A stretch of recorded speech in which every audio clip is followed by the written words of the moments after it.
Howdy, howdy, folks. Welcome to another Texas Card House live stream here from Dallas, Texas.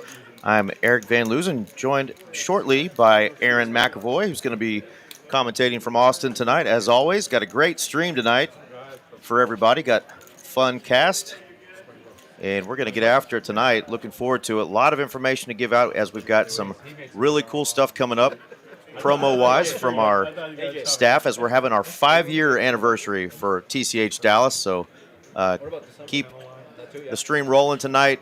We're going to be pumping that stuff out all night. Here we go. We've got a 4-card flip to kick off the night. Let's have a great time in the chat. I got a straight flush draw. I got none. Full house. Who's got a full house or quads? Board is paired.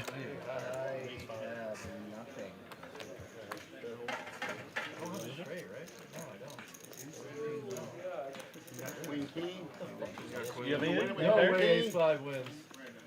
We got side bot. We got 10. Carlos is going to win that with 2 pair, 4s and queens with a king kicker.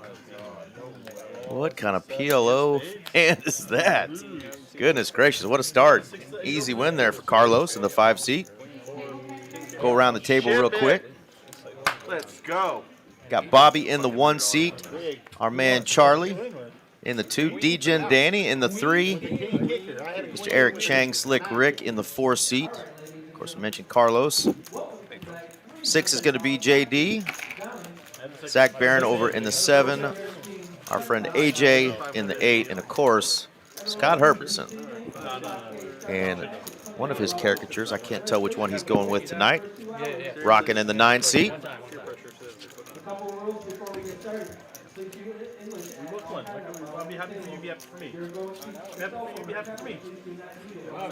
Kevin ADHD in the chat. What's going on, brother?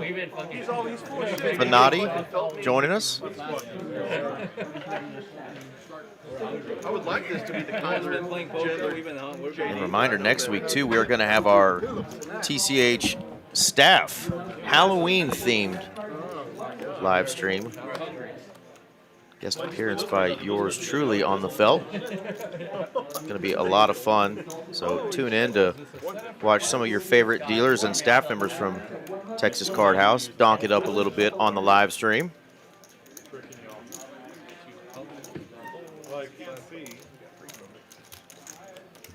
Bobby and Macau, they did the higher 16. They just started doing the slide pitch. The slide pitch. Instead of like pitching it like where they toss the cards, they like hold the deck and they like slide it to the card. So like it's like more secure. Cards don't flip up. Cards don't flip up, and nobody can like peek them. There's a lot of people going around like tweaking them right now. So They work in every angle possible. even here. Very cool.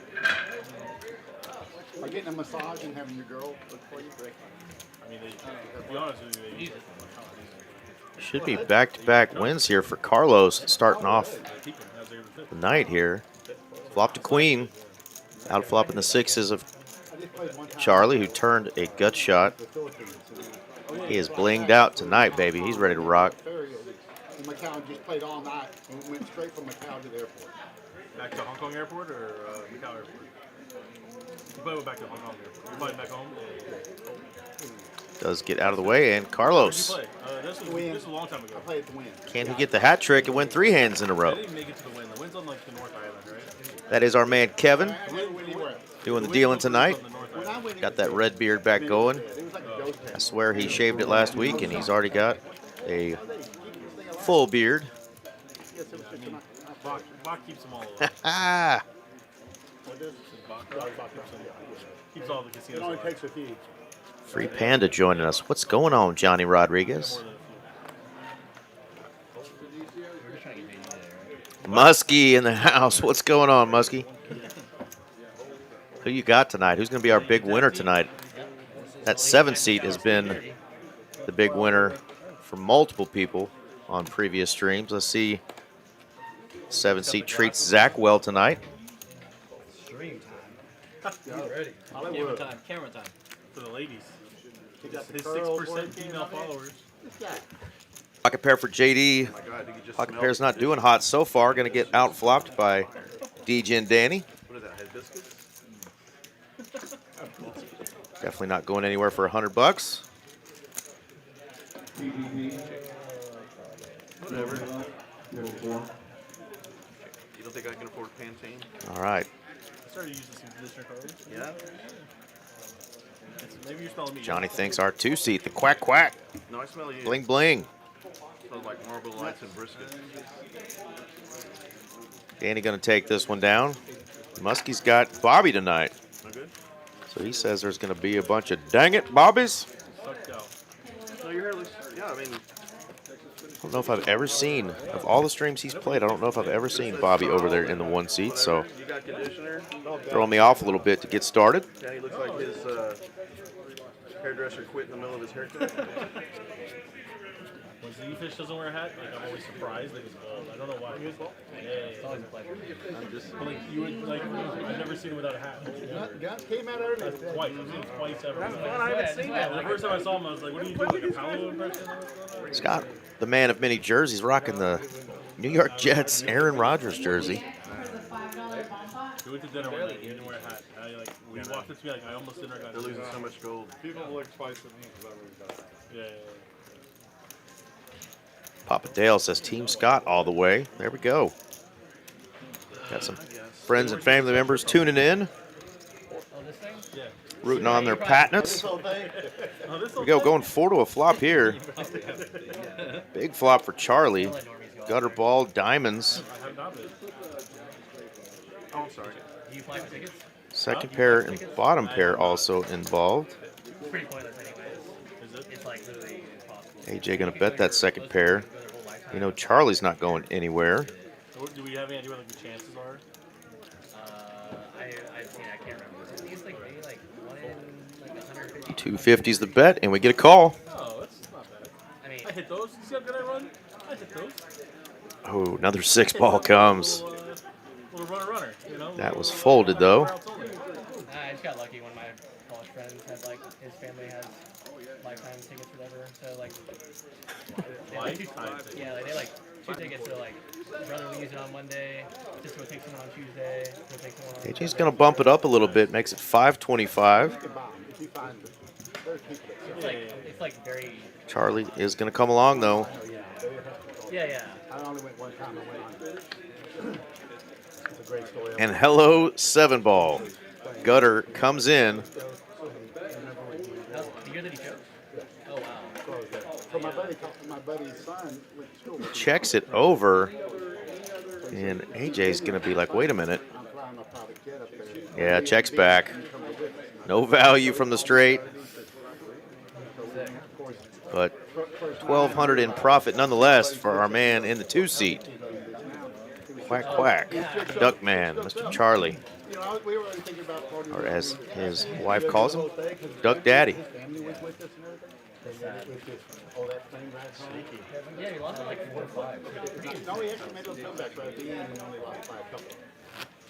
He got down to like 4 or 5 at one point. He was trying to make a little comeback. October 25th is this weekend, folks, and that marks the 5-year anniversary for Texas Card House Dallas. So they're doing a little something different. They're going to do a bigger tournament, 50K guarantee instead of the normal 30K guarantee, and a 250 buy-in. So normally we have a 30K guarantee that's 360 to get in. This is going to be 250 to get in and 50K guarantee. 30-minute levels, 40K starting stack. So going to be an awesome tournament this Saturday. A lot of promos to be talked about that are going to go along with that big tournament. So your chance to bank a nice tournament score for a great value. And there's some high hand promotions as well going on. So really cool stuff. Hope to see all you guys out here on Saturday. I was not seeing it, I like put it on and like walk out my living room. Like, why you wearing that? I'm like, why not? Fucking chips. I'll just can your coach this week, right? Football, yeah. Danny with my favorite pocket pair is going to take that down. No resistance. 2 black queens. Yeah. It's, you know, school like Florida, you're just like, you have a bad season or two like that, you're out. No time.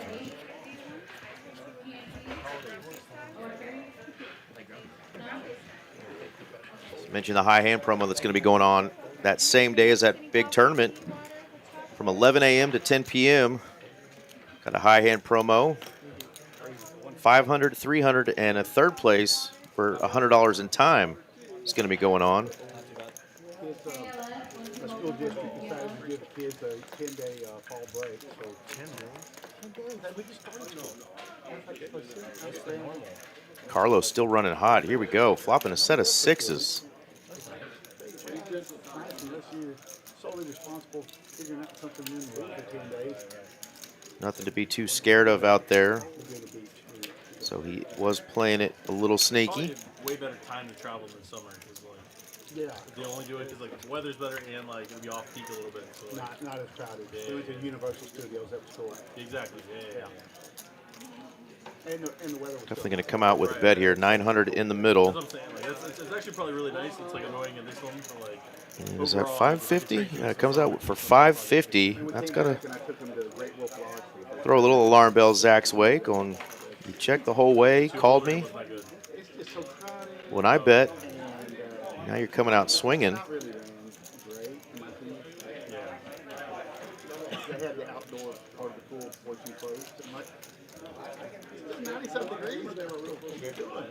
Zach's going to get away. Nice hand there for Carlos. 3 out of the first 6 have gone the way of Mr. Los. Looking dapper in a brown jacket. And I believe my man, Aaron McAvoy, has joined me. Hello. What is going on? Yeah. Somehow that put me back on camera. Spring break, like, you know, for my work, I get time breaks, so I can use whatever. I can hear you. How you doing, brother? I didn't know. Doing great, man. It's good to be here. And, yeah, just a little bit of snafu as far as the technicalities. Walked into the booth, was ready to get going here for this evening, and nothing was there. So Somebody had borrowed your headphones and all your gear to join me tonight. Well, I'm glad you were able to get home and do this remotely with your own gear. yeah, absolutely. Me too. It's good to be here. Well, we're on hand 7, so you didn't miss a ton of action. Carlos on a little bit of a heater. He's already won 3 out of the first 6 hands, including the opening flip. Okay. But some familiar faces, of course. DJ and Danny and Slick Rick are back joining us. That's super cool. That building? I hear like the decorations like 3 ways to this flop here. Nice one for Bobby, it looks like. As, yeah, we got any interesting characters here, or just sort of the usual crew mixed and matched? Well, you know, obviously Charlie was a newer player. You know, the last few weeks, though, he's been a regular. So back to being a regular is our man with all the bling over there in the 2-seat, Charlie. But yeah, regular crew tonight. Some good action players joining us, so love seeing that. I don't want Harry Potter's for like kids. Like, you probably wouldn't like it. I rewatched some of the movies like recently with somebody, and I was just like. AJ here with a pretty reasonable float on the flop, but he is going to turn his hand into a bluff now on the turn. I think if he's going to continue, this is the only option, but he's pretty much going to need to jam this river regardless. Oh, this is a terrible river. Terrible. Card. Never mind, he can't jam anymore. Nope. I think he said, jam it. Jam it, Bobby. Not happy with that 4-ball. I thought you meant the others. What the hell? Yeah, checking back there, I mean, it looks a little bit silly. You're like, wait, you have, like, effectively the nuts. But the thing is that betting there, you never get called by worse.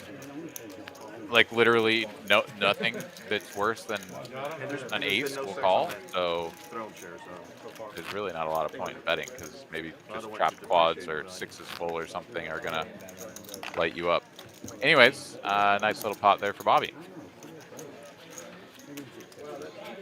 Yeah, I mentioned before you got in, we do have a big tournament this weekend where TCH's Dallas location's having our 5-year anniversary. So we're having a $250 buy-in. It's a $50K guarantee. So great value there. And during the tournament, there's also a high hand promo, and the tournament hands count towards that, not just the cash hands in the room. So opportunity to win money while you're playing in a tournament. It has great value already. That's cool. Absolutely. He owns it. You know what I've been missing, Eric? Let me tell you this. Remember I'm sitting the jolly good old days of yore when TCH did an every location around the state of Texas bad beat jackpot? Let's put it out there, folks. Bad beat jackpot. Dude, I mean, We it was need so it. much fun. It's like, such a blast. You know, we had, I I mean, think, every time 3 you of went them. into play.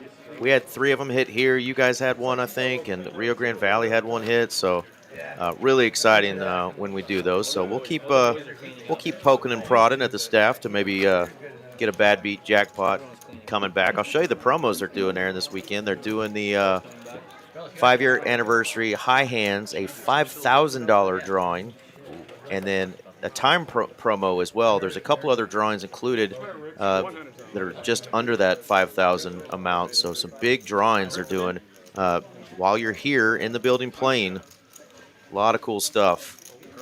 And that's how you get your tickets for that drawing, starting at 12 a.m. Friday. So the second that Saturday begins, those drawings begin. So we'll be putting those flyers up throughout the night. But really cool opportunity this weekend to win some big bucks just for being in the room.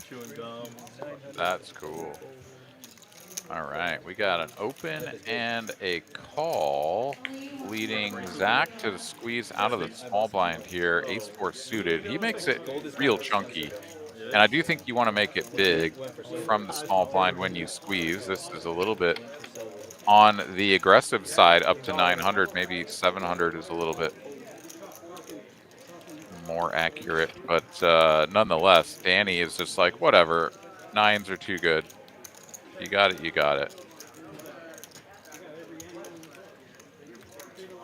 And Zack here, yeah, once you put 900 out there, it does almost, it forces you to do the math. You're like, wait, did I kind of commit myself here?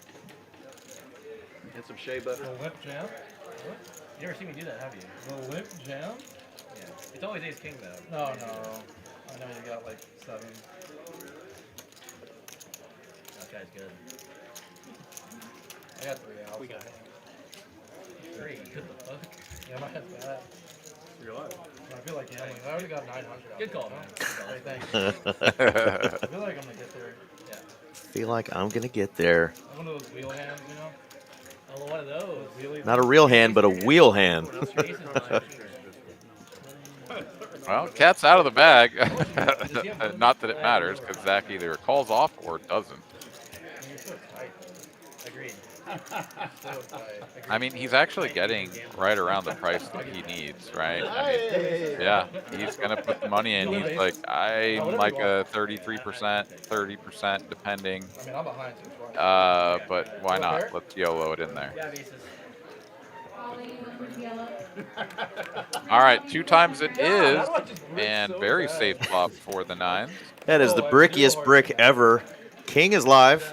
Oh my God! Gets the first one with an ace. That's pretty dirty. That is dirty. Oh my God! Clubs. Clubs an ounce. No, not that card. And No. a safe run out. Somehow, some way, that bottom board does not. That would have been the so pot. dirty. Holy smoke. So dirty. Oh, goodness. Well, he's going to get the pot chopped up. I'm going to go back and say hello to our friend from Turkey, Atink. How you doing, my friend? We got Obi Rodriguez joining us, Aaron, all the way from New York City. Or could it be Buffalo? I'm not sure. Remind us, Obi, what part of New York you're in. And then I wanted to say hello to Kiwi, all the way down there in Kiwi land, New Zealand. And Luo's joining us tonight. He's saying $250 for 50K ain't that good compared to the 200 buy-in for 100K starting tomorrow at the spring location. Well, that's a multi-day tournament. This is a single-day tournament here at TCH Dallas. We normally every Saturday have a $360 buy-in, 30K guarantee. We're dropping that buy-in to $250, and it's a 50K guarantee. So it's great value for a single-day tournament. But yeah, those $200 100K multi-day tournaments. Pretty badass value as well.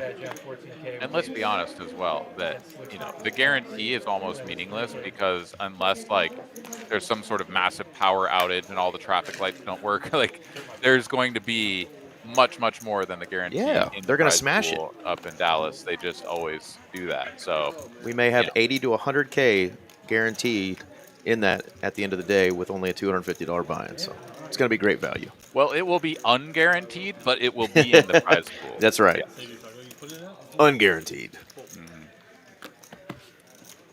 All right, Slick Rick here launches it all in. Yeah.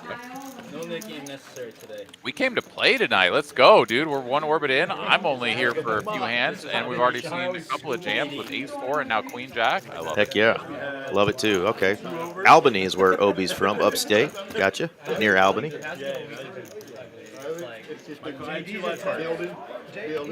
Not to be outdone by our friends in spring, we do have, starting October 28th, our $300 buy-in, $250K, even bigger one tournament at the end of this month. So it is spooky season. It is tournament season.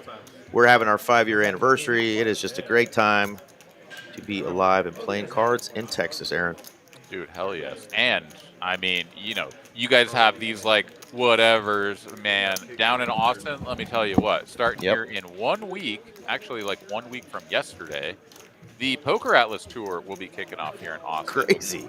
25K for the player, or not 25K. There's a, 25K total, like, spread out. Player of the series sort of bonus, so multiple players will be winning pieces of that payout. But yeah, there's going to be a whole slate of amazing tournaments. It's going to be a 500K guarantee no limit hold'em tournament to cap everything off as the title event. And yeah, come on down, play for the better part of 2 weeks. Hell Earn yeah. points towards that player of the series, and you could be coming home with not just your cash earnings from the tournaments or your payouts for the tournaments, but also a little juice on top for player of the series points. Good stuff. Yeah, shout out to our friends at Poker Atlas. They do a great job. These tournaments at our locations. A little bit of something here for everybody. Slick Rick far and away with the best of it, though. The top 2 pair, AJ sees the writing on the wall. He's out of there with second pair. But Charlie, who's got top pair 9 kicking, and Bobby over here, who didn't really want that card but does pick up a little bit of equity, is going to let his hand go. So now it's back over to Charlie, 1,200 to go. Does he believe that Slick Rick is going to bluff into 3 opponents? Little fake, little shake and bake, little shake and fake, I should say. When I came in today, Aaron, I noticed that the table 15, which is back in our back corner, had a few of these degenerates right here that have been playing all day together. So seat 2, 3, and 4, actually, and 6. JD was playing as well, so they've been gambling over there pretty much all day long. Harvey Castro was over there as well. Shout out to Harvey and all the guys that were playing. They were playing a big game. So they've been grinding all day long, and here they are now on the big screen, TCH Live. Very cool. Oh, we've got some, That didn't happen to me quite the same way. some very polarizing conversation here in the chat. Ruh-roh. People wanting to know what is the #1 best Halloween candy. Finotti comes in saying candy corn. I'll throw my 2 cents in there, not as far as trying to, you know, say that one thing is the be-all, because it's just, you know, Reese's Cups. But candy corn is actually good. I know a lot of people disagree with that and don't like it, but it does work for me. So like, What do you think over there, Eric? You is that a hot take, or are you in the same boat, or what? I really don't even want to acknowledge you folks who enjoy eating crayons. I mean, candy corn. Absolute trash. What? I don't even know what it is. What is it made of? Nothing. High fructose corn syrup, just like everything else. Vomit. You can have all those candy corns. You get the little pumpkins, and then there's like more meat on the bone. You know what I'm saying? Ooh. Reese's Cups, Bill James, 100%. big flip. Anthony joining us from Corral Springs, Florida.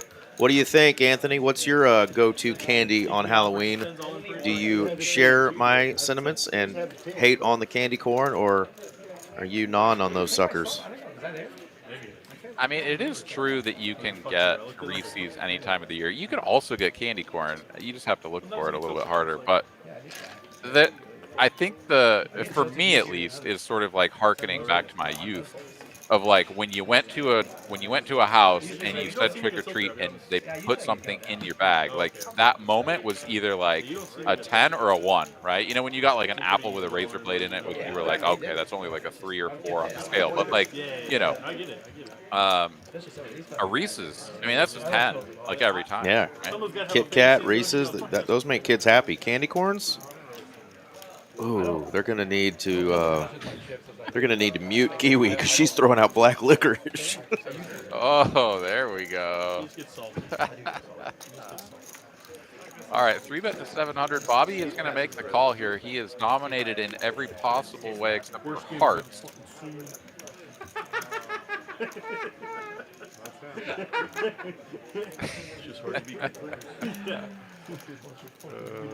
I love the vigor with which people will engage in this conversation. Ooh, Twix, hell yes. Twix was a 10 for sure. My absolute comparison as far as things that I just find equally disgusting is I think candy corn. And don't get me wrong, I could eat one and not throw up. I just think they're trash. But Peeps, Easter weekend, Peeps and candy corn are right there together in my mind. Give me the Reese's Bunny, some other sort of chocolates on Easter, but get those dadgum Peeps and those gooey cream-filled Cadbury eggs. Get those away from me. Ooh, see, no, I could definitely do an egg. The Peeps, though, I'm on board with you. I don't like the marshmallow, whatever that they're trying to do. It's just, no, it's not good. It's not good. Ace 10 of hearts here for Carlos. Does not raise, just calls for 100. And Zack, suited king, queen.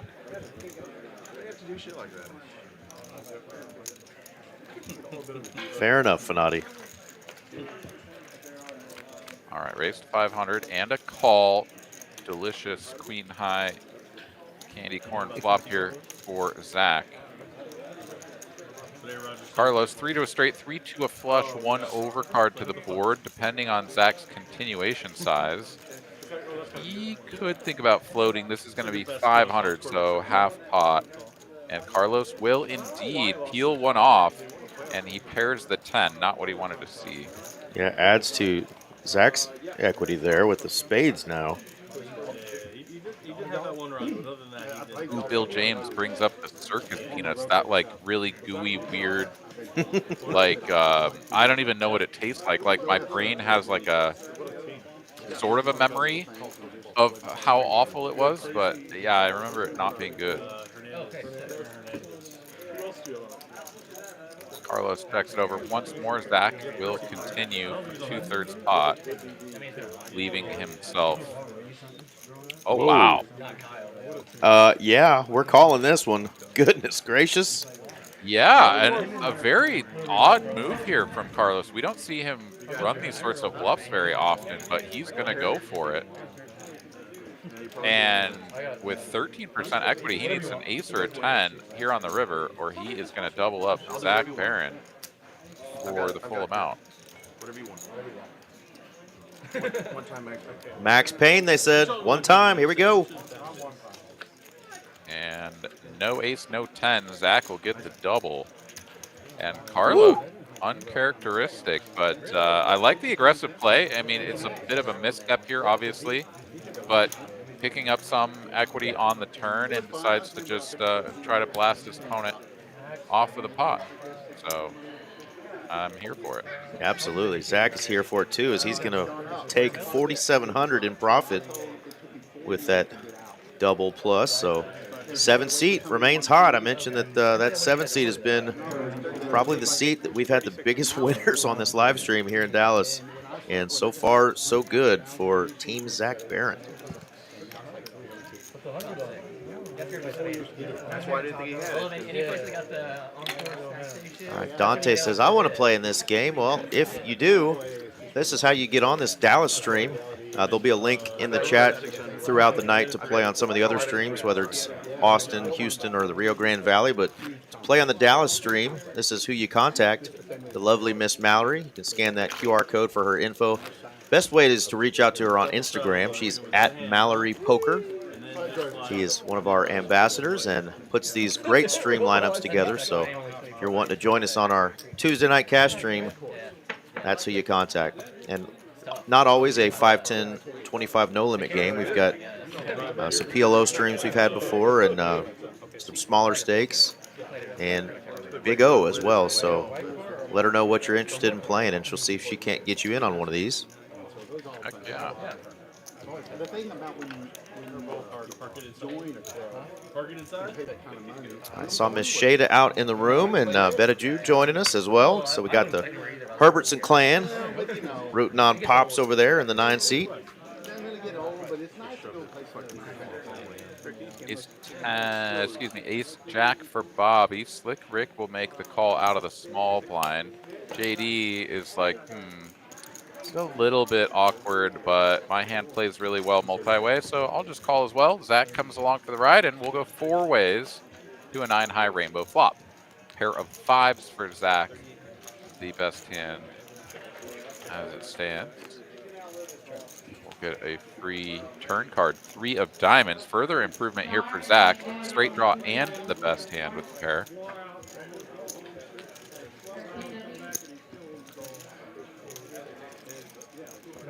Doesn't want to hit 2 pair. Deuce 7 looking hand out there. 9-7. Pretty juicy, but Bobby with the ace high will show down a loser. Fade the diamond there, huh? Don't tell him shit. Get in my head, bro. Minotti trying to gamble 1. Unfortunately, you're going to need 10 there, buddy. Oh, there was a false sense of security. So keep chatting and keep checking, and you'll eventually get that worked up to a little bit higher. We did. I don't think we've gotten anywhere with that yet, ADHD poker, but I'm sure they're going to say hard pass, but rivers are fun. Yeah, it adds a whole nother level to it, right? Like when they were doing that back in the late 90s or whatever it was, early 2000s with the rabbit cam. I think it was mostly on WPTs. I mean, I thought it was sort of enjoyable, but I was also just a young pup and didn't really, understand the game. When you add in like all this just like extra kind of frill for no reason, I don't know. I have a different perspective now, I suppose. Bunch of fun hands here. Scott under the gun 1 started it all with the 10-9 suited, raising it up. Gets all the way back to AJ, and he is going to stuff it like a Thanksgiving turkey. Yeah, it's definitely a bit of an overplay in terms of the bet size, but at the same time, he can kind of just do it because his hand is very strong, has good removal, and he's out of position. So he kind of wants to bet big. So why not just end the hand right now? Absolutely. There's the early leaderboard. Of course, Zack, those couple in a row there is up $5,000 already. Slick Rick and Danny also in the green. Everybody else got a little work to do. And Carlo's only down 3K after, running that big bluff against Zack. Sort of an interesting hand combination to do it with, too. But really, it was just, the stack sizes were such that Zack is either bluffing or he's not. When he's not bluffing, ace 10 is just buried. And when his opponent is bluffing, then he just doesn't have to make any decisions on the river because Zack is just going to roll his eyes and muck his hand. But yeah, didn't work out there for Carlos. As we move on to hand number 17, Jack 10 suited once again shows itself. And the 3-bet will get through. I almost tipped the dealer too, actually. I remember it, and I tipped him. I was told I like won the pot, and then I told a story about how in Macau, like, you don't tip. Like, it's not allowed. It's like they like say it's like bribery. Oh wow. Well, it's not even offensive. It's like in the thing like. Do you have any of your other friends, or have you yourself played overseas? They're talking about. I think you pronounce it Macau. A lot of poker players go over there and play, but JD's saying that you're actually not allowed to tip the dealers over there. I tipped when I was there. Ours would be homeless if we didn't tip them here. It's what they depend on. I have not played Yeah, you thought you were being nice to dealers. overseas. Money to Benito. I did. So, well, I say that, and then I remember one time when I was in Germany, I went to a casino in Berlin, and I played their like nightly sit and go or whatever they had. It was basically just like, you know, a nightly tournament or something. And I got out of the habit because like, it was like, the first couple miserable days, like, in I that probably know there was something. probably there were 2 tables, and the rake was like nearly half buy-in.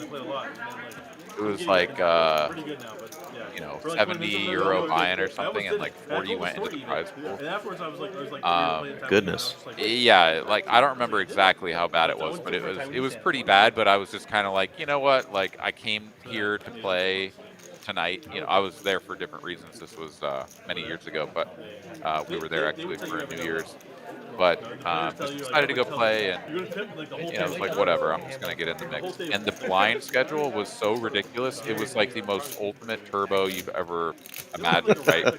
You started with like 5K in chips, and the blinds were like 1, 2, 2, 4, like 5, 1. Like it was just insane. Like it was basically like you had to make a hand in the first 30 minutes, or you were just gonna be down to like 3 blinds. Goodness. But yeah, that was what they ran there, and I would not recommend that. Well, we got some king-queen versus king-queen violence here. Zack raised on the button. Danny 3-bets him, and now Zack is ripping it, Aaron, with king-queen off. 6K. Man, well now I just wish that Danny was in the chat instead of in the hand, because you know, what would he have to say about this? Oh, man, there's DJ Danny. And he's like, this is the guy that just jammed into me with ace-3 a second ago. Ace Or snapped me. Actually, Ace-4. I won a hand and tried to tip.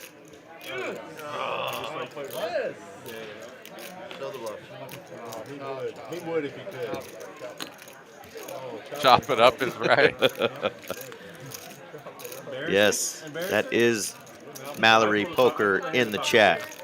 She must heard us speaking about her lovely self. Greetings from Tulsa, she says. Hello, Mal, pal. What's up? You don't need a son. He's your son. Daddy Zack. Daddy Zack. Zack Daddy putting the beat down on DJ and Danny You know here. what's so sick? Well, yeah, it's Rick tried that shit on me one time. No, it's good. normally we're talking about JD, who goes by Joe Daddy, but right now it's Zack Daddy over there in the 7 seat, just owning folks. Rick did that to me once on the 17. Feels so good when you're bluffing with king queen and they just have to. Yes, I folded jacks. He had the same hand. Over and around to Charlie here in the middle straddle, I guess we'll call it. He will raise the 7-5 suited. Danny, once again with King Queen, he'll raise again, and he's missing quite a few outs as we've seen some offsuit raggy kings and queens go into the muck. So Charlie will make the call here, and I mean, he obviously needs to improve, but it should be pretty hard to find a pair for Danny. I say that, and there's a queen high flop. Pair for each. Bottom pair, no chance to improve here, basically, for Charlie outside of 2 pair. Oh, I thought you And just hit it it. does I was not like, oh, shit. change Okay, so we're doing it. after the All right, yeah, turn he's card. Jack 4. Jack 7-2. Jack 7 deuce. Danny now safe to go for value. He's going to go for the bet check, or excuse me, the check bet line with his very strong top pair and club. It's 1K, right? 1K. Alright, so I'm off. Well, I was the Jack 7 deuce when he wasn't here. You can't use this for And this becomes very awkward when your opponent checks back a very sort of draw-heavy flop like this. It doesn't inspire I know. a lot of like I don't need to subscribe made to hands Like, in honestly, your we don't know, but like there was a guy who used to your do mind. this, and he won You're so sort of fucking thinking much. like, And oh, we were like, what do you just convinced have like that, like, ace nine or somehow ace it seven was, or something? But Yeah. Charlie Like, gets somehow away this from is- it. how did Why it don't so you much? just pick your own 3 numbers? A lot of people pay one off This there, one is but special because like I saw a guy lose. also very draw heavy and going to be a lot of bad I saw a guy rivers. lose So 100,000 makes sense to do that. So I get back. I do it with George. I have Jackson and Mallory says she's hobbling around. Well, speaking of, Aaron, I don't know if you saw an Instagram post that I made the other day, but I took one of my buddies here, poker buddy, who plays a lot of PLO and been playing a lot of tournaments. His name is Nestor, and he's a big metalhead like I am. And I took him to a concert, bought him tickets, just being a nice guy, you know, like I'm gonna bring my buddy to a concert. He couldn't help himself, you know. We're getting older these days, and he just had to go get in that mosh pit, and he shattered his ankle in like 3 places, and I didn't even know it. There's paramedics running by, you know. I'm like, what the hell's going on in the mosh pit right now? Well, I get a text, and I look down, and that's my boy Nestor, who was being rushed to Parkland Hospital and had to have emergency surgery the next morning to get his ankle put back together with plates and screws. Good Lord. Yeah. And I was, you know, we were kind of just chilling on the fringes of this mosh pit, you know, kind of pushing folks back, whatever, staying out of it. But, yeah, Tank snap call, yes. he got a little amped up and got out after it. Poor guy broke his ankle. So shout out to my boy Nestor. Saw he was watching movies in the hospital as of, I think, even this morning. So it was a rough weekend And I'm going to tank Wow. for my buddy, but JD right away. Well, goodness. yeah. Shout out to Nestor. Man, I tell you what. Like there were many days, many years even, in my youth that getting into the mosh pit was like absolutely 100% what I was doing. You know, when I went to a concert. But now I'm not even sure I'd want to be one of the guys on the fringe, like pushing people back. Like I don't. I mean that's ripe for you know, a severe life-altering injury as well. Yeah, I mean, more likely to have a black eye or a broken nose if you're just, you know, kind of on the rail, so to speak, or Yeah. on the fringes of the mosh pit there, pushing folks back. But when you're in it, you never know what can happen. It was a kind of an outdoor backyard bar area in Dallas, and kind of loose gravel. And I'm sure it was just a good old slip, and probably somebody's body weight landed on him. But I'm still waiting for him to send me the X-rays. He said it was pretty nasty, but Oh yeah. I mean, probably somebody else slipped and fell into his leg, into his right? yeah, easily yeah. I mean, that's like your nasty NFL, like planted cleat foot like in the turf, and then someone that weighs like 300 pounds is just like, and I'm falling on that. Thank you. That lower section of your leg is now destroyed. All right, Bobby realizing his hand's probably good here with a 10. That's it, takes it down. Well done, Bobby. Yeah. I mean, it sounds fun. Like I still enjoy the thought of getting into the mosh pit and bouncing around and having a good time, especially like when you're in there with good people. You know, like For sure. I do remember a few mosh pits where I got in there and it was like, oh, these are bad people. You know, like Yeah. and that's not. These a are good some mosh bad pit. dudes, man. That is not a good mosh pit to be in. But when you're in a mosh pit with good people and the energy is just like, you know that everybody's there to have fun and look out for each other, not be like, oh, you're weak, I'm smashed you. You know, like it's. I'm talking about in 7 hours. You can be This was definitely a little bit of a mixed crowd, you know, but it was definitely your old school slam dancing mosh pit, so just bodies banging into bodies. And there literally was one guy that was like 6'5", 400 pounds, who just stood in the middle of it the whole time and just was allowing people just bounce off of him because they couldn't move him. But still, like when bodies would fall down, you know, you pick each other up. It's you know, it's kind of like the poker community, you know, we're trying to bang into each other, take each other's chips, but we're going to pick each other back up a little bit. And unfortunately for my boy, he got picked up, but he got taken to a freaking hospital. So, picked up on a gurney. Yep. All right, over to JD here. He's facing an open to 150, a call. Or excuse me, his open called, then 3-bet and a call in between. What the hell? Yeah, I also feel that. I think a call there makes a lot of sense. Zack has pretty much declared himself as a caller. Why not price him in and see a flop 4 ways with the 6-5 of diamonds, right, Eric? I mean, these are sort of the dream spots where you're like, dude, I could just like flop a straight. I could just like flop trip 5s, like ace-5-5 or something, and stack someone. But JD, he's not feeling it. Maybe he's got to run and grab a beverage or something. Zach can't be bothered to fold. There's no chance. He's got a suit of Jack-9. He closes the action. Get in there. All right. Well, 6-5 of diamonds should be in here and would have bricked really hard, but Zach has flopped a flush draw.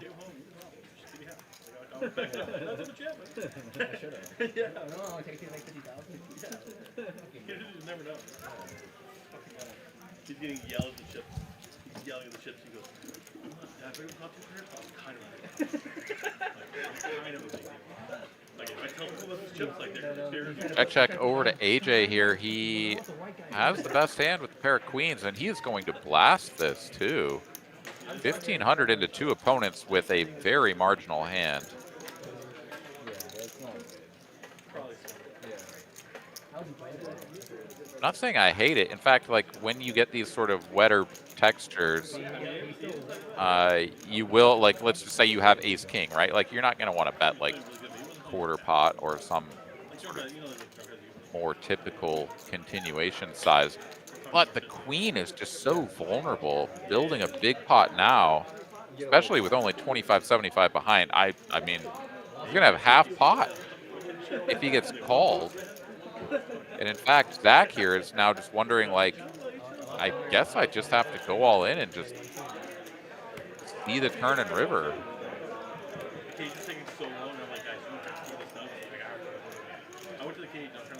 And yeah, this is so awkward now for AJ. He's put so much money out there. I mean, if he could see the cards, obviously he'd snap all his chips in there. But, I mean, who amongst us has queen 9 of diamonds here and is like, oh, I guess I put the remaining 25-75 in there? Feels Not bad. not I, said the fly. I mean, it feels bad, but I mean, God, it's even. Oh, he does. Because he has to. He Yep. bets so much. This was like a more slam dunk spot than the. That's, never mind. Just gets there. First pitch. Yeah, I was gonna say this was even worse than what Zack had when he had the ace-4 club earlier. It's like he was very close to borderline as to whether or not it would be a profitable call. AJ here just has to put his money in. But he's got a fresh reload already racked up and ready to go.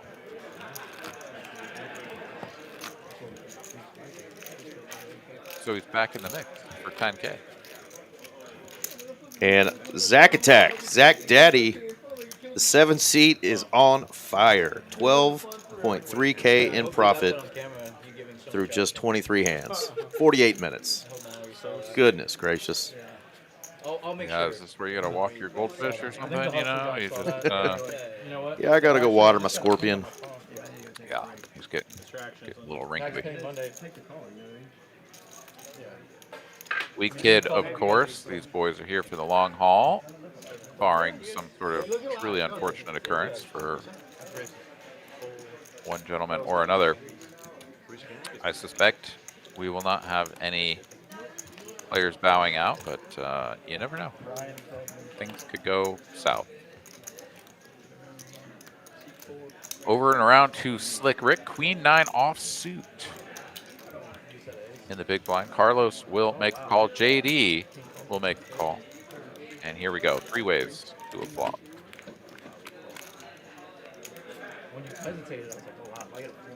Pair of 9s for Rick. Best hand. We'll see a free turn card, no change.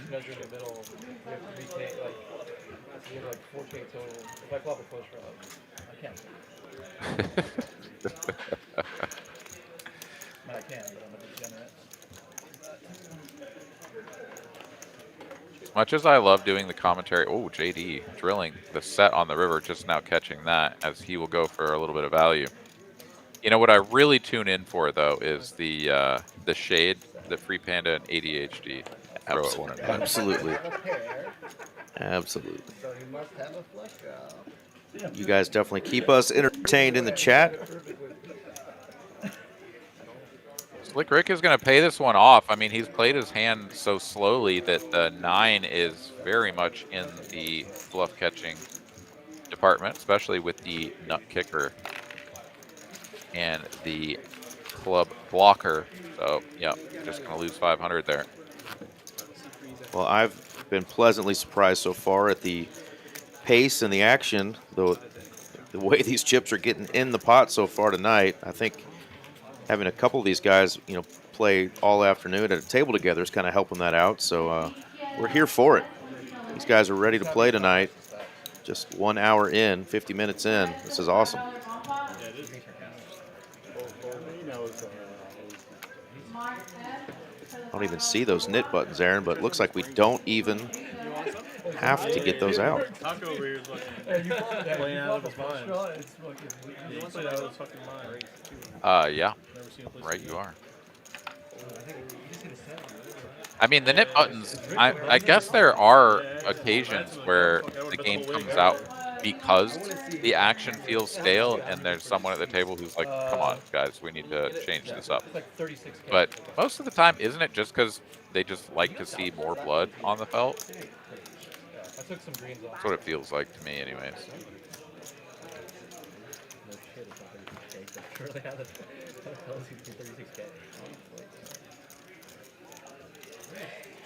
Box fours, ace 6. Zack will not peel for the gutty.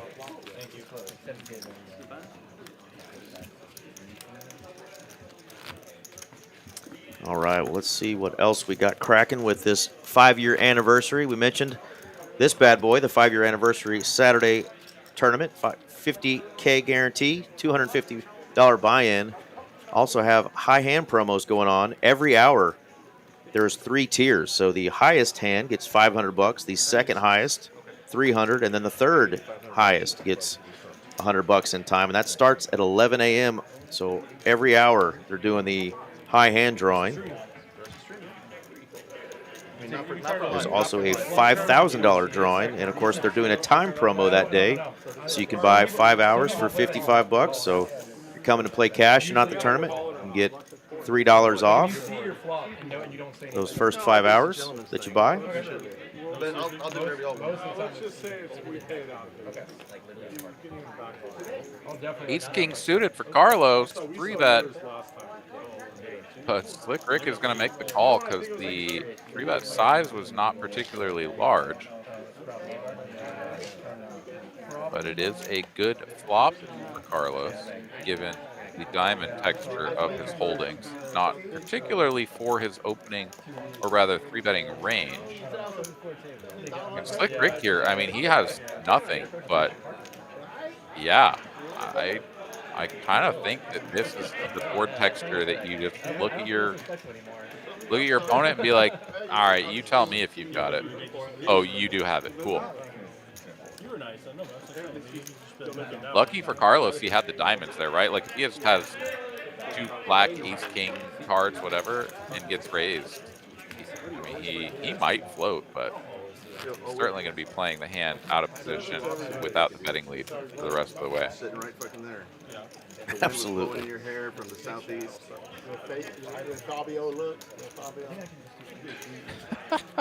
Eric getting in the mix. Wow, all right.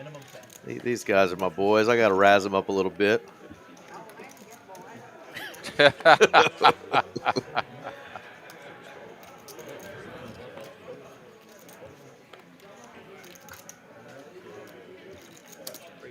right, King, Queen, one of the big hands tonight so far. Slick going to raise it up, the cutoff. JD just getting out of there with the 4s. Yeah, I mean, it's low probability that he's going to connect. He's going to be out of position. Every flop is pretty much bad. So, I mean, it makes sense. I think there's a world within which, you know, putting the 150 out there is also reasonable, but He knows how. Yeah. He does. He doesn't do the anything much, nines but will he hold knows. through the flop. Check, check over to Carlos. He checks again. And Jackson nines now. How bad does everybody want to stack you? I mean, okay. Carlos is paying value. Yeah, I need to add on there. Right? And AJ will take it down with a bet. Have you ever broken a bone, Eric? I always say no because I don't feel like I had like a broken arm, you know, a really bad break on the wrist or a leg. But I had a football game in 10th grade, the last game of the season, where I carried the ball a lot. And at halftime, I was in severe pain. And at the end of the game, I had to be helped off the field. Never missed a play, but found out that I had fractures in my lower back. So I guess that's technically breaking bones, but never like an actual, like, you know, broken anything that had to, you know, you have to wear a cast or anything. That's always what I think of when I think of broken bones. But vertebrae or, you know, lower back bones, that's, I guess, that qualifies. Yeah. Okay. I gotcha. No, I have never broken a bone. As Knock on someone wood. may end up with something broken here on this hand. Carlos Yes, doing sir. what Carlos does. He limps the cutoff. JD raises the button. Zach calls from the small blind, and now Scott here, waking up with the ace king offsuit. Goes large. No, this is a small 3-bet, Eric. Okay, you're at 4x now. I mean, he's in the blind, and I mean, I think, you know, we had an all-in previously for 4K over 150, 150, 150. Now we've got some 150 and some 400s in here, or excuse me, hundreds and 400s. I think this is the spot to jam the ace king if I'm Scott, but Carlos will do the jamming. Yeah, he puts 1,500 of his 4,500 out there. And of course, it's the player that limps aces, kings, and those hands, but Scott's just not folding. No. He's a one-time guy, so here we go. Max Payne, Aaron. Yeah, the most classic of all flips. One covered suit here for Scott. Has the spades working, but he's not going to need them. The king right there on the flop. Carlos now needs some help and doesn't get it on the turn. Queen and a queen only. One queen only left. Big ol' hand for Team Scott. Let's go. The Joker bringing it home, baby. Carlos running into it there. I did see a king-queen was folded, so one of the kings was gone, but boom. Once he lands that on the flop, has a diamond back up as well. Carlos in trouble with those queens and does not improve. And a double up Scotty. Yeah, welcome in everybody here in the chat just recently joining us. Beta Jew, yeah, clap for sure. We got Venom in the chat as well as Jedi Master Tech. What's up, guys? Welcome in. Thanks for joining us. Thank you for the compliments, Jedi, and hello, Venom, who also says favorite commentators. Well, I appreciate it. Jedi calling us the special taters. Yeah, we have a rare breed of commentator salad that we'll dish out every night. So if you're just tuning in, action is happening and helping us with our commentator salad already. That's right. That's right. I identify as a special tater. I'll tell you what. Well, and you mentioned Poker Atlas is coming to your neck of the woods next week, correct? Oh, absolutely, yeah. 1 week from yesterday. So Poker Atlas starts. When that thing ends, boom, we're right into the next Trailblazer series, which is going to be happening in spring in November. So lots of stuff going on. And of course, starting the 28th next week here in Dallas, we've got our even bigger one that's kicking off. So no matter where you're located in Texas, there's going to be big things going on at Texas Card House. Austin, Dallas, 2 Houston locations, Spring and Houston proper. And of course, I'm sure the Rio Grande Valley has things going on of their own. But just a reminder of how great things are going for Texas Card House, all their locations. Come out and see us no matter where you're at.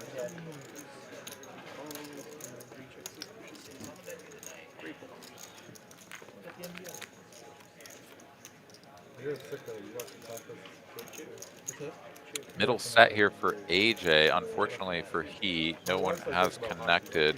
Although Oh, the turn brings a little bit of life, and it's going to be tough for them to get there, given the fact that they block each other's outs. But yeah. AJ has a blocker as well. Let's see if blockers are real. I don't really love going to football games unless yeah, it's like a college game. gonna get $300 of value in the middle. Can he dodge a club? He can.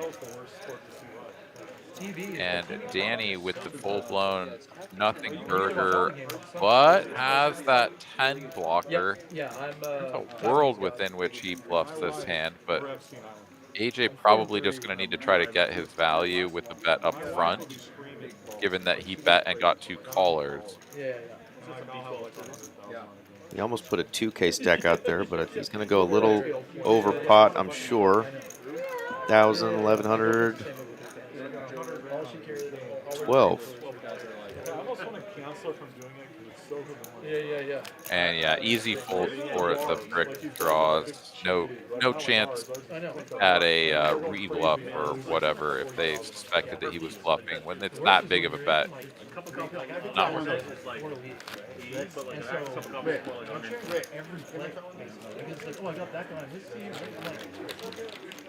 ADHD, I think if it expires, it clearly becomes less poisonous.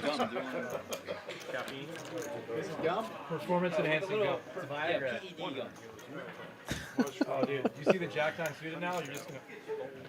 John Martinez reminding us that it is indeed Taco Tuesday, and we got a great lineup. We still got to grab tacos when I make my eventual appearance down there in Austin, Aaron. Yeah, what about for the Poker Atlas Tour, man? I think we're going to have to make it happen. Sweet. We play on our live stream next week. I will be in costume, playing on our live stream, and maybe commentating some of it as well. That's on the 28th, but I will check the dates because I need to come down there, make a little business trip out of it as well. So it'll be multi-purpose and no excuse to not go down there. Double duty, perhaps? Absolutely.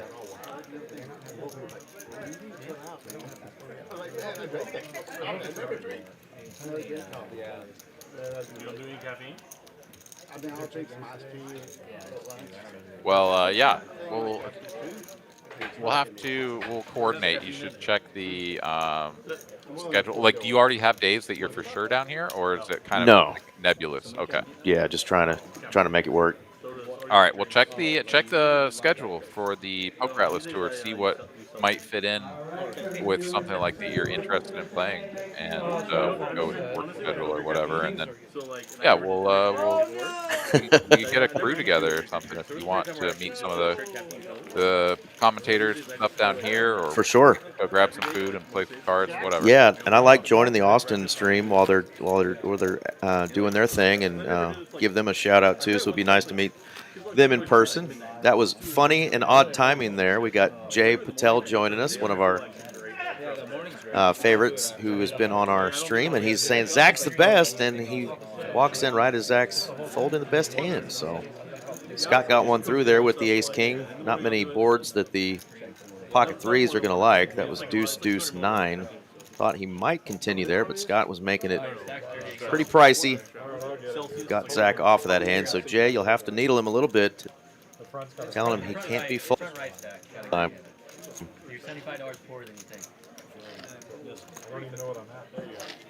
Poker Monkey, that is a good question. I need to ask Miss Mallory. Mallory, if you're still in there, have we decided what game we're playing on the employee Halloween stream?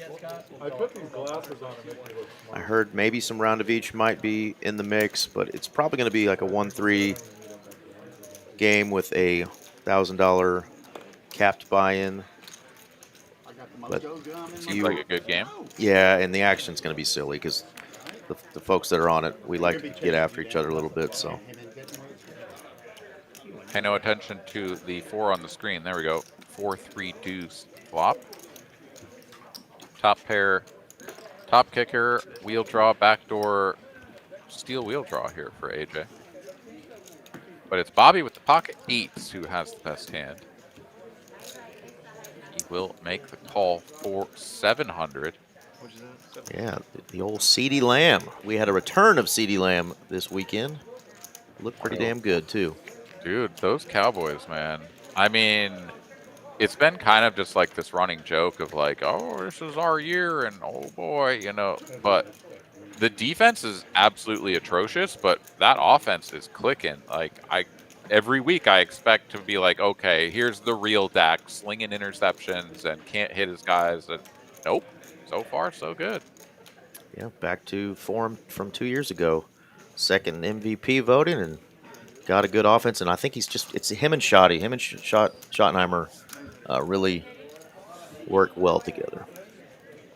Well, tell you what, they found a way to put some new wheels on Javonte Williams that we could never seem to get to work here in Denver. And I say here, my Denver Broncos could never get that kind of production out of him, but he's certainly doing well for them.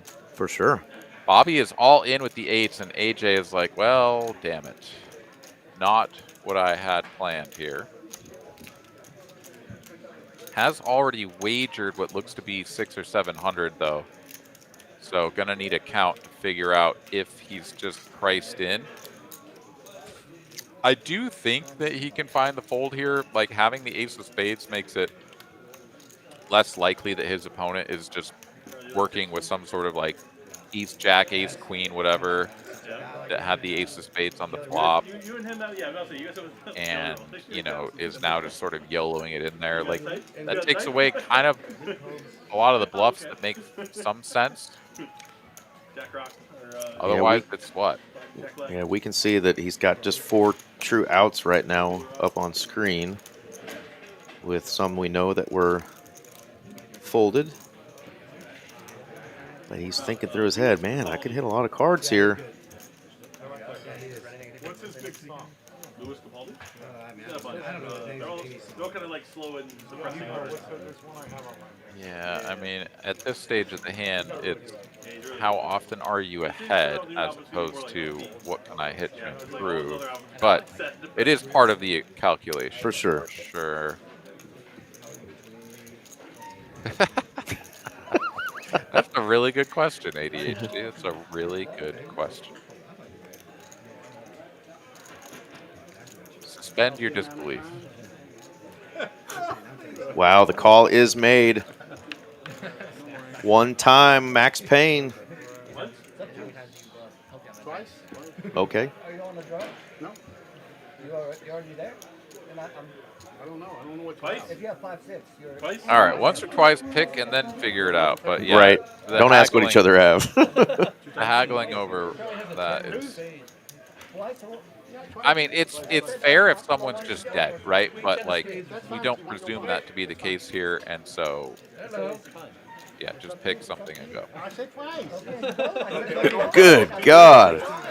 Ladies. All right, the 8s are good on the first one. Bobby wins all of the pot. All of the pot. Let's go. Big old hand for Bobby. 48.60 in profit after AJ makes the call with just a pair of 4s. 1 over and a gutter ball, but safe runouts for Bobby and a big win. Mike asking, I asked the Titans to release me as a fan for this year. They said no. The Waterboy quit, and they need me. Well, fair enough. The Titans did definitely ruin my Survivor League this year, as was the only week that I would even contemplate picking the Arizona Cardinals as a winner this year. They decided to fumble the game-winning interception into the end zone for a Titans touchdown, and I'm out of that Survivor League, so I'm a little sore They made a on couple the of Titans. really big mistakes that game. Oh, yeah, huge. Yeah, the DeMarcado fumble into the end zone, and then the other fumble in the end zone, which was a game-tying interception. I mean, game-winning interception, what should have been. I've never seen that in my life, and definitely on the Scott Van Pelt bad beat results for sure. That was gross. Yeah, just full full-blown comedy of errors.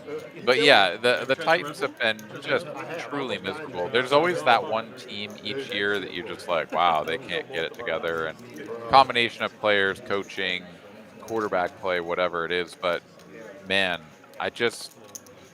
I wanted to believe that the Titans with Cam Ward were going to actually be able to put something tangible together. I didn't think they were going to be good. I didn't think they were going to be winning games. But I took Calvin Ridley in both of my drafts. Oh, I took him too. Because, like, the dude gets amazing target share. He's a great receiver. He's always and open. I'm like, Cam Ward can throw the ball, right? Yeah. And, like, he's going to have to because they're going to be losing. It has not panned out. Oh, yeah. Like, at all. I think I dropped him week 2, week 3. I was like, I'm done with you, Calvin Ridley. Bye-bye. Miserable.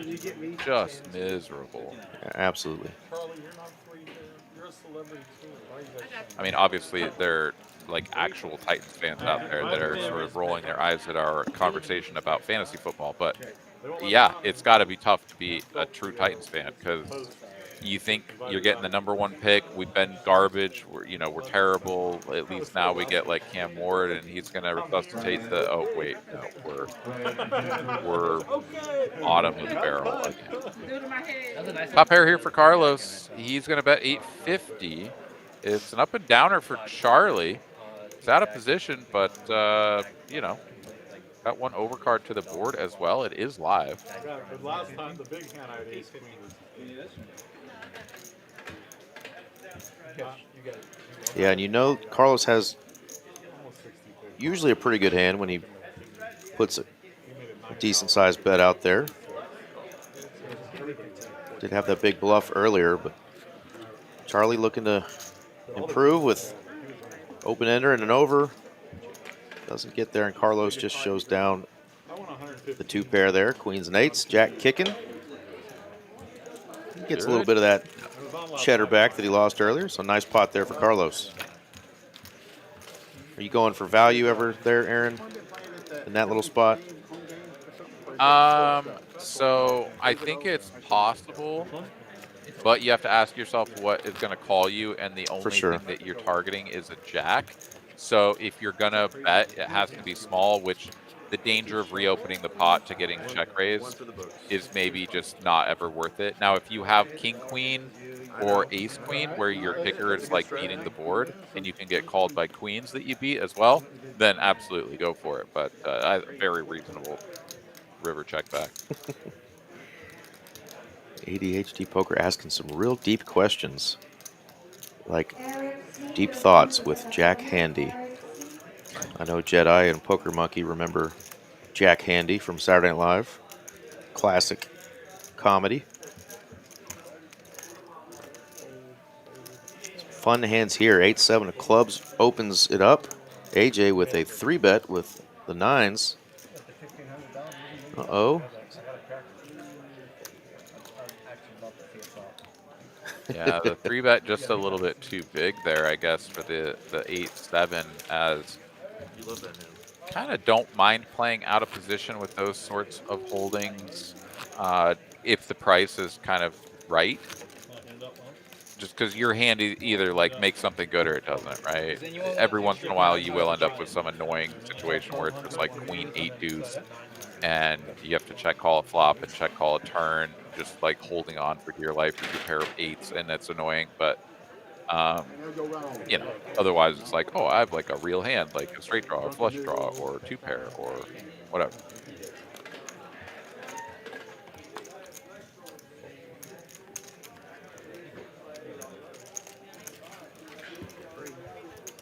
All right, we're an hour in. If you're having a good time with us tonight, do us a favor, smash that like button and hit subscribe. Got some great streams coming up at some of our other clubs throughout Texas. The Austin gang is doing a great job with their stream. Houston and the Rio Grande Valley. A lot of great content through TCH Live. Appreciate you.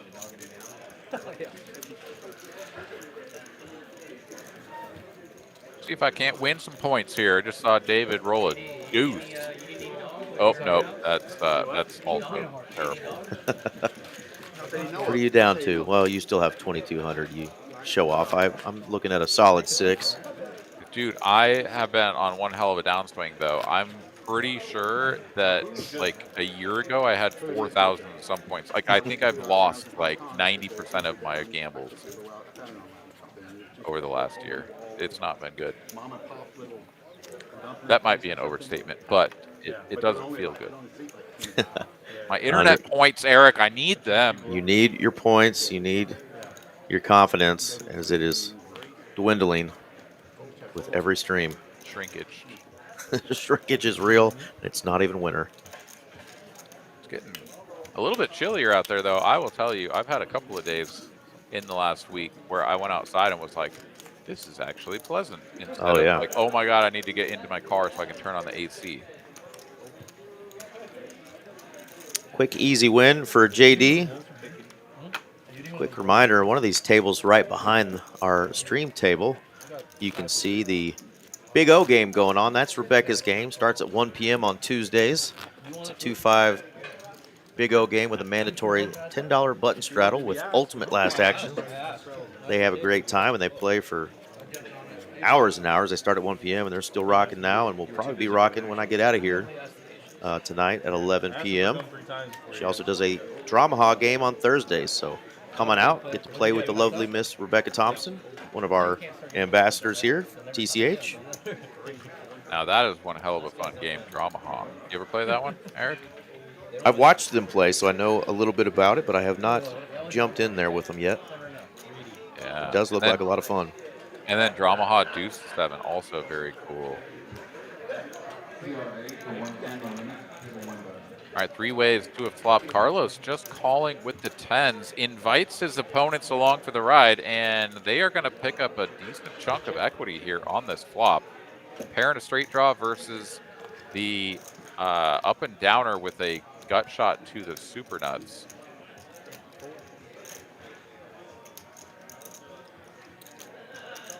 Carlos will bet the pot, though, so it's not going to be cheap for them to come along. This may work out perfectly for him, given that it's going to be very tough to find a fold, given the strength of these holdings. Slick Rick here facing a pretty big bet and a call.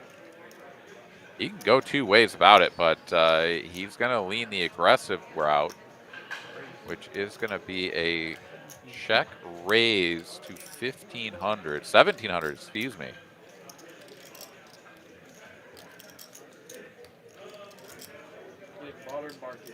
I mean, this is a pretty wet flop. Carlos could just be cooked, but yeah, he's not going anywhere yet. He's not sort of revealed the strength of his hand with a pre-flop raise, but this call certainly screams strength. And AJ is like, it's tempting, but I guess I'm just out of here. Oh, he would have the ultimate nuts go in the muck. That is gross. Oh, boy. I understand the fold. I do think it's perhaps a little bit tight because he's already invested the 425 and gets to close the action for 13. Like, if an 8 ever comes, he has the super nuts.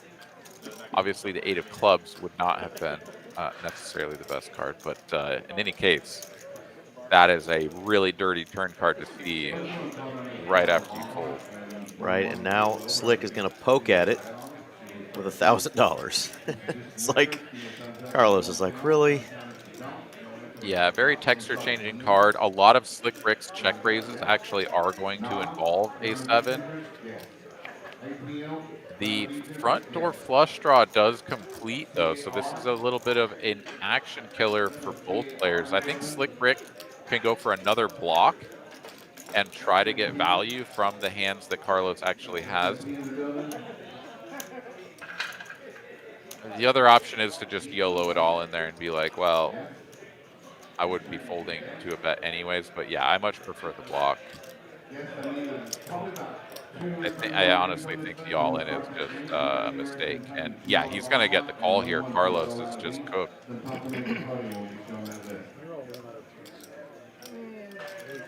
That is a juicy pot there going Slick's way.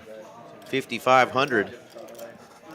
And had AJ been in there, he would have stacked Slick Rick because all the chips would have gone in on the turn, Yes. and he would have been drawing dead. And I'm not sure. I know AJ's been having a pretty good start to his night. Not sure. Yeah, Cameron should have showed the reaction on Carlos's face for sure. Yeah, I'm not sure what the chip stacks are between Slick and AJ there, but it definitely would have been a big old double, I believe, for AJ. So AJ's got 6,300. It would have cost him another 13 to see the turn. Yep. Which is what dissuaded him from continuing. But yeah, he would have had another 5K behind. So at the point that the turn came along, and certainly by the river, I think Carlos would have found an exit path. But the other two hands, I mean, obviously all the chips are just in there. Jedi hitting us with some of those great deep thoughts quotes. Gotta love it. Wow, Zack here with the 10s. Doesn't get anyone to bite with a bet on the flop. And instead has to see an overcard on the turn. Yeah, over here. Charlie will probe with a pair of 6s, and this is going to work out really well for Zack if he can hold through a river card. He's ready to go. The man wakes up at like 8:01 to play. Yeah. So insane. And he will. Charlie here will just try to get to showdown with what he hopes is a winner, and it's not. Tricky.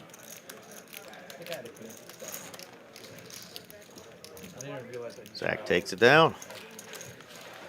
So yeah, some of these players, this is a match the stack game, have been adding on to their stacks. So we definitely have some room for some big old collisions tonight. Slick Rick's chipped up to 22,000. Might be a little bit more than a match the stack there. Zack's got 16. Scott's got his up to almost 12. So yeah, we got some good stacks already. Just an hour and a half in. Of course, the buy-in for this was 5K.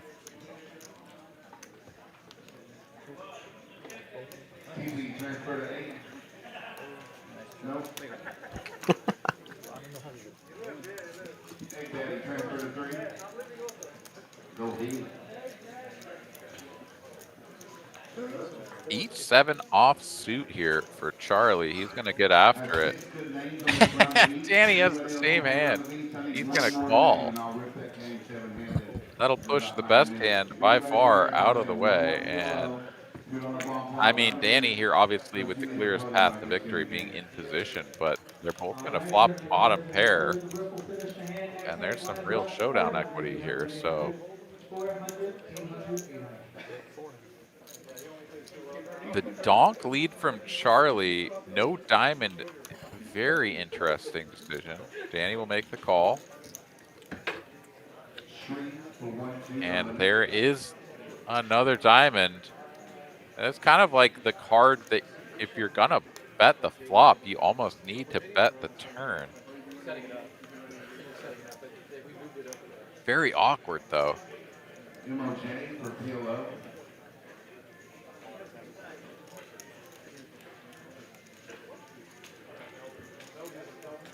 Does open the door for Danny to start bluffing with the same hand. It's always fun to watch guys try to navigate flops, turns, and rivers when they're holding the same cards. Dude, tell me about it. This is just a single raise pot, right? So He asked anybody at the table want it. Yeah, I literally asked him. He jumped on it. oh, and oh, this is, excuse me, Charlie Charlie had the betting lead because he was the one who opened pre-flop. For Yeah. some reason, I thought it was the button. I would say if Open, Zack was the only one that won there, that would have been. Danny is going to take that one That down. would be right there. That's going to get him into the green. He's up almost a cool 1,000.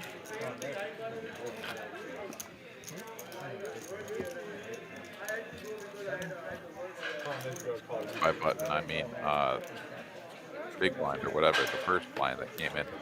Bobby just limping, but yeah, nice pickup there. Always interesting to see, like the players that recognize these sort of spots of like, my hand is kind of irrelevant, and whether I have showdown value or not, like I have to play the cadence of the hand. My opponent bet flop and then checks turn. Like, if I'm going to win this pot, it's not by checking and giving them a free river card and allowing them to take the betting lead again. So, yeah, I think there's a really good lesson to be learned there from a play like what Danny just showed us. All right. AJ going to open this, or excuse me, he's going to raise pre-flop, gets 2 callers.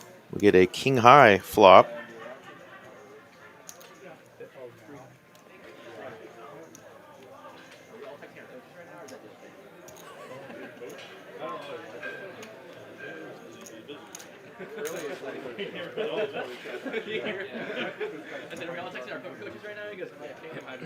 For Jack here on the turn, interesting card. Kind of tough to continue telling a story.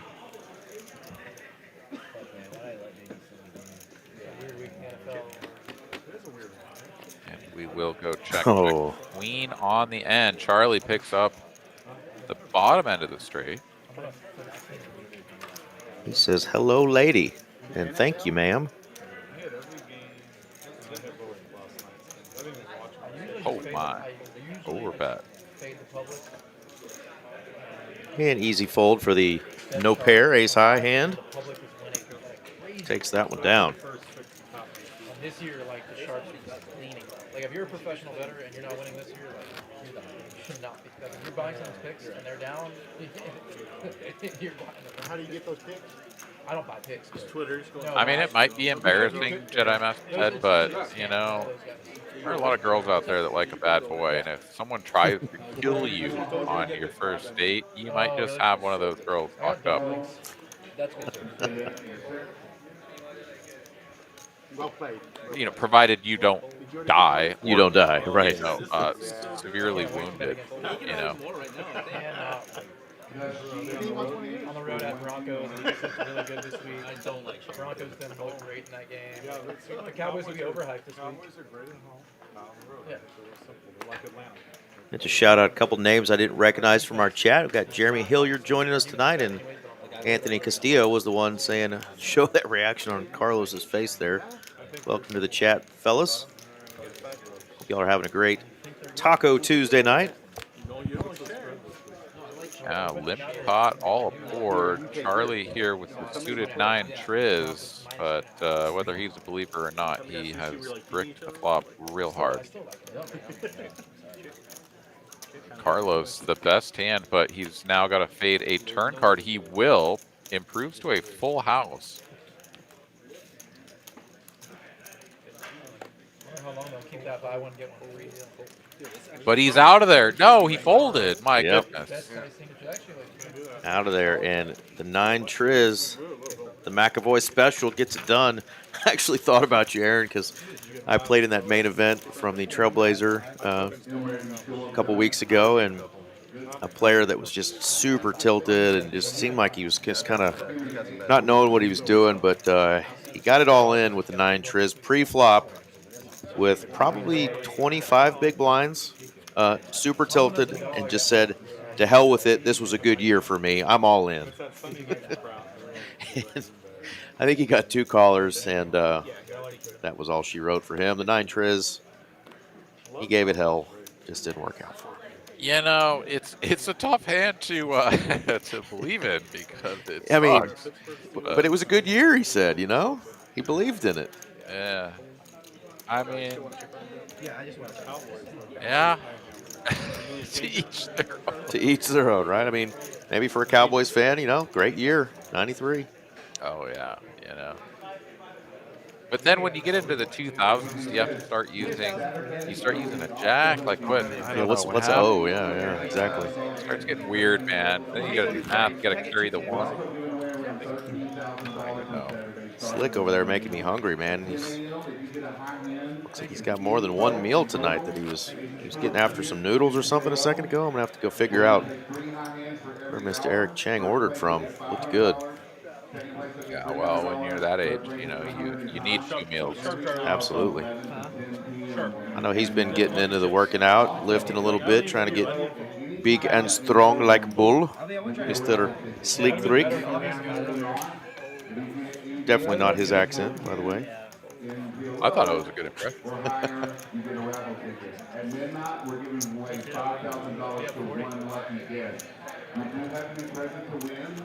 And tournament tables do count for all those high hands. So if you're playing that, TCH guarantee, those tournament tables will count as well. So basically, we're giving away a ton of money on Saturday.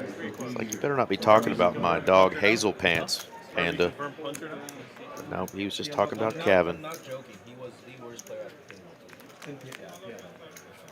Heads up only here to the flop. 2 suits represented. A third suit on the board. No pairs.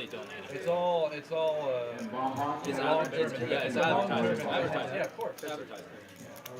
Bobby will bet the best hand though. Just won a tournament. Yeah. Gotta, like, Charlie here would have to dig real deep gotta keep his to continue. 23K with King Jack series into my aces. Really? Build up. Yeah. I did not. Oh, that was before I. How does the story end? Yeah, no, This donation is our 5-year anniversary. That's why we're doing that on Saturday. This location. You have the. Can you put the promo up there for the Poker Atlas Tour there, Eric? We don't have that one up here. What? Yeah, we don't have the Blast. Poker Atlas. I know, it is blasphemy. We need to get that. I know the Austin room should have it, unless I can get into their folder. Oh yeah, right hand side. You should be able to. I only have RGV and Dallas up here. Oh well, womp. Womp womp. All right. Anyway, Remind me the dates, though. Yeah, 27th, running through the early weeks of November. So 27th. Yeah, I think it's through the 11th because they overlap. The Trailblazer Next Stop and the Poker Atlas Tour, I think final day and opening day kind of overlap there. So, Yeah. again, Aaron Money McAvoy letting you guys know that the Poker Atlas Tour, which is hitting Austin on the 27th, coming up. That's right. And we already have satellites. They've been running for a couple of days already. Okay. Each night, starting their late night satellites, but there's 1 seat guaranteed and for the main event. And given the fact that it's like $1,100 or whatever, you know, you only need like 1 table or whatever to meet the guarantee of players for satellites to get into that. So already picking those things off. There will also be some juicier ones with more seats guaranteed this coming weekend as we go into the Poker Atlas Tour. But yeah, absolutely, everybody. If you're looking for a good series to, you know, play a bunch of different hold'em events as well as mixed game events, we're going to have PLO. I think there's Big O. I think there's Deuce to 7. I think there's like a 3-game mix. You know, go to Poker Atlas on the app and check it out. You can also go to texascardhouse.com/Austin and check out the series on there. But it's going to be fantastic. And there's $25,000 for players of the series. I think the top prize is going to be $5K for the player of the series, and then there'll be payouts for the other top earners as well. So each tournament you cash, you earn points. Obviously, winning a tournament or making a final table is going to give you, you know, even more points. And sure enough, you can, you know, win money in the tournaments as well as that player of the series. Oh, Anthony, I see exactly what you're talking about. Yeah, we should have gotten AJ's reaction when the 8-ball hit, when he would have had the absolute stones earlier. Speaking of absolute stones,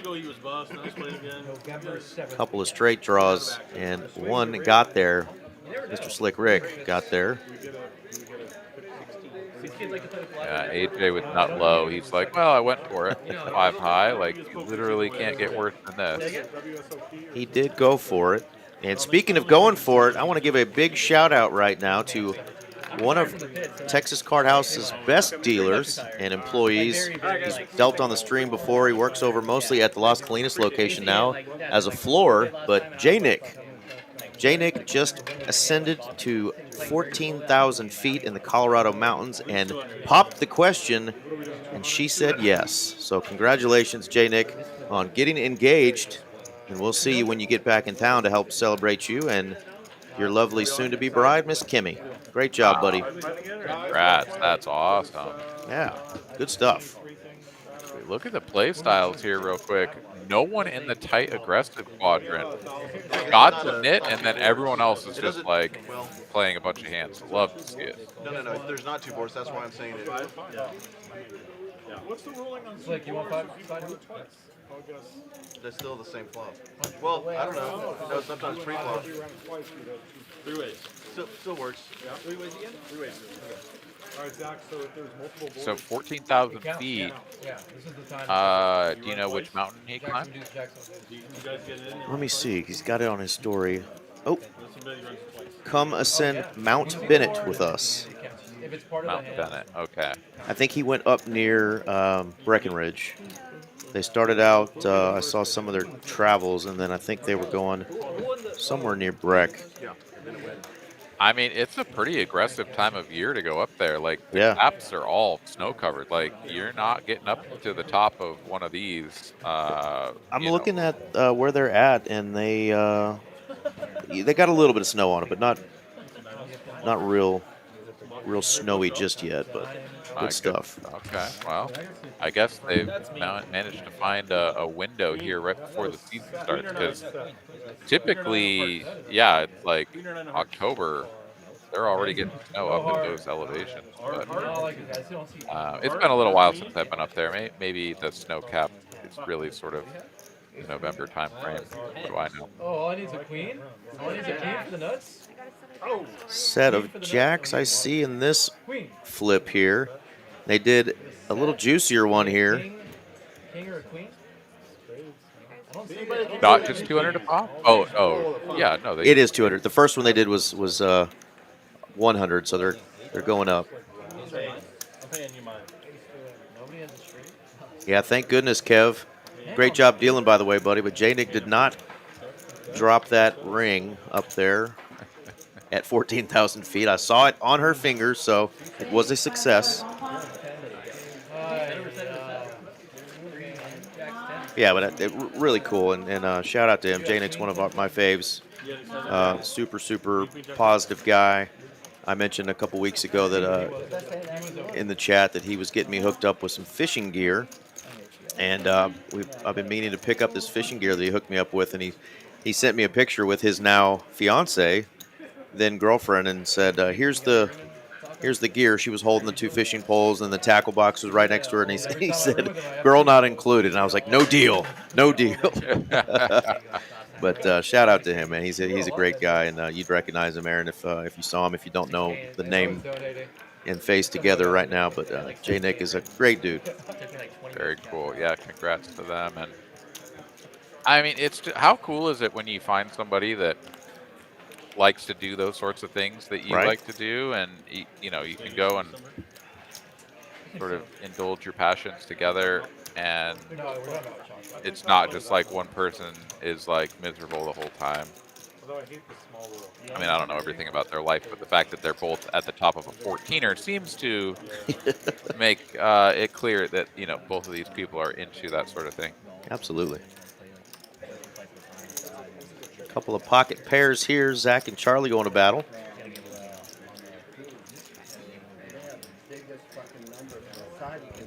Zack picking up a couple more outs now with that gutter ball.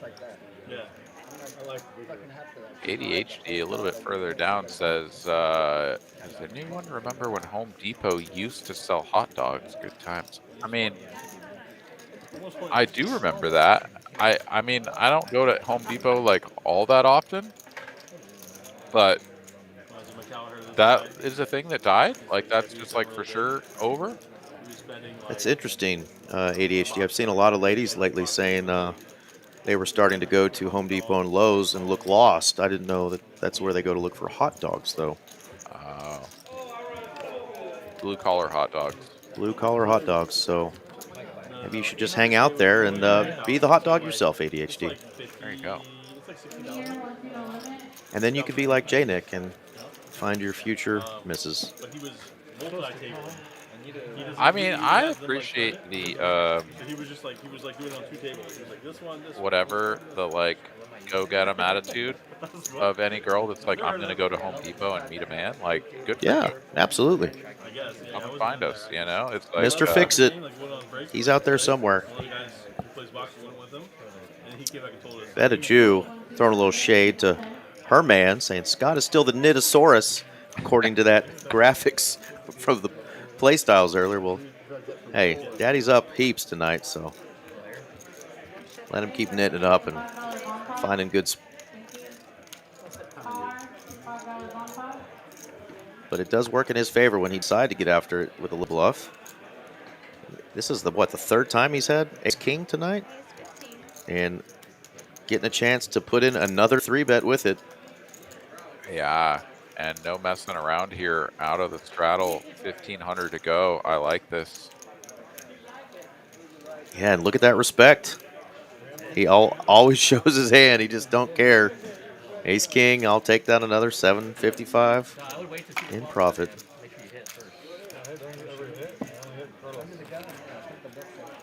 There's a book? A little app on your phone, slick it, but it's not a bag of color. You can get a discount. 100 songs.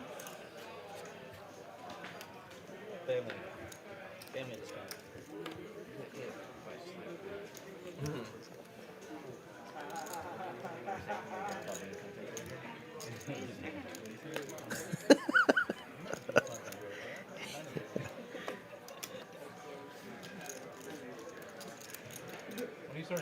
Couple of queens here for JD. The ladies' man. That account's always going to be private, I think. Too much stupid shit I put somewhere.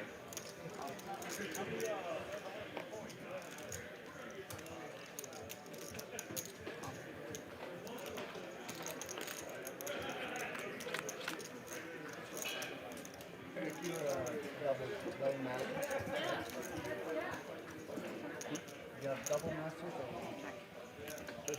Well, no, I dropped out of it. I started it. You started in there, then you draw? Well, it's kind of it's on pause. It's on pause. It's so expensive.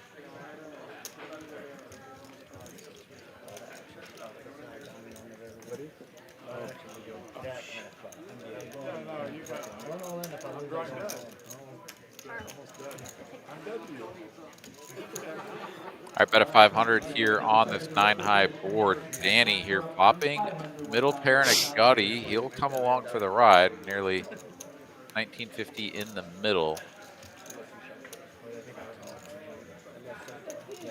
The 7-8 was already there on the flop, so the 10 shouldn't be a scary card. Obviously, the 9-10 suiteds of the world are a concern, but it's just spades and diamonds here. I think JD has pretty safe continue for value. My bet would be that it's somewhere around 2/3 pot, like 1,200, but You nailed it. Little gonna be over. a little bigger, yeah. I mean, that's sort of the other side of the coin. 1,500, it really is. If you do have like the queen jack, the king jack, you know, something there, it's like you pick up your equity. Now you got to hammer it hard and really, you know, put the screws to the, you know, the flush draw and, you know, bully them out of there because, you know, you're working with king or queen high, but does get that one through, so to speak, but no more value. Danny here up $95. That's several trips to Taco Bell. Everyone else up substantially more or less than that. AJ and Carlos down at the bottom, stuck over 10K. Interested in a friendly game of Nick game soon? Hey, JD. Yeah. Nice. Low jack, Carlos waking up with king, queen, diamonds. Way to go, champ. Happy for you. Just a call.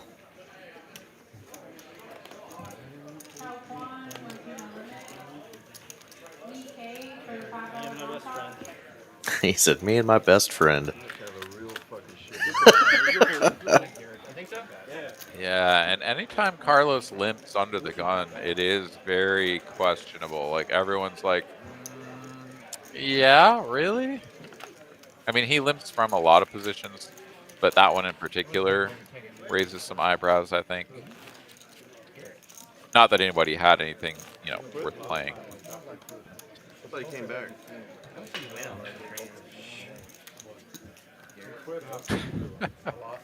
A lot to unpack there.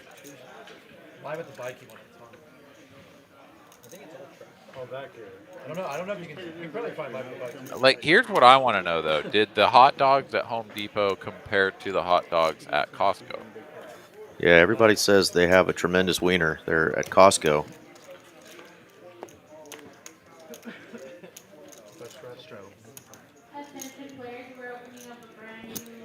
I wonder what inflation has done to that poor thing. I mean, I'm sure it has either suffered from shrinkage or the price has gone up. I imagine it's risen. He has risen indeed, Aaron. He is risen. The wiener is risen. The price has gone up, I'm sure. Or do you get complimentary dogs when you go to Costco? Oh, never. No, they always lured you in with the promised land right there past the checkout. I mean, you're standing in checkout behind someone that just purchased like $1,500 worth of stuff, waiting for them to get it all scanned and paid for. Like, all you could do is smell that hot dog and see the giant pictures on the wall of like pizza, hot dogs, chicken wings. Like, no, you gotta go get a dog, man. Get you a dog. Chicken bakes, yeah, those are also kicking, says Mal Pal. No, I mean, everything there, it's just like, an artery clogged, like, whatever, test. But, man, it's tough to avoid. Yeah, when they hit you with the good smells there, it's just like, and you're already waiting. It's just like, okay, you got me. Well, and you also have $1,500 worth of food that you just purchased, in your cart. I mean, you're hungry at all this, from all the stuff that you are thinking about eating. So it's a good gimmick. JD here flops a flush draw, turns a gutty, up and downer rather. But no one else has anything. So king, queen high, nut, no pair is the best hand, but JD has nearly as much equity as that. Slick Rick going to be looking for a 9. Yeah, he's out of there.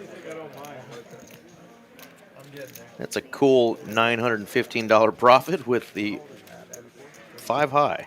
Yeah, second not low nearly. Oh, well, a little bit more than that, but still, very close to it. Giuseppe joining us. What's cracking? Says, come on, Carlitos. I think that means Carlos.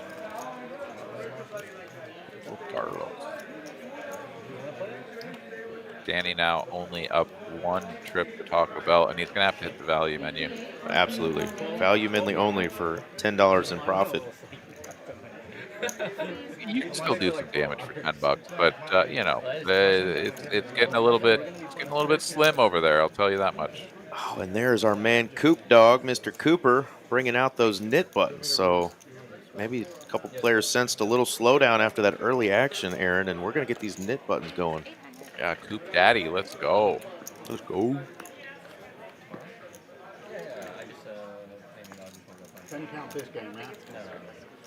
Charlie doing the 3-betting here on the button, Jack 6 of spades.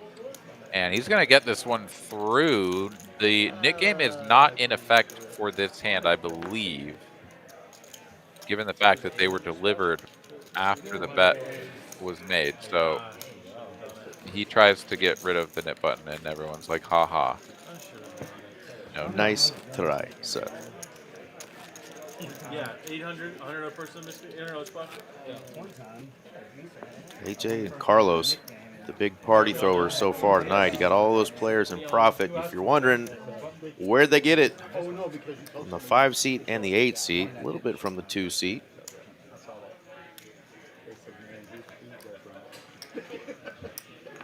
But we're just an hour and 50 minutes into our 5-hour stream. Plenty of time left for those guys to get the ship righted.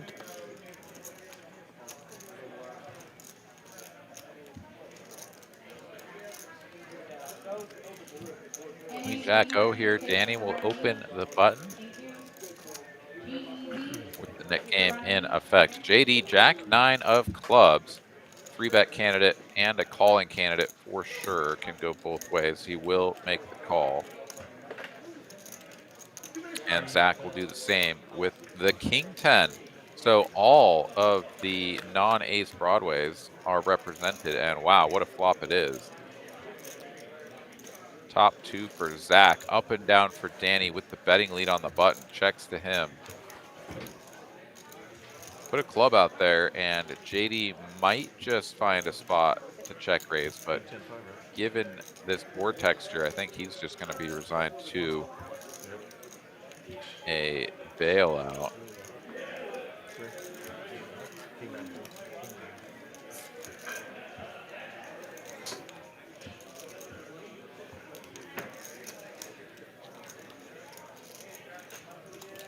And Danny is pretty deep here, 73.55 behind. Check raise seems like the only path forward given the texture of the board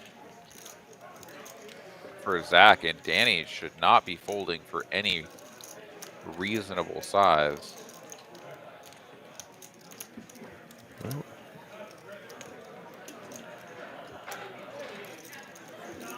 16, no, 18. So a large check raise. And Danny would not love to see the ace or the 9 of spades, perhaps. But just don't think you can go folding a hand like this, given the strength of your range as well. 42-15 in the middle, and it's now top boat for Zack. Will he slow this down with a check or continue betting? Yeah, Danny going to be deader than a doornail. Can't hit an ace or 9 anymore. Let's see what Zack does here.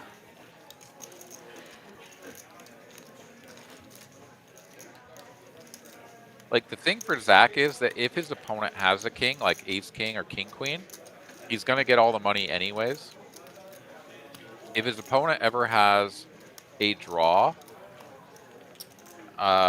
checking may just be the best way to let them improve to get the whole stack. He's going to go for the let me set the price low enough that he'll continue with the draw, and I'll get that much of the value anyways. Because if he bricks, then at least I got that. And if he hits, then I probably get the rest. And so and there it is, Aaron. Oh, yeah, there's the card. It's going to work out perfectly here. Like, honestly, I think it could have gone either way. Like, Zack could have checked the turn. Danny probably just checks back, and we get here anyways. And it's just like a full-blown, cooler by the river either way. But as it stands now, SPR is so low. Danny's just, he loves this river. He loves this river. And then hates what he gets shown. Absolutely. Nastiness. Knit button game just started, and boom. Danny down to the felt. Courtesy of the 7 seat. And Mr. Run Good so far tonight. Zack Daddy up 18.7K, Aaron, in under 2 hours. Yeah, he's just like, I buy in for 5K, and then, whatever. Like, 6 orbits later, I have over, 4 times that, nearly 5 times that. Goodness. Must be nice. Danny going to get back in there for 10K. Yeah, that's just savage. Like, and he was just handcuffed to it, right? Like, Zack could have played it a couple of different ways on the turn. I do think a lot of players will play that as a double check raise spot because now you have everything so locked up that it's really hard to get your opponent to continue, especially if they are on a straight or a flush draw. They might just see that board pairing as like, I could just be drawing dead, right? And fold for even a small amount, but he gets the max with that 9 on the river, one way or the other. Well, fresh off of hating a 9, he wakes up with a couple of them. See if he can't win a different way.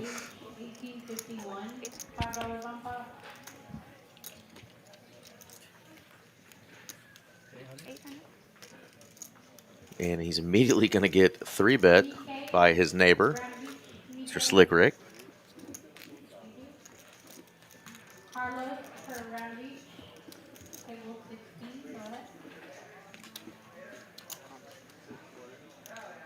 He's going to make the call, so we're going heads up. Slick in position. Hit all around, Danny. 10 and an 8. Does still have the best hand with 2 9s.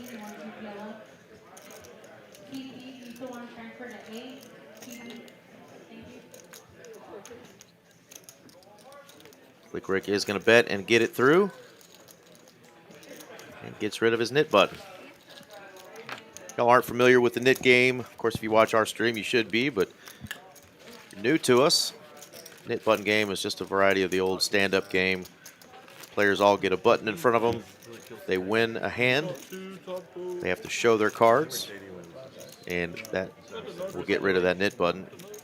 The last man or gal holding that knit button has to pay a penalty, and I think this one they normally do a $100 penalty.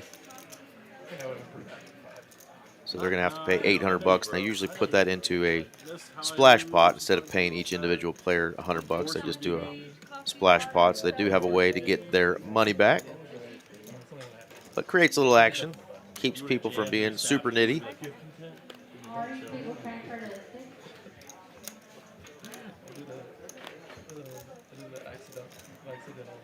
Bobby's got 10s. He may have been in the straddle position. It says call. Charlie going to raise it up pretty big here with the ace-queen offsuit. Slick Rick putting in a call with jacks. That's going to allow Scott to get in with a couple of 9s, go set minded.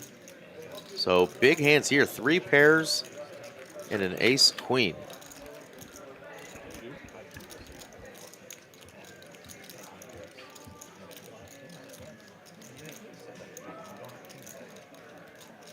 Sassy joining us in the chat. Howdy, howdy, Miss Sassy. Step away for just a second, and what do you know? A bunch of pocket pairs, and what a turn card that is. Scott drills it. Oh no, the straight came in. From 4th, well, no, 3rd place, because Charlie didn't actually have anything. All the way up to number 1, and this is a really good spot, given that, I mean, it's not going to get any more money probably, but like we could just see like a bet and check raise and doesn't have to fade any sort of river shenanigans, you know, which will feel like a good spot. Yeah, and this was checked. The flop was checked all the way around, so. Wow. 700, 700, 11,000. Oh, man, that's a big bet. I wasn't really seeing that coming. Check raise, sure. Check raise all in, my goodness.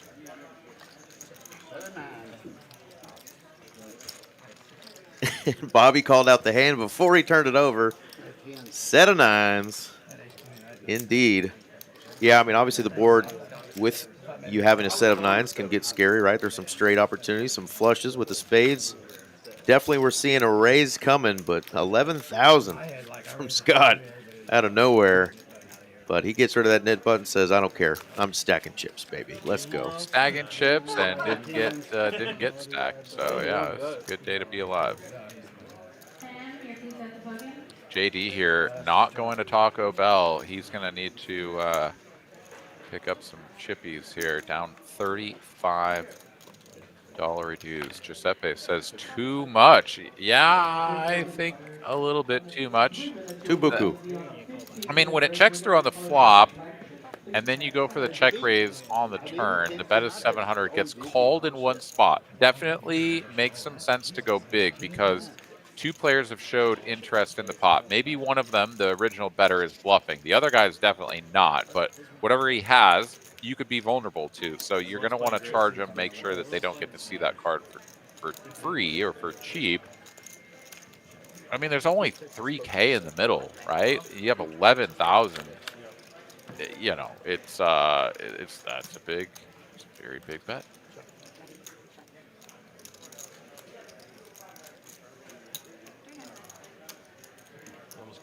Ace Queen shows itself again. Danny wields it this time and flops the toppest of pairs. With the toppest of kickers, it's second pair top kicker for JD.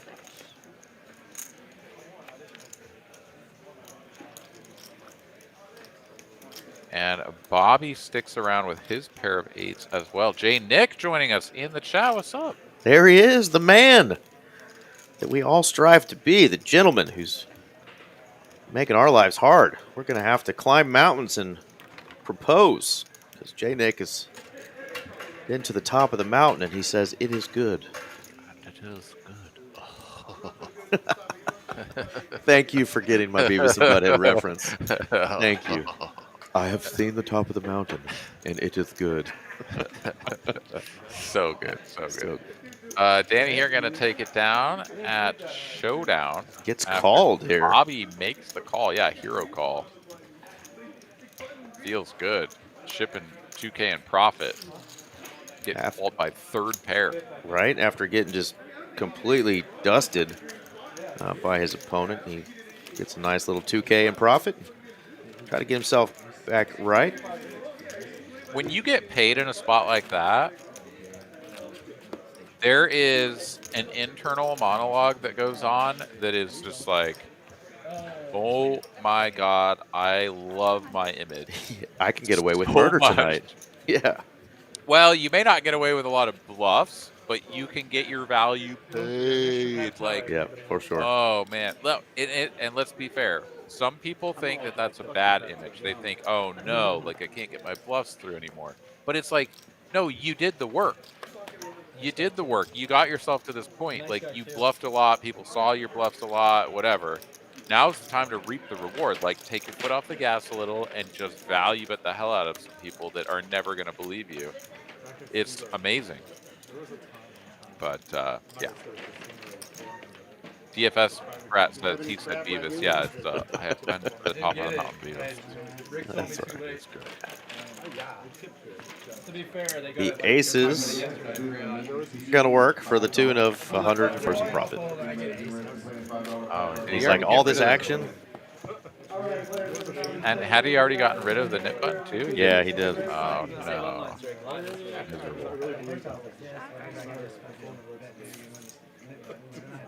Thank you, DFS Brat. Reminding folks to smash that like button. Got about 157 of y'all tuned in via YouTube and Twitch. How's the fantasy squad doing there, buddy? Oh, we were doing okay this week until the Cowboys game, actually. We had a quarterback and running back for Washington, which I just thought was an automatic huge game. But quarterback gets hurt, running back, no opportunities because his team's playing from behind. And then I had George Pickens, who, after his fifth catch and 82 yards, which is okay, you know, we're up 20-something points. No need to throw the ball anymore. So we held on to a decent score and had to fade 8 points last night from some running back for Detroit who just went off. Some guy, just, you know, whatever his name was, yeah, 30 points. Gibbs. We knew he was going to have 8 points before the first quarter was over, and he did. wrecked. Well, yeah, we're 3 and 4 now, hanging on for dear life. If only I could be there. I am 1 and 6 and 2 and 5 in my 2 leagues. Are you like the Raiders or the Jets? Is that how you feel right now? Just completely defeated? I'm the Titans. The Yeah. Titans. Yeah. No, I have the most points scored against in both leagues, and probably the fewest points scored.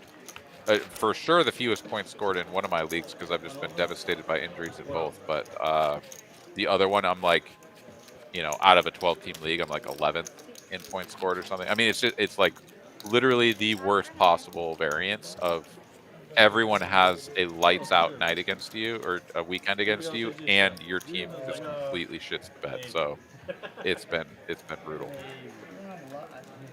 Honestly, the fact that I've won any games at all this season is sort of a miracle. You should change your team name to the Amber Herds since they love shitting the bed. Wow.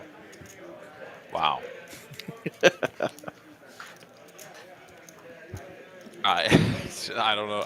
Maybe. Anything is. Or Amber's Turds, whatever you want to do. Amber's Turds. There you go. One way or the other. You're losing. I mean, and I have decent teams. Like, I have Puka, but like, then he gets injured. Like, literally everyone's broken. It's just absolutely insane. All right, 5-3 deuce. The pocket eights are cooked by the flop wheel for Carlos. Yeah. But he's going to bet 500 with him nonetheless. And Carlos. just flicking it in. Yeah, the old check call,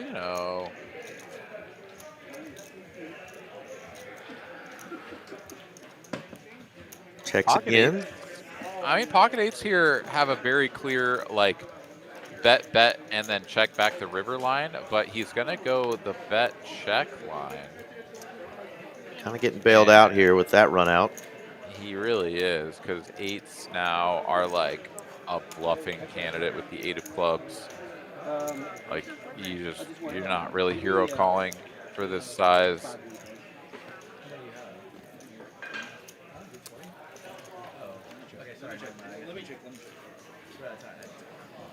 Okay. Yeah, just. Can you get those? Just give me a rack of one.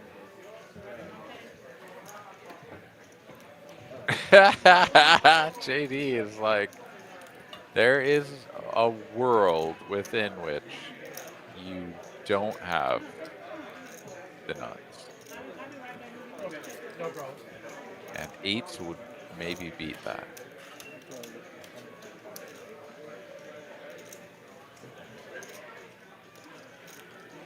And this is honestly just a spot that we find ourselves in frequently, right? There's always somebody at the table where you're like, when this guy bets a lot, they just have it. Oh, JD's going to pay it off. Wow.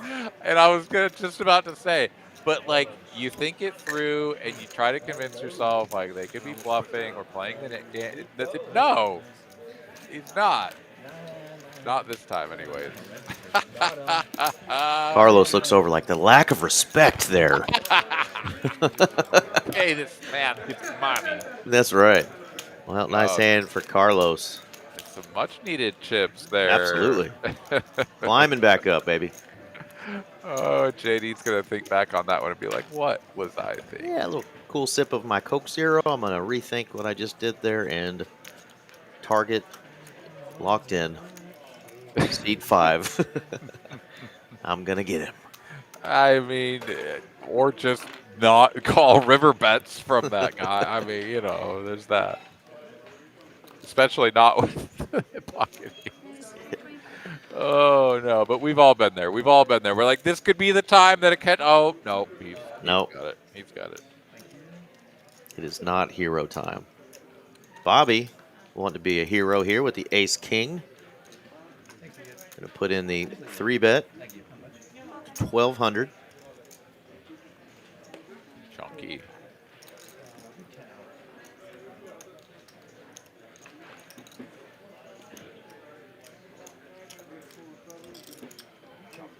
Uh-oh. JD fresh off a drubbing, courtesy of Carlos. He's going to look down at the ace queen suited. Yeah, this And is where that. this is a button 3-bet and a big one as well, right? This is like the 4x button 3-bet from Bobby. It looks like he doesn't want to get called with the button, the nip button, that is. Yep. I mean, this is like this is prime time for JD. Yeah. Oh, nasty. He's cooked. Flicks it in. Bobby can't get those chips in there fast enough, and we're gonna go one time. Do you have 10s? JD says one time.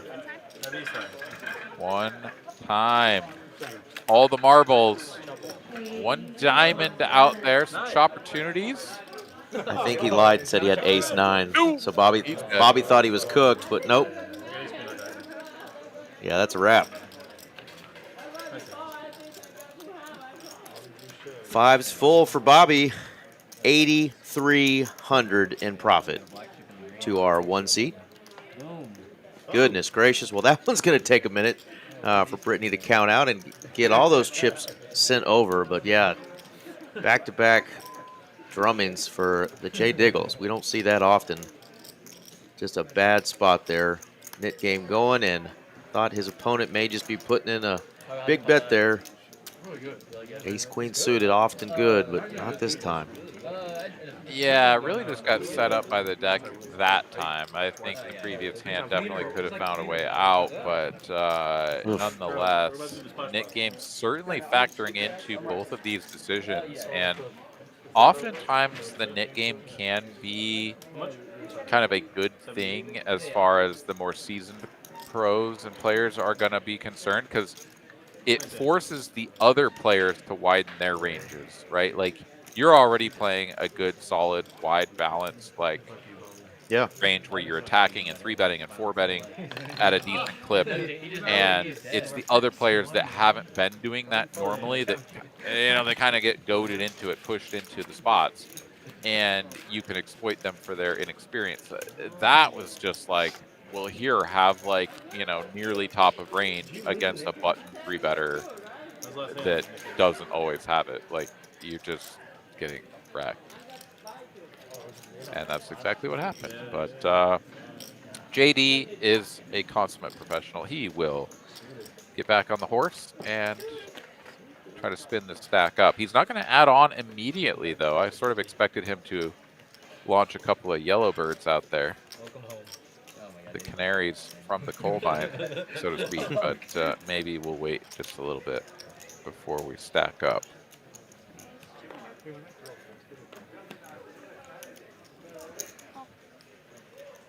Charlie coming to play, and Slick Rick double down with 7-4. Oh, and did we have was that the knit game? That was the knit game decided right there? It was. It was, because my there's goodness. a splash pot money. You're right. That's crazy. Okay, that factors into the decision even more. That was Bobby with the last knit button besides JD. So, of course, JD's all in. He got set up even more then. Yeah, that was super, super nasty. Now he's all in, though, trying to get his money back plus whatever else is out there. That's why he didn't add on. He's like, well, I'll just leverage the short-ish stack.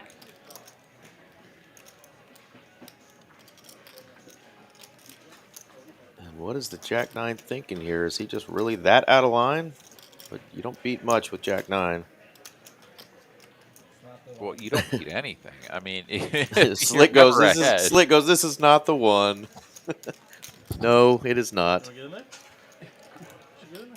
Giuseppe, what happened to Catman? You mean Cartman? Like Scott? I don't know what you mean.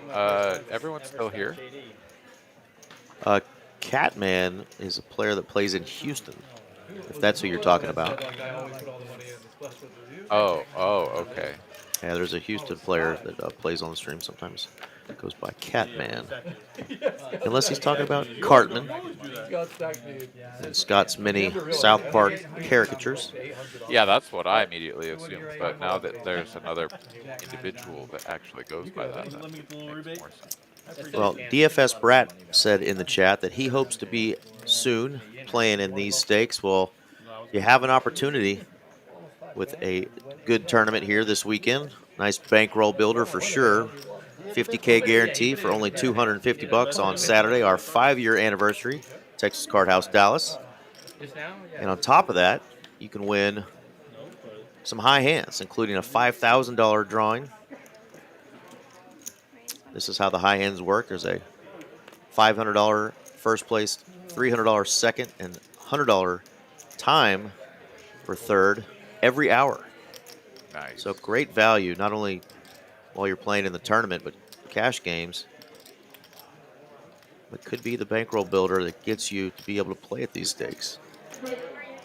All right, JD here, fresh off a win. He's going to go ahead and 3-bet this up out of the straddle. 7-6 suited against Danny's button raise. And Danny will make the call. Heads up we go. 1265 in the middle. It's a pair of sixes for JD. Wow, DFS Pratt number 102. Attaboy. Oh, but he just missed the medal card though, right? Don't you have to be in the first 100 to get the medal card? Good question. 450 is the continue from JD. Gonna get the value as Danny calls with the fives way behind. Now on the turn, JD here, third pair, doesn't really benefit from building the pot any further. Unless he's just gonna try to barrel his way through this, but pretty much only get worse hands to fold, so he does check it over. Checky, checky. Free river card for Danny does not improve. And with the 2 pair now, JD can go both ways. Check or bet. I think it was when his opponent just like snap checks back, it kind of feels like Danny has exactly what he has. Maybe something like the ace-6 suited, or there's just not a lot of combos that are going to pay you off or check back. Like it's one of those weird spots where your opponent's range is just super narrow. So he's gonna jam to go for the max value against the like king nines. Because like king 9 suited is pretty much maybe king 10 that checks back the turn and then feels maybe compelled to pay this off. But Danny with the fives gonna do his due diligence and think this one through.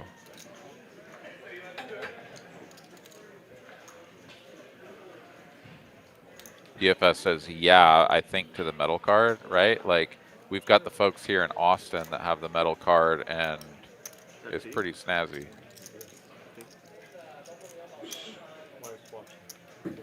Texas team. Long Island team. And he doesn't want to get bluffed by Joe Daddy, because he knows he will hear about it. Yeah, so bet check, bet all in for 2x pot. I mean, it is true that Danny. Oh wow! Danny's wow! Off.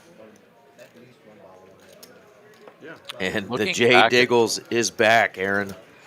He is, and looking back at this, JD, you know, once again we have the internal monologue of like, damn, I love my image. Like, JD's image right here is what got him paid, and it's a little bit extraordinary to think that a player can have an image good enough to get paid in these spots, and it must mean that he's going for the 2x pot, like river jams with bricked hands, right? Like whatever it is that he might have, is like ace 9 here or something, right? Like it's got to be something like an ace 9. Bets flop, just total nothing burger on the turn, check, check, and now here we get to the river with some kind of decent blocker, ace 9, ace 10, king, maybe a queen 10, queen 9, and then we just YOLO it in there. Like, to get called in that spot is pretty incredible That's a little more with the like, pocket fives, right? Absolutely. Like a king, sure. King 9, king 10, like I was saying, like those hands should probably just like roll their eyes and call you off. But That's what he's going fives, for. he gets called by fives. That's incredible. Somebody advised he needed to roughen up his. JD Yeah, well says, done. Well done, JD. Well, high five, JD from JD.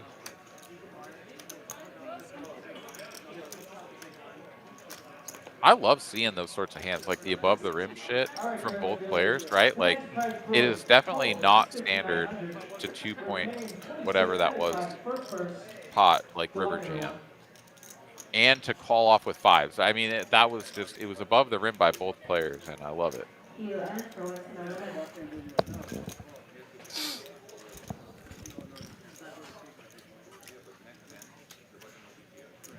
He did 3-bet pre, you're right.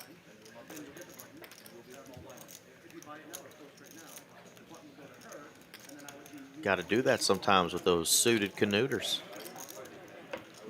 And it worked out. Queen 8 here for Slick on the button. Charlie, the original raiser, gonna put in the call. Heads up to a flop. And what a flop here. Diamond flush draw for Charlie. Slick Rick betting lead. Does have 3 to a straight, 3 to a flush. And a pretty decent flop for his range. He will continue.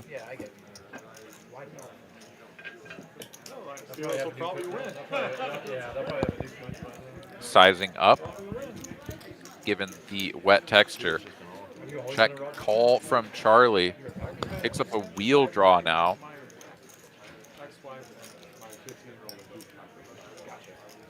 And if Slick is going to continue on this line, it's going to be with 0 equity as far as he's concerned. He will shut it down. But picks up a pair of 8s on the river, which will be best if Charlie does not bomb this. And maybe he doesn't even need to bomb it, right? Half pot? Oh, he's going to overbet. Oh, my goodness. Seems so bluffy. Oh my goodness, the overbet a little bit excessive, perhaps. I'm not saying that Slick should just like, oh, well now you're so polarized that the 8 is just like the money card. But like, I think if Charlie bets half pot, the 8 is like pretty miserable. Oh, he does wow. still find the fold, and Charlie gets it through. But Slick Rick really thought that one through. I'm not so sure. Yeah, I don't know. Who knows? Maybe half pot, he does find a call somehow, some way. But I just think the big bet was even more enticing. He had to pause for a minute because he was like, I'm not certain if we're still playing the Nick game or not, so I didn't know if I had to show my hand. That would have been one to show, that's for sure. Got one through there. Yeah. Both of those players playing with a sort of a speed as well, right? Like, oh, here we are just sort of casually getting to the river where it was just like no pair versus no pair, both making decisions within seconds of it being on us. Pretty awesome to see. I'm definitely a like pretty deliberate player. Like I hope that I'm not, you know, sort of an excessive, obnoxious tanker, but, you know, we get to a big spot where I'm about to launch in an overbet on the river, like, I'm definitely going to take, like, 10 seconds before I do it. I mean, that was, like, 3 seconds, just like... Do you want to say it, or do you want me to say it, of what just happened to our player on the button?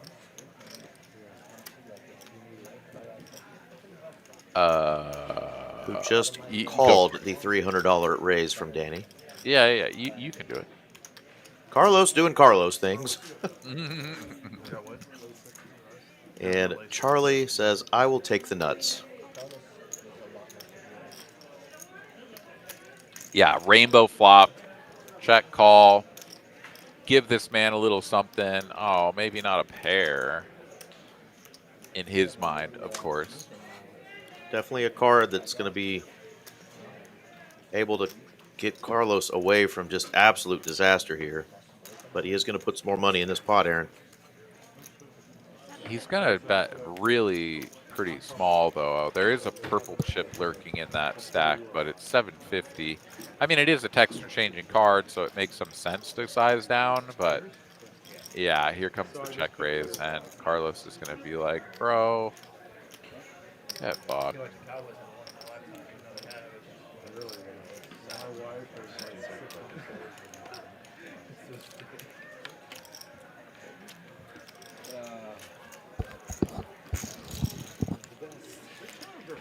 Jack's into the muck.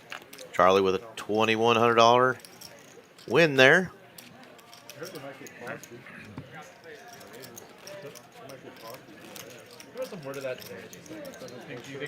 Yeah, good fold, but yeah, I mean,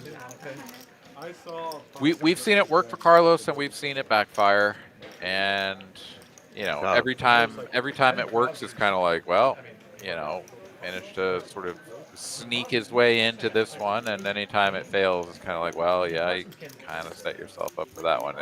It's the nature of that style, and you know, Carlos, he's sticking with it. It's what works for him. It's what he feels comfortable with. He definitely has the reps in for it, and you know, when he executes it, and somebody is just like, wait, what? I don't know what you can have here, and then gets shown kings, you know, like, oh, there it is. Then it works, but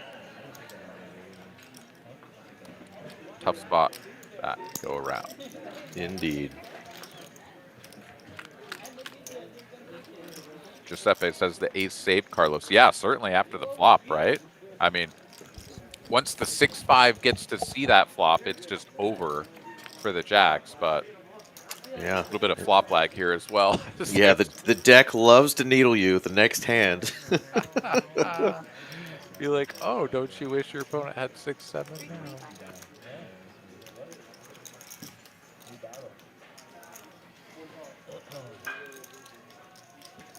5-6, whatever the hell it was.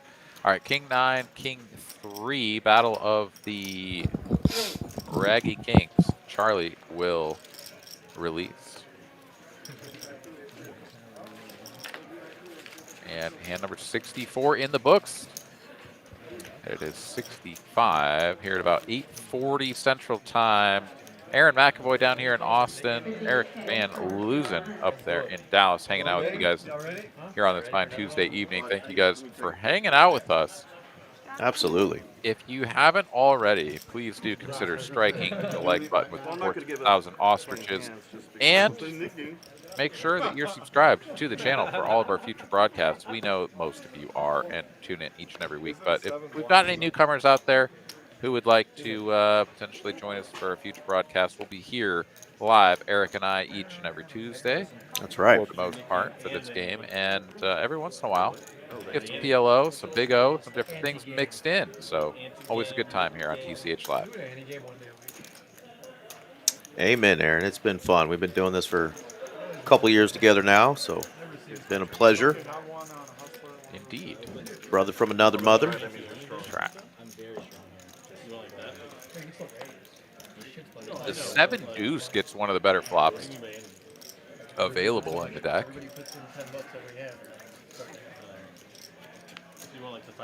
And one of the best turns available in the deck. I'm thinking like 25, 50, 50. Oh, 50 with the $50. Yeah, I'm down for that too. 25, 50, 100. Yeah, I'm thinking I'm down for that too. That's what I mean by Said 400 and the ace queen no club quickly. And Carlos is like, shit, I'm getting beat by 7 deuce over here. I think eventually got kind of. Slick's like, pay up, guys. Where's the 100? Yeah, the 7 deuce game kind of fallen out of favor, but it's always fun to show still when you win with it. Damn near the nuts with it there, though, so it's like not as impressive. All right, we've got to keep talking about these things. I'm going to put up both tournaments real quick while Brittany gets this next hand out. This weekend is the 5-year anniversary in Dallas. $250 buy-in, $50K guarantee. High hands are going on all throughout. We also have this bad boy coming up on the 28th, next Tuesday, starting flights for our even bigger one, end of the month tournament, $300 buy-in, $250K guarantee, $1,000 double bag bonus, $2,500 triple bag bonus, or get all your buy-ins back, whichever is greater. That is the one that we've had somebody buy in 42 times trying to get that triple bag. God bless them. But a lot of opportunities for tournaments coming up. And of course, if you're not here in Dallas, if you're around the Austin area, the Poker Atlas Tour starts next week. Satellite's already going for that down there in Austin.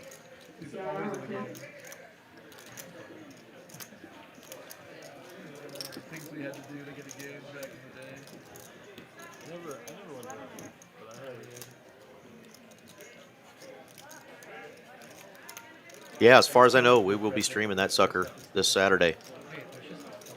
It is on my schedule to be commentating that one, so normal Saturday final table live stream going on right here on Saturday.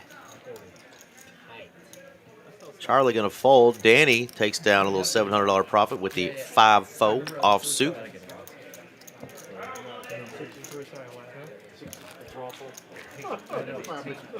Brittany doing a great job. We're about 2.5 hours into this 5-hour live stream.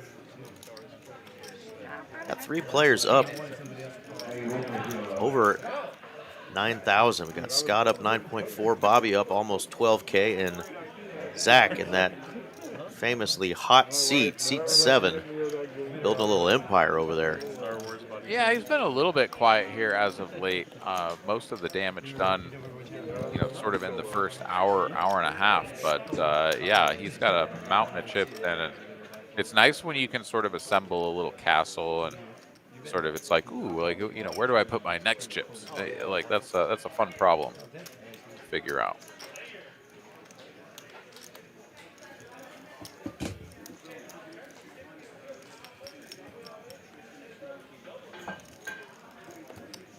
Nine, 7 offsuit here for Charlie. Thinking about getting a little frisky, perhaps, given the open and call.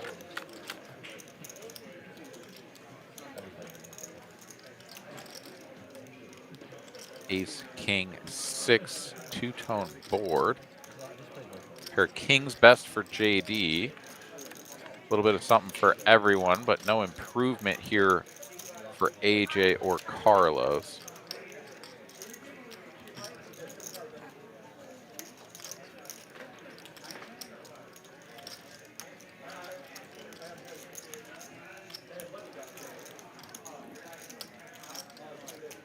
Didn't even mention the sport coat. Carlos rocking the nice brown sport coat, looking dapper, as always. Deuce now on the river. Full-blown bricks. JD, though, not going to take a little value stab and will just show down the king for the winner.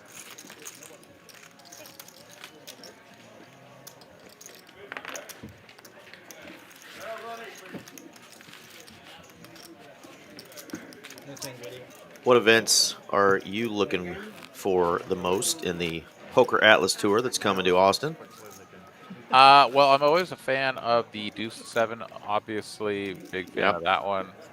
The main event, of course, 500K guarantee main event for a Hold'em event. What's the buy-in for that guy? I want to say like either 800 or 1,000. Okay. I honestly, I was thinking 6 to 8 usually, but sometimes they get them a little higher. Just like our Trailblazer main event recently was 1,200. Yeah. So here, I'm just gonna look this up because I have it right here, and I will tell you that the main event is an 1,100 500K guarantee. There's a 20K guarantee PLO event for $400. There is an 8-game mix $300 event. That one should be fantastic. Tons of satellites, though, right? For those Tons big of ones. satellites. Yeah. Yeah, tons of them. There's also a $2,500 high roller with a final table live stream. So a real opportunity to sort of show off your chops if you're interested in getting in a high roller event. The $300 no limit deuce to 7 is going to be on Wednesday, November 5th. So obviously that one is going to be sort of my main event that I'll be looking at. And then really pretty cool what they're doing with this one. There is a 200K guaranteed PKO tournament being run to effectively kick off the start of the series. So progressive knockout with a big guarantee prize pool. Like, how cool is that? Like, you never see that. So they're definitely trying something new. They're opening up the playbook a little bit. And for anyone who has never played a PKO before, it's a little bit confusing and perhaps a little bit challenging to try to understand, like, in your mind, how should this change my behavior? But it's a ton of fun because it's like a normal bounty, but on steroids. Because if I knock out 3 people, like, my bounty is not the same as just 1 player anymore. My bounty is now worth like 3 players. And so therefore, every time I get involved in a pot and someone covers me, like, they are very incentivized to try to eliminate me. So it's a really incredible format. You don't see them run live, like, ever. It's a sort of new thing that different card rooms and stuff are toying with.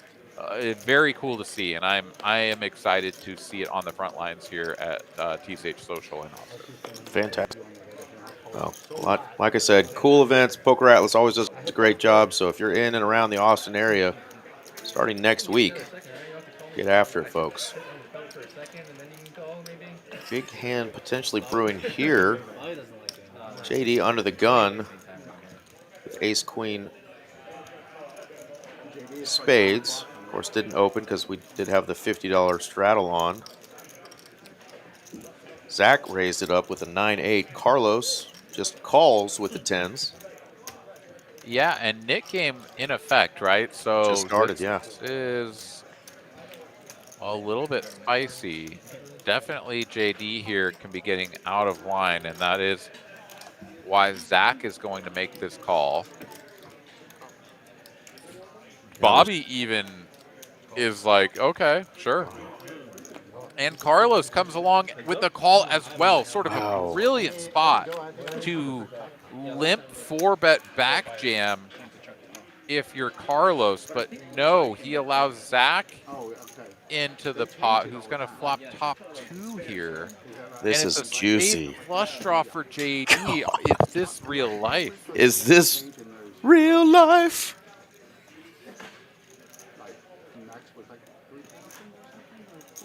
I mean, for sure, like, Carlos could just have all the chips in here pre-flop, and JD has to, like, figure out his life.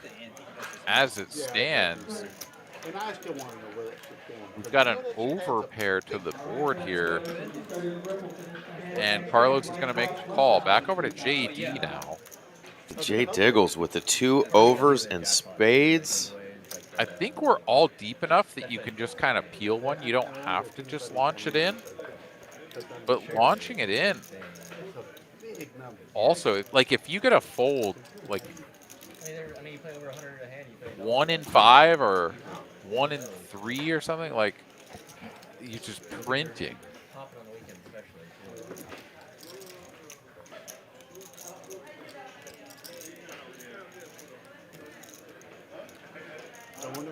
I mean, this is just, we're set up for a huge pot here, Eric. Like, this could just be JD all in, Zack all in, and Carlos sort of shrug all in. It is. Oh, my goodness. Here we go, boys and girls. There will be blood. The blood is real. I mean, we have top 2 for Zack. I mean, look at this stack, though. JD has put well over like 10K plus in there. That he is not all in for 10,800. He's in for like 16, 17,000. And Carlos has the squirmies. He says all in. Yeah. Oh my God, folks! 31,000 in the middle. Well, the way Zack has been running, it seems clear to me that this is just going to be like brick, but he's only got half the equity. 2 cards to come. The number on your screen is incorrect. JD is much deeper than the 10,840. So we'll see if the numbers get updated here prior to the turn and river, but this is like a 40K pot. Oh my goodness. Whatever the rules are. That's like so far. One time. Fuck it.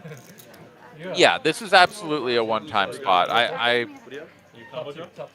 It is up to the players as to how they want to do it. I do think that the option should be available to the players on the outside to play a, multi-turn river for their side pot, whatever, if they want to. But I don't think you should. I think anytime it's multi-way, you should just rip it. One time, all of it. No spade. Full And there's house. the boat. Taco. 9's full. JD hits the wrong spade, and he's going to get stacked. 7 seat. You said it, And AJ. Carlos No, bro. If I was you, I would have just is taken going to it. go down to the Just felt. taken it. Hey, what do you need? Ay, ay, ay. No, it's not 800. Oh, you're leaving? Yeah, I'm pulling it out. Just put 800. No, 800. Okay, I'll let you know what it is. It's gonna be like 200.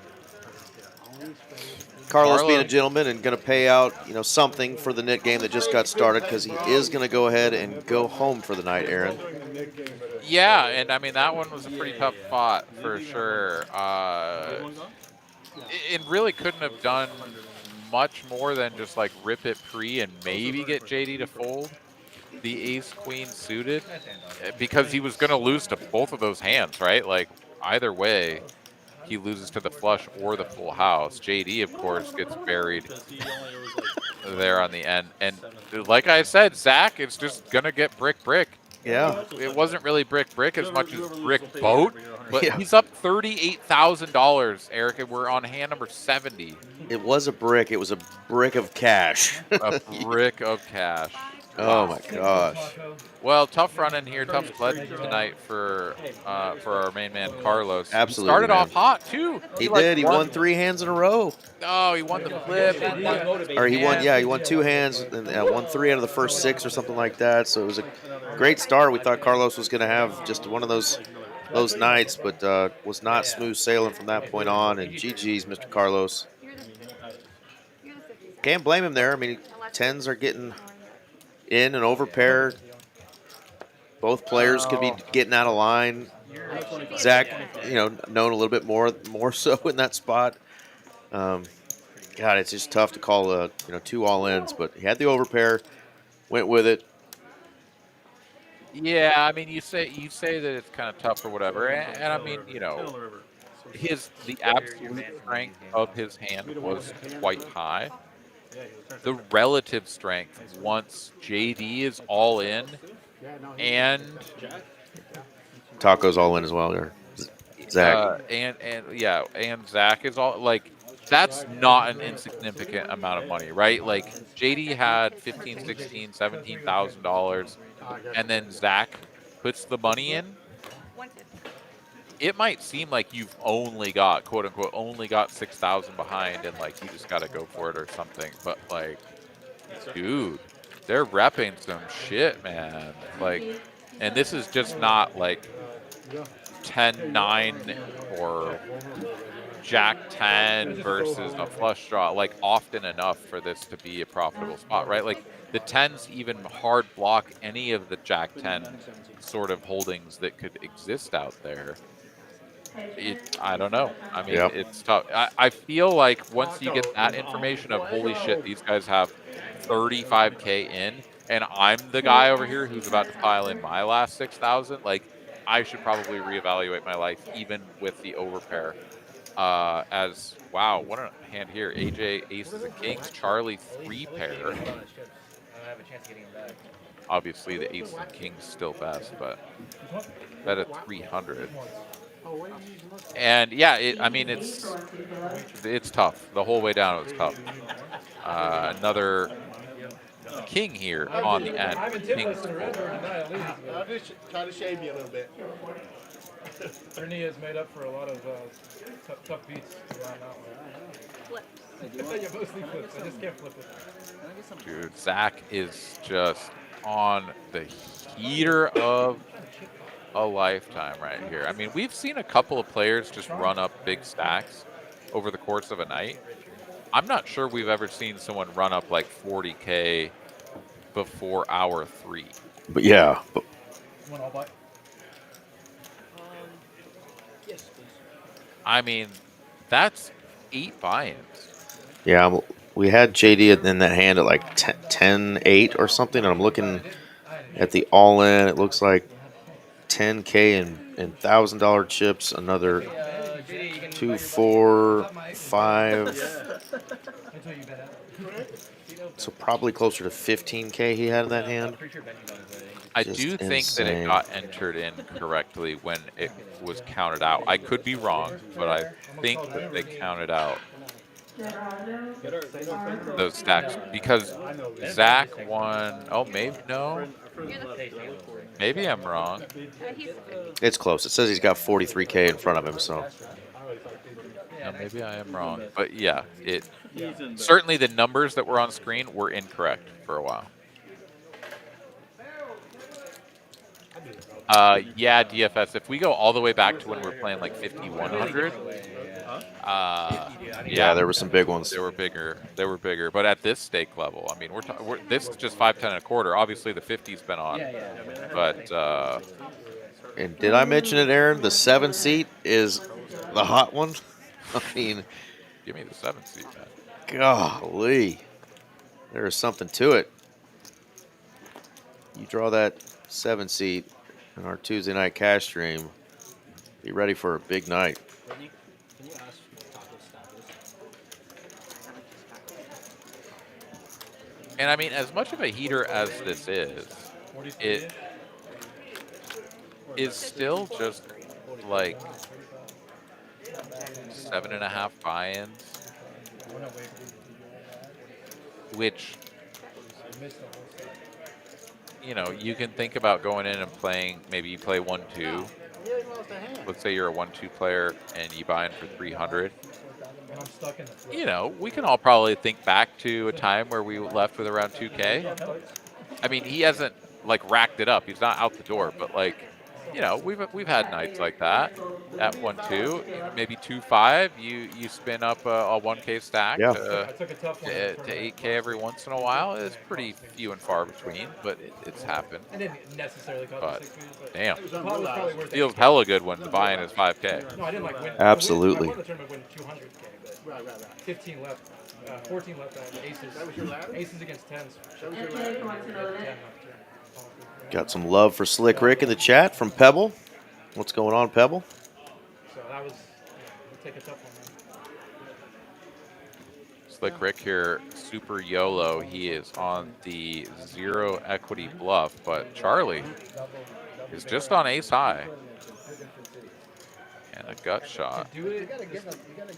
So while he has the best hand, it is not a lock. I told him it's And will let it go. Slick Rick here has added on to Absolutely. match up to the big stack over here. 38,000 in front of that man. Yeah, that's insane. out of 96 making day 2. I mean, that's basically saying, like, I'm here to go to war with you, Zack. Like, Exactly. right? Like, I mean, Charlie's got a lot of chips, but you don't have to get up to 38,000 to cover Charlie. And Bobby and Danny. Next closest stack is 21,017. Wow. And he won the Austin tournament. All right. Well, focus on those midterms, but we're glad you're watching some poker with us. Definitely take a break. Get that. And work for DFS, Brad, as well. But, yeah, thanks for tuning in, boys. Yeah, thanks, Brad. We'll see you soon, brother. See you on Saturday. Back and forth. Somewhat in the same room, though. Like, he did it in 2 different suits. Yeah, no, that's, he wasn't playing. All right, king, queen, king 10, ace 7. And I finished just out of the money on both of them. Well, I like your story better. I like your story better. I played two tournaments at the same time. Over and around to Scott. A couple of 5s. Story better. Danny has put in the 3 bet Day one to 1,100. I was playing the 1,500. And yeah, I think this is And he started at 10 a.m. the next day. a wise fold. Gonna start seeing with the stacks this deep, Eric, and the blinds sort of still being 5, 10, quarter, 50. I mean, everyone's like 300 bigs deep now, right? Maybe barring 1 or 2 players at the table. Actually, You're gonna just get naturally more 3 and 4 bets. Like that's just the way it's gonna shake out. So gonna face a lot more kind of awkward spots like what Scott just had, where you have 5s and you kind of want to see a flop. You want to go set mining. You could win a huge pot, obviously, if you drill a set because everyone is deep. But just have to pick your spots because every pot is going to be inflated. All right, king queen versus king 10. It's top pair, king kicking for Charlie. Gut shot now for Danny though, and that is going to inspire him to continue with the bluff line almost certainly. I played one pot that was like just under 100. Yeah. Yeah, I was telling you to flop. You only run once. Ah, but I am wrong. That's what Cashman said. Decides to check it back and take his equity. Figures that Charlie's gonna have a queen a little bit too often. Got it all in for, I mean, like, we got it all in for like 350 things. Like certain pairs for extra. For piles. And he will just check and fold. So gets away from any further damage. Charlie takes it down. 300, 600, 1200. Bobbing and weaving at the right time that time. Absolutely. You slept on it, then it wasn't any good. I know that. Well, let's see who still has the knit button. You know, Charlie just got rid of his. See, one in front of Danny. We got JD, Danny, It was wild actually because like when I played and the Knitosaurus Rex over here. The 9 seat, Scott.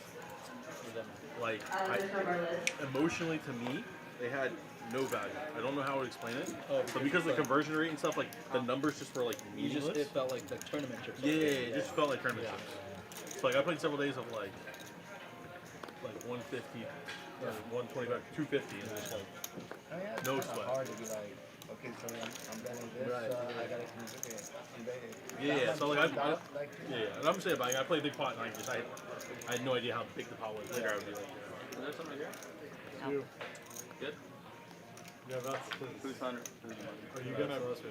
I gotta go get more. I gotta go to the bathroom. I'll be back. We're in the middle of a nick game too. Yeah, you might have to wait a little. I can wait a little. She just texted me. Mallory? Yeah. Okay. Yeah. I can wait. But Yeah, let us finish the nick game. And then okay, I gotta get more tips out. Raised to 400 JD with the 5s and a nip button on the button. She just has a list of 2 5 reps that she But yeah, we played with him. Remember, he made a comment about the only good player here. And we are going to get a player into the 5 seat. Do we know who this is, Eric? Yep. They're talking about somebody. What a flop here. Hello, Danny. No, of course. That's a long time ago. I mean, Remember him? several months ago. Yeah, I remember that. Danny leads for 500 here. And this is going to be sort of poorly timed because JD has kind of the exact hand that just has to get out of the way.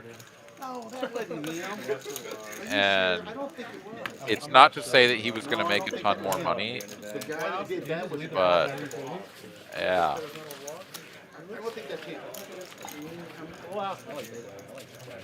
All right, heads up we are for the next game, JD and Scott. I was just like, this is all you. He had a blog that was like, with like 10,000. But be 10,000 to 100,000 or something. Ronnie's buddy, there was a Chinese Yeah. Paul was his brother. I don't think that's him. I don't think it's him. We'll see. All right, well, the seat's locked up, but those chips are not in play yet. Yeah, that's it. That's definitely Yeah, it says a player named Ben will be coming, we think, so. But I just can't trust my judgment. The mystery man in the 5 seat, which is not the hot seat tonight. The hot seat is right over there in the 7. You played her. He was the guy. Zach, big Dallas Mavs fan, rocking that hat. This basketball season is near. Hockey season is here. What a time of the year.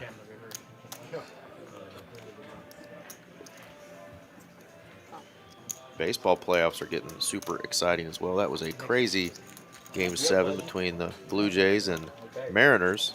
That stuff that Ohtani is doing over the National League. Goodness gracious. Yeah, I hear Legendary good things. Danny here flops the joint in back-to-back hands. Just a moment ago, he flopped the joint with 10-9. Now it's the Queen 10. Is this real? He's got 2 hearts, so yeah, he is going to go ahead and raise now. Yeah, super deep, wet flop. Gotta get your money now. Slick Rick will make the call, and Rick turn for the 10-9 of clubs. As he can chop the pot with a queen, but there's only 2 of those left in the deck, and Danny here with the flush completing will check. Slick Rick checks back, and now Danny a clear spot for value. Post river, 2,800 in the middle. The check raise on the flop seems to me, I just don't know if you can go for the overbet here. He's gonna go for it anyway. Yeah. Full pot, slight overbet, but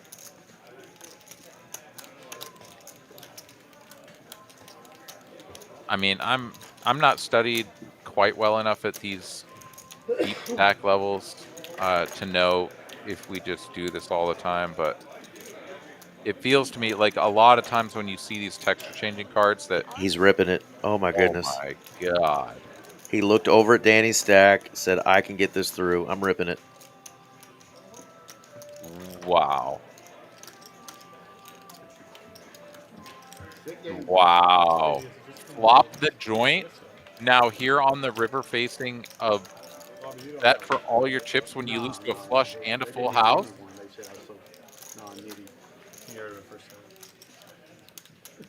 This is above the rim. Once again, we talked about this earlier, the above the rim plays. And here we go. Can Danny... Oh my God, Danny folds. He flops the joint and he folds. And Slick Rick shows 1 card. And it doesn't matter what card it was. I guess if it's the 9. Oh my God. I mean, I was hoping Danny was going to say, you got the better hair, but I got the better hand, and I call. Oh, goodness. I mean, everything's fun and games until you get raised all in, you know? Exactly. Fuck, dude. You flop the joint, you feel like this is your spot, and then now someone just all in and the textures change that dramatically. Like, it doesn't feel good. Well, and that's the danger, right, of going with the overbet there on the river. He had a flush. He had a flush. That was gross. Huh? With a flush of spades? Damn it. Oh my goodness. I mean, just what a play though. Right? What a like play. how many people will take that spot? Because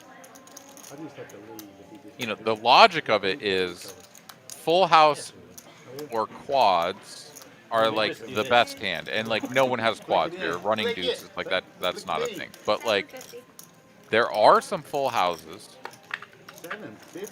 right? And even someone with a nut flush is going to feel the pressure from this potential full house. So me having a 9 blocks some of the full houses. I can go for the rep. Okay. It's just absolutely insane to think about someone who has flopped the nuts getting to the river and being just like in a miserable spot having to fold. Yep. And that was the run out to get you there. Oh, bless. Zack has flopped nut boat And AJ's betting into him. I think we know what to do here. We just poke some chips out there, make a call. Everyone else is a good guy. He's powering over the rest of us. AJ now, though, with just showdown value.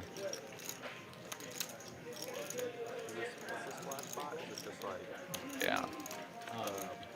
Unless he hits an ace. Oh. And Zack should absolutely check this. He should absolutely check this.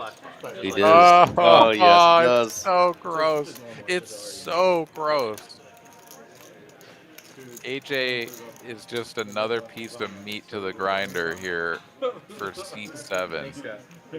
Takes a lot of pressure. 24.90 out there. He's going to go a little under half pot. No clue. I win all the hands. He tried to tell me that. He's like, oh, God, this is so gross. And now he's about to get smoked.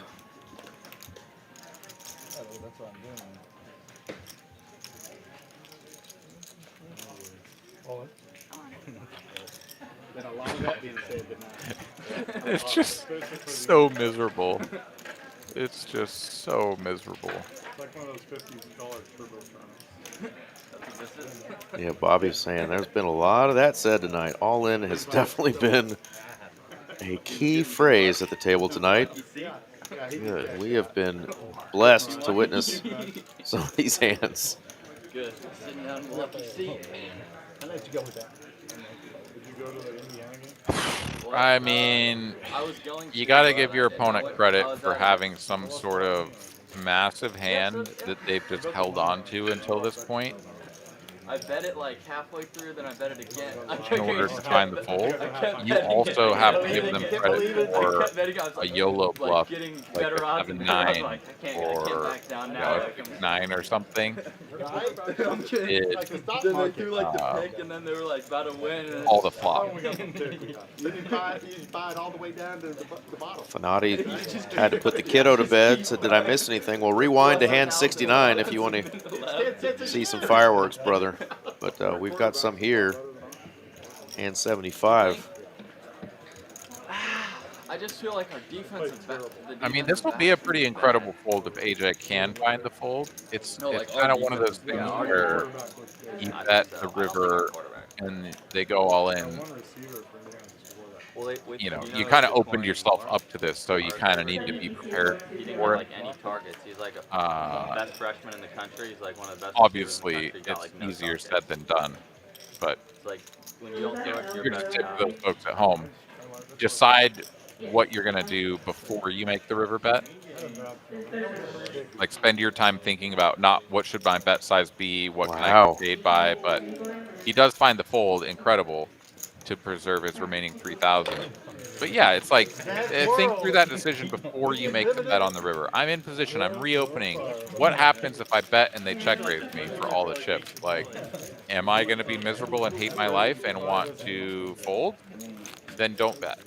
And if the answer is fuck it, YOLO, I'll bet they check raise, I put it in, then do it. Right. You know? But you know, and this is no slight to AJ, obviously, that's not my point here. My point is that for those folks that may find themselves in that position in the future, like it can go a long ways to make up your mind about how you're going to respond to, you know, future aggression. For sure. You know, in the moment or the node or whatever in the game tree that you're at now. So, for whatever that's worth. Well, we do have a new player, but because we are so far into the nit game, he's just going to sit out for hopefully just a few hands as we're finishing out this nit battle between Scott and who was the other? Scott and JD. Scott and JD. And Scott choosing to 3-bet here with the Queen 10. I like this. Show me a worse hand, Scott. I like this. Wow. JD's like, what are you doing, Zach? How can you fucking fold that? So that's twice, yeah, that Scott's gotten a little something through against the king tonight in the 7 seat. Zach is just happy to see JD pay the nit tax again. 'Cause Absolutely. He had to do it the first time around as well. All right, so Ben will not get to play this hand as he obviously does not get to participate in the splash flop from the previous net game, but he will join us in just a moment for the next hand. JD, he did get all of his money back from the previous splash flop by going all in pre-flop. Perhaps he'll be doing that again. All these people keep telling me, like, oh, I've seen you before. I'm like, nah, I've never been here before. Hold on, it did move. All right, do you know this hat that Ben is wearing? Yes, Oregon. That's Oregon. Okay. Yeah. I thought they usually were just like one big green O. Big O, yeah. Is this a different U of O or? No, I think it was on his hoodie as well, or his shirt before he put the hoodie on. It said Oregon, so I'm just assuming, you know. It's just Ducks. Okay. Yeah, It's just the good old Ducks. Gotcha. The most terrifying creature of all the creatures. You know, it's like when you face a duck, it's just like, oh no. Yep. Better get out of the way. A goose? I mean, now that's a different story.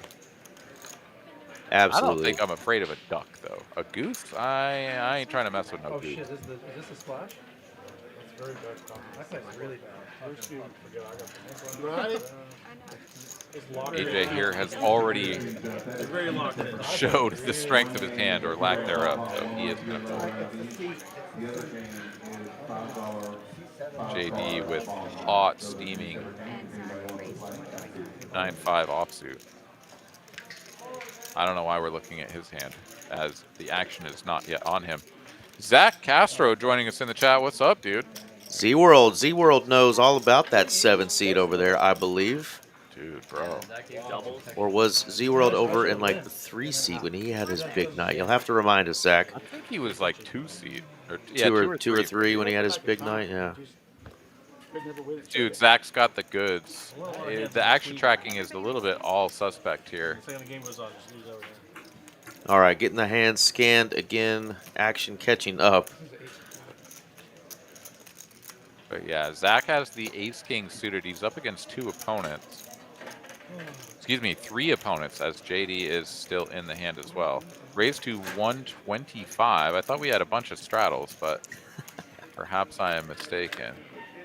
Nice answer, Zach. And indeed, it was just the single open, 3 callers. Check through to a free turn card. Charlie picks up a pair of 3s, but well behind the pair of 5s for JD. I was going to say bet it while it's good, but it does check around. How about a 2-piece now for Charlie? No biscuit. You know, you just runner. Nothing funner. And he bombs it for 2K. I blew it.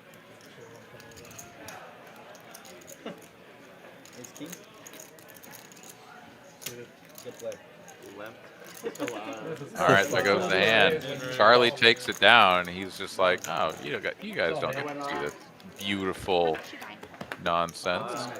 Close to 5K. I think like about 5K. All right, the about 5K announced here for Ben. He will do a little bit more inventory, but looks like he's not going to come in super deep. Yeah, not sure if Ben was tuned in or if he's let some of his friends know that he's playing, but if you guys have any information on Ben and want to share it in the chat, let us know where he's from. I thought I heard the players saying that he's been on the stream before, but I'm not quite sure. Okay. Yeah, let us know also. Social security card number, Yeah. you know, PIN, anything else you got for us? Maybe. Kidding, of course. Welcome to the stream here, Ben. Let's see how the evening treats you. As he's got a club on the jacket, so or the hoodie. So I don't believe that's a U of Oregon. No, it was the shirt that was underneath before he put the hoodie on. I believe it was Oregon. Yeah. I don't even play PLO, but I just the hold'em games aren't that good, so I just started playing PLO, but it's like great games. Like I was in crazy games, like could have been up a lot, but you know, just lose a couple big hands, and that's all it is. Indeed. PLO is super swingy. Yeah, almost like about to quit hold'em and just start playing only PLO. How many times you heard that, Aaron? I'm gonna quit playing Hold'em, start playing PLO. Dude, I mean, players are just yeah, like we're all perpetually in that orbit. Especially here. When you look over at the 125 PLO table from your 1-2 or 2-5 spot, and you're like, those guys are playing another 5K pot, and we just played our 90th like $20 pot in a row. Danny here with the birds. He is good through the flop, but up against 3 opponents. Like overcalling with like the bottom straight on like a paired board, like two players already all in before. Not that bad. Oh shit! That's what I see. That's what I see. It's like. Can't believe you hit that on me. All right, Charlie bets 500 on the button. Check raise from Danny here to 2,400, basically asking Charlie, do you want to double me up? Charlie makes the call. Ruh-roh. SPR just barely over 1, but Charlie drills it. And Gutter Danny ball. goes from top to bottom. First pitch. Gone. And how amazing is it when you're on the button like, oh, God, here we go. I'm going to call. Ooh. Yeah, that's the card I wanted to see. I mean, at least give Danny the 9 of clubs so he has some hope. Yeah. But no. He's cooked to a chop, man. And yeah, he should block here, and he does. It's just so obnoxious to get this card. It's so obnoxious. I don't know. I've been here. It's like getting more popular. Just a call from Charlie. Yeah, it makes sense. And yeah, there's just no way around this. Now Danny's in a spot where he's like, well, I won't check and fold, so I better go all in and try to get the value. And he's just going to get snapped. And, oh, he's going to check. Never mind. Oh, you're just arranging your hand. Wants to see if he can just go to showdown with the aces. Charlie is going to pretty much put him all in. Just shy. But then what are their boards? Yeah, I mean, I guess maybe Danny is prepared to fold. I don't know why you check otherwise, but he doesn't love it. And I mean, why would you? This is the most miserable turn card ever. I mean, if he's prepared to fold, then sure, checking the river is fine. I just am not sure I could do that. I'm a fish for sure, but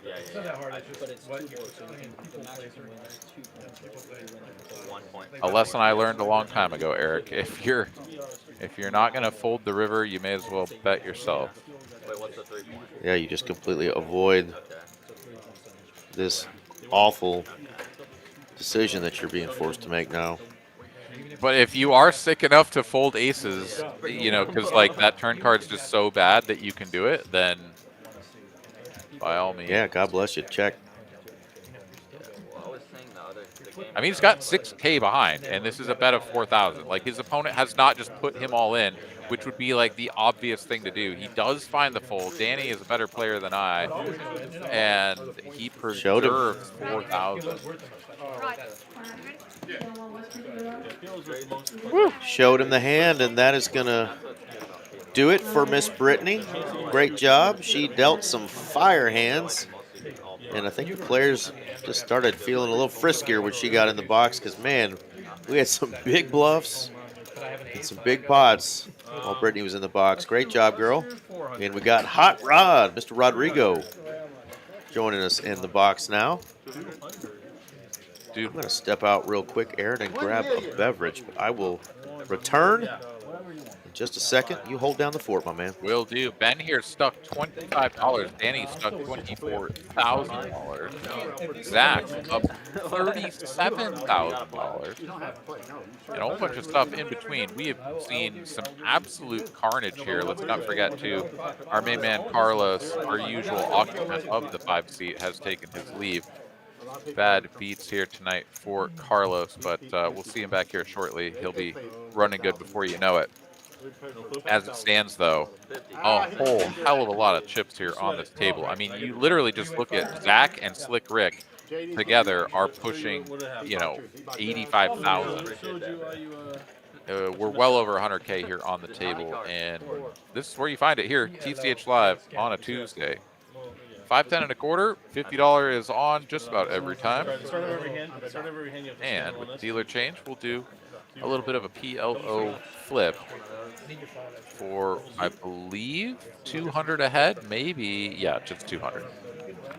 They started off with 100, went to 2, thought maybe there was a chance we'd go all the way up to 3, but just not deep. All right, no flushes available, plenty of boats and some broadways. I see Ben. Ben sits down in the 5 seat and binks the Broadway for the very first PLO flip of his night. Let's go. That's how they get you.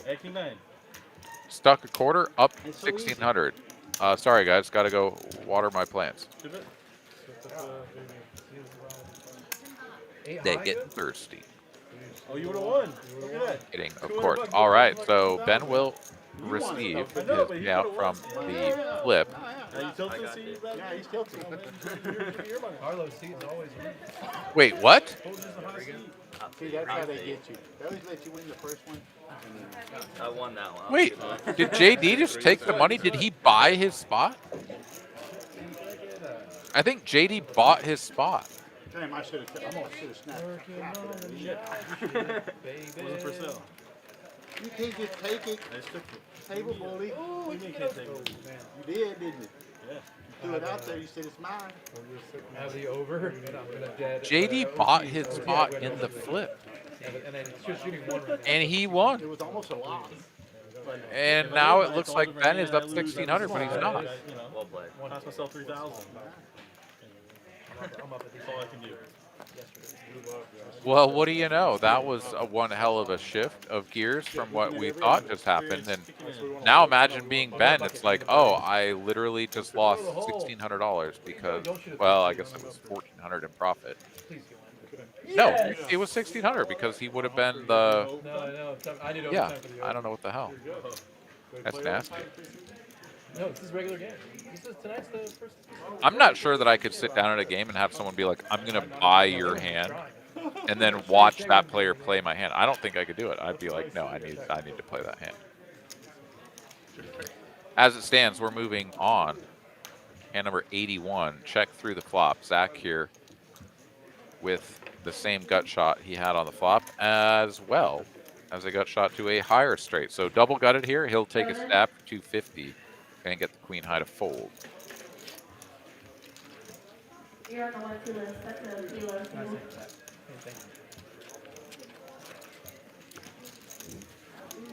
Working on the night shift, baby.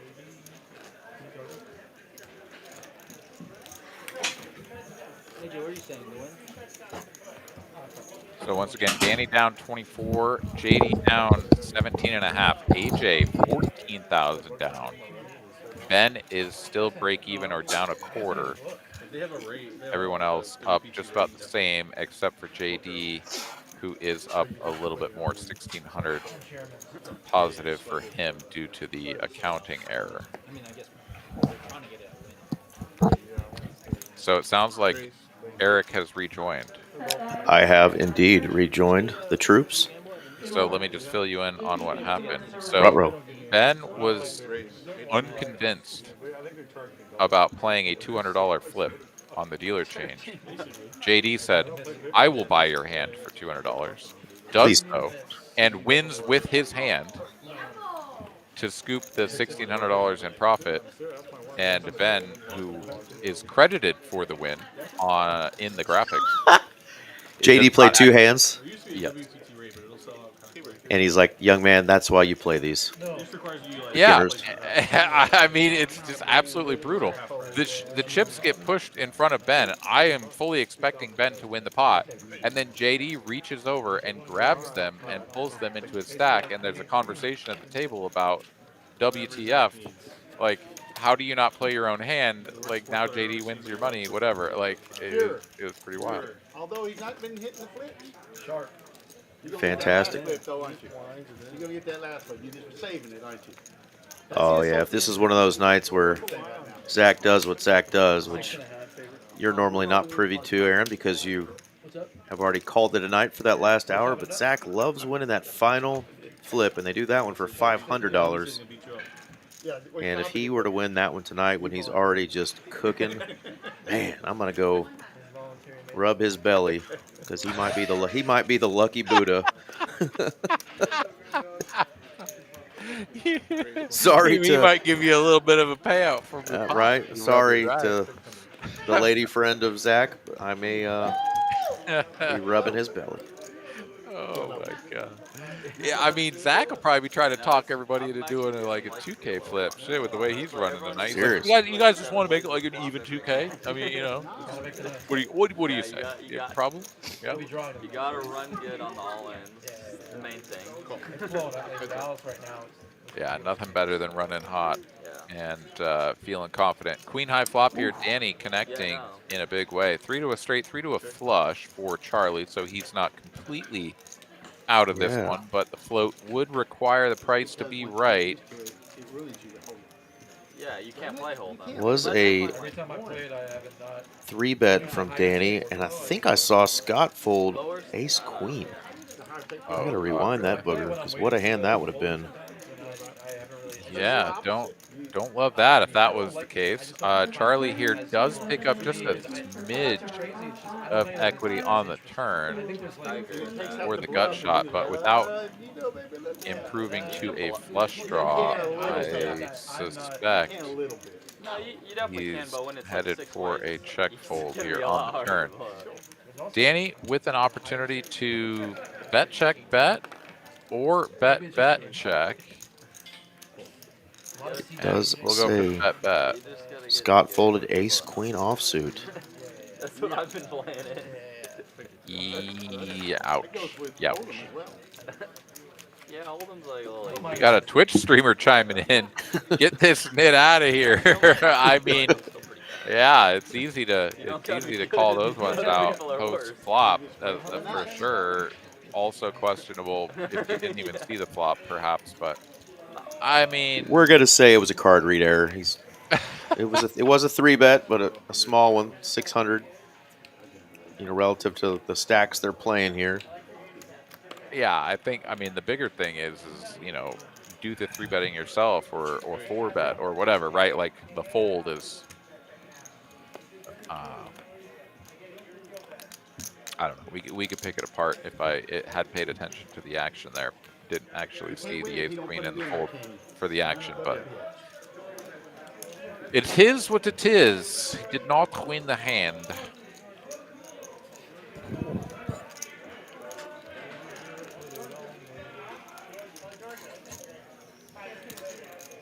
AJ getting tricky here, says, well, if Carlos isn't at the table, maybe I ought to just call with the Ace King suited and drill top pair, top kicker, backdoor nut flush draw.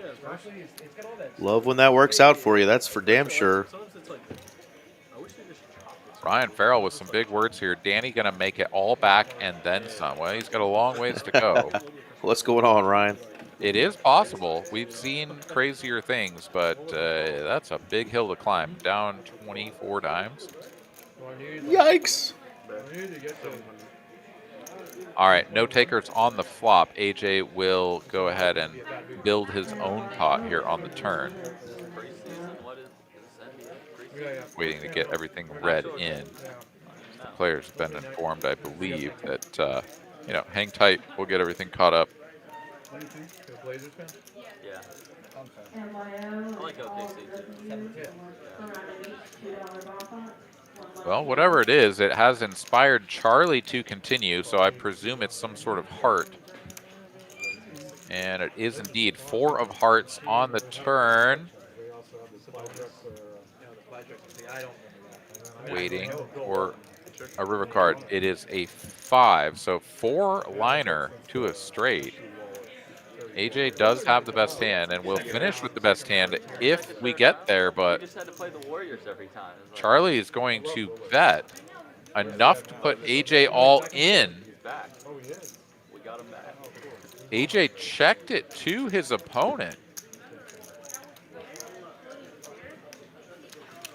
And is now going to fold? Oh no. Oh no.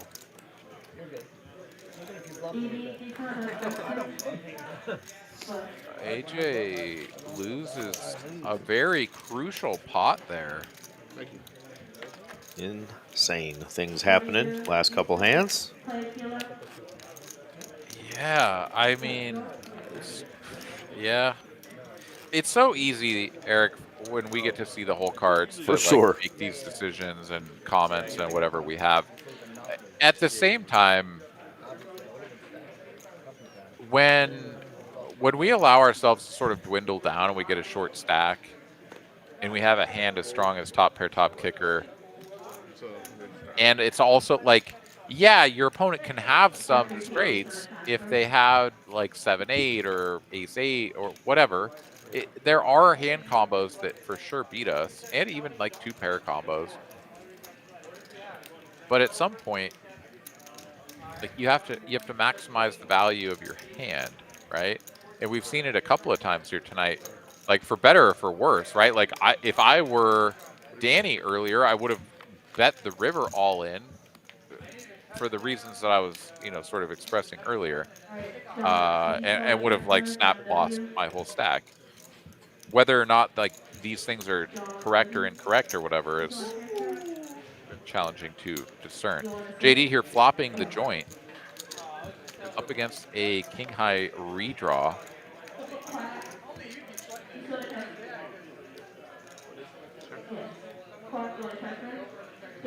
Got a deuce on the turn. Danny is not in the spot. The action's getting caught up there. It'll show Danny folding in just a second. 4 true outs for Charlie.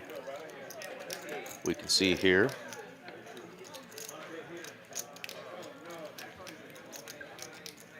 He wants to know if we would make the call or fold there. I don't think I would check. It's the same sort of sentiment as to where I would have been in the hand as Danny, where on the river, stacked pot ratio, what it is, I would be all in trying to get called by worse, rather than checking and having all the worst hands check back and I win nothing, and all of the better hands betting, and then me being like, well, what do I do now? Am I going to fold this hand? Right? Like the fact that he folded and was bluffed off of the hand, like, means that he loses the whole pot, not only doesn't get paid for his value.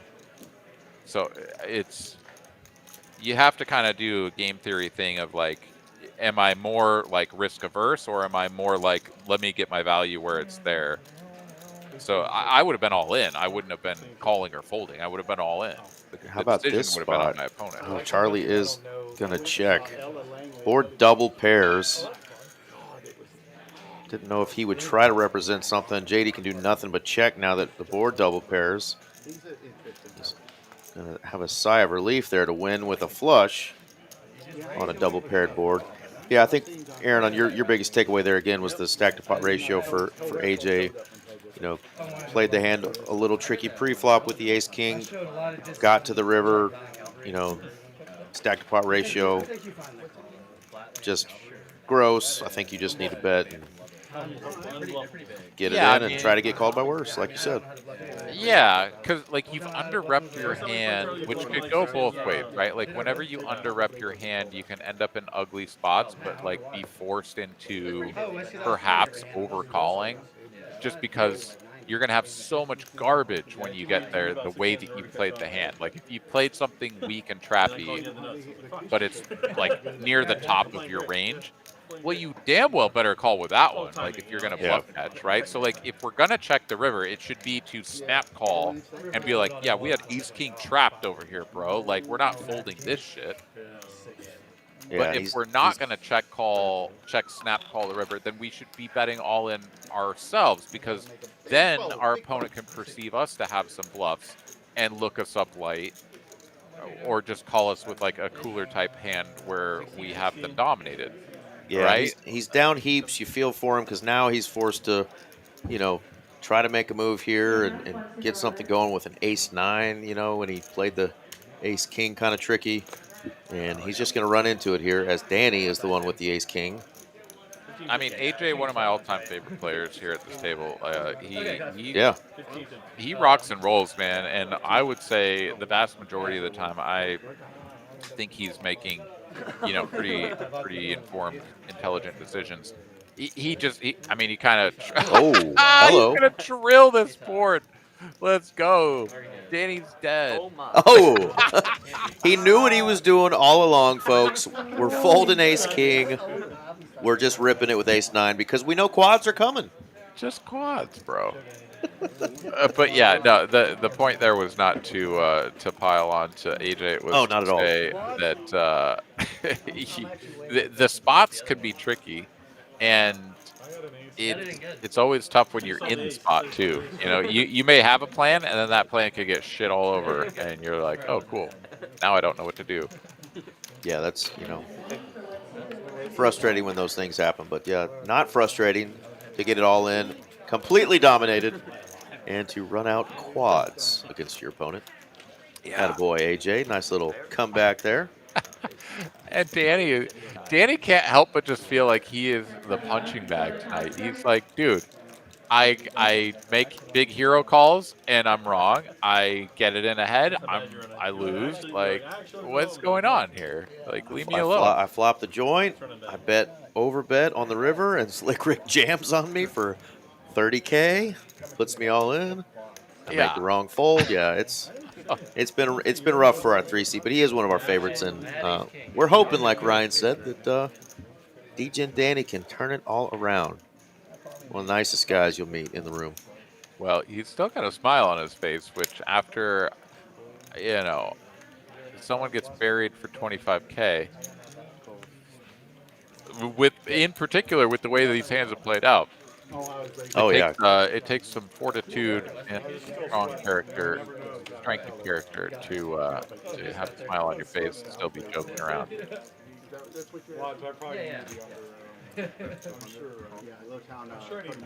How we got just $430 in the pot with a man holding aces. JD with deuces here. Not sure, but small pot. There we go. It's 630 in the pot, it says. Well, that's because there was a bet. Okay, now I see. Yeah, Ben here, I mean, he said, I'm taking over the 5 seat for Carlos, so I have to play like Carlos, and I'm going to trap the aces. He is so far so good. Charlie up against it here. Needs a very particular river card if he's going to get bailed out, but with the 4-liner to a straight, we're going to get to see that river card, but it does not improve Charlie, so Ben's aces will win at showdown. And I think given this texture, he's just going to kind of be handcuffed to a call. Yeah, I mean, in my opinion, we're never folding this. There we go. Welcome to Texas. Welcome to the game, sir. It's always fun to watch some other players' reactions facially, you know, when a player kind of turns over a hand like that plays the way it did, and you're like, oh, yeah, okay, got to watch this guy. I want to give Slick Rick some credit. I think he has learned a very astute skill of playing in games. Where like someone shows a hand that you probably didn't expect or would never expect, or that maybe changes your opinion about a player. He doesn't let that show at all. Yeah. He just keeps chewing that gum. chewing the gum, looks at the pot, looks at the wall, maybe looks at another player, whatever. But you know, there's no expression. I myself, I struggle with that one. I have gone, you know, mouth agape, chin on the floor, whatever, more often than I can remember when I see certain plays. But yeah, good on Slick. We can all aspire to be as cool and cool-headed as Mr. Slick Rick.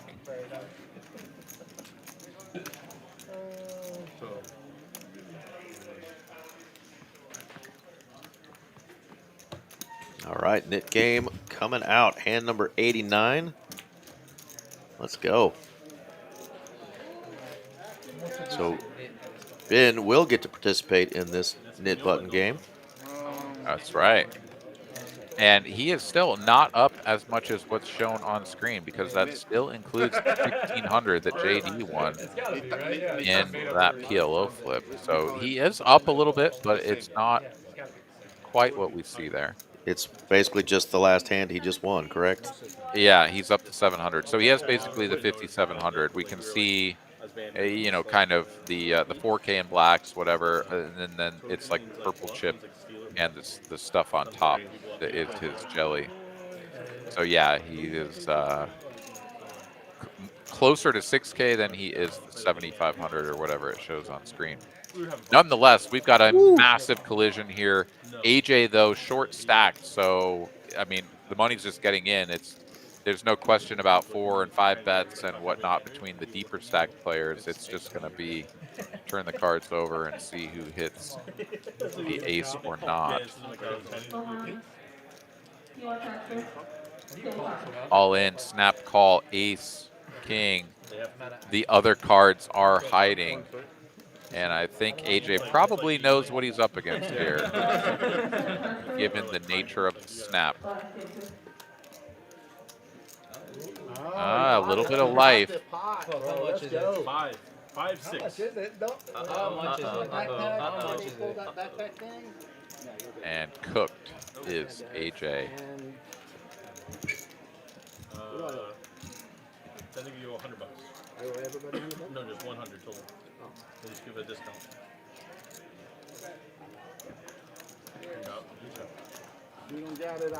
Oh, it sounds like AJ is taking his leave as well.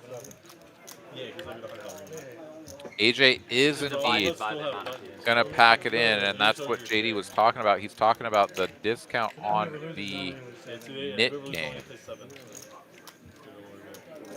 Gotcha.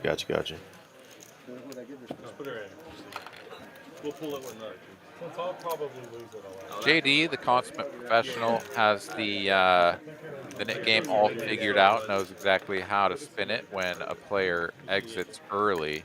And that is an important aspect of the game that we've seen not work out so amenably in streams past. So a good piece of etiquette isn't quite the right word, but to have that figured out, to have it nailed down as to what the consequence should be for a player leaving in the middle of a net game. Very good game sense. Absolutely. Well, GG's to AJ. Hope you run better next time, man. It just wasn't quite his night tonight. Ran into some tough spots there. Right after hitting quads, too. Damn Dude, it. I know, man. I thought he was back. I thought it was kind of like, oh, you made the big ace king fold. It was not correct, but like, here you go. You got the quads, and then you just get coolered out the door. Just like, well, you had your moment, and now you're dead. Poker gods be teasing sometimes. Oh, dude. Don't we know? At first it giveth, and then it taketh away. To the top of the When It was good. we played for like an hour. Yeah. Flush draw for Charlie. Effective third pair here for Scott. Not a particularly strong holding given the texture, but did have the betting lead pre and did make the continuation bet. So got the quote unquote value on the flop. there is the river brick. And Scott will block bet for value with the straight blocker. I'm not so sure I find this bet. But Scott's got it out there. I mean, his opponent can only bluff. But perhaps this is the bluff blocker, right? Sort of shuts down the bluff by putting the bet out there, making it look like you just have something. But no, it is not going to block the bluff. Charlie goes for the massive raise, 3,200 over bet. And Scott hasn't snap folded, Eric. Are we going to get a hero call? I can be your hero, baby. Come on, Scott. You got it in you. Got the Jets uniform on. Oh, no. I mean, come on. It's a That's tough. He's got third pair. But at the same time, he thought about it, man. He absolutely thought about it. That's a tough one. Oh, no. Even if you don't put him on an ace, the Rodgers uniform, he choked. You don't put him on an ace, you're like, somehow, some way, he's going to wake up with a freaking 9 here, and I'm still going to be beat. Damn it, I just fold. But yeah, we were hoping for the Enrique Iglesias hero. Just didn't get it. Bloodhound instantly chimes in, anti-Scott. Look, man, it's, yeah, he definitely plays a little bit snugger. You're not wrong about that, but that was his shot to like hero call, like catch somebody, and he just missed it just by that much.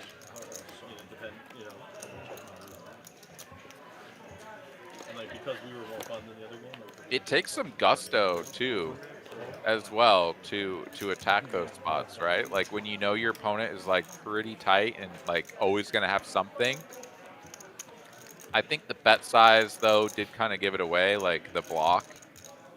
I'm not sure Scott is blocking with top of range at a high enough frequency to, you know, to sort of really dissuade those river bluffs. Straight Bloodhound is walking away from the ballpark like a disappointed dad, he says.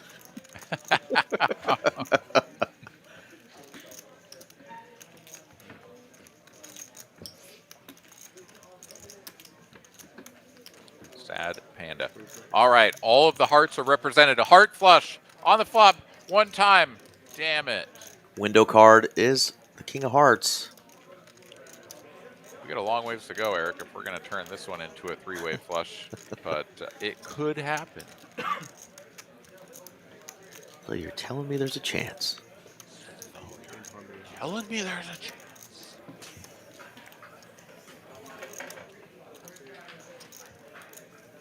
Slick Rick chipped up to 44,000. You know. No big deal. Ready to stack anybody at any moment. Bet of 800. Danny makes the call. Slick Rick out of the way, and there is an 8 of diamonds on the turn. 3 pair for Danny, up and down now for JD. But with the front door flush coming through, the Jack 9, is it? Oh man, I can't even sort of process. Is that the hand solver would take? Or would it be clubs or spades? I think clubs or spades. Maybe barrels? I don't know. Either way, JD decides to check. Zack, Kenny Chesney, Garth Brooks, Tim McGraw. Danny here in kind of an awkward spot. I mean, this pot is quite large. SPR is 2. In case you didn't know. Building this pot further is kind of like, well, I'm setting myself up to bluff the river if I get called. 6'7". Waylon's younger than you, bro. You know 6'7", Bobby? I just know that my grandkids say it all the time, Alex. Has something to do with LeBron James. I don't know. They're just like 6'7", 6'7". That is 1,800. And maybe they just giggle. Double OT. I was hoping they had some dark sexual connotation to it. Fish would be interesting. Because it's like, yeah, I got Durant. People are, I don't know. 6.5. JD certainly can't call here. I mean, this is check jam or just fold. And he lets it go. Danny will, quote unquote, get this one through and chip up to 17,770. He's got still one hell of a long ways to go. He basically needs to win enough chips that he can stack up to Zack and Slick Rick Yeah. and be even with them to actually be out of the basement. But it's really just he and JD that are buried of the players that are remaining. Of course, we do have the 8 seat open, and we had Carlos leave us earlier, so a few sort of red, in the red players, so to speak, missing from the leaderboard.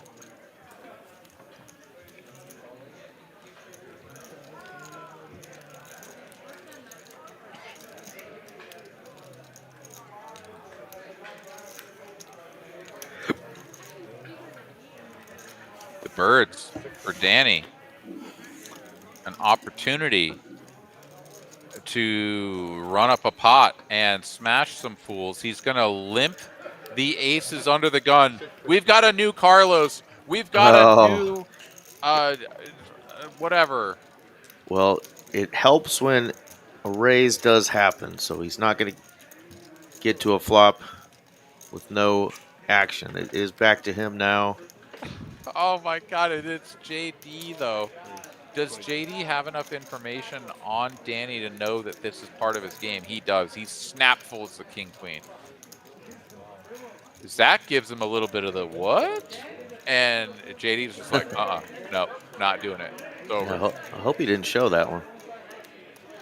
Who, Danny? Yeah. No, hell no. Yeah. Never. Not in a million years do you show Yeah, that fire that one right into the muck. No, if you ever in your entire life limp back raised from under the gun, never show the aces. I don't care what stake you're playing and how often you do that shit. Never. I mean, they're going to tell you that that's probably what you had anyway, but don't give them that courtesy and show it to them. If you're going to show anything ever, it better be a 3 or a deuce.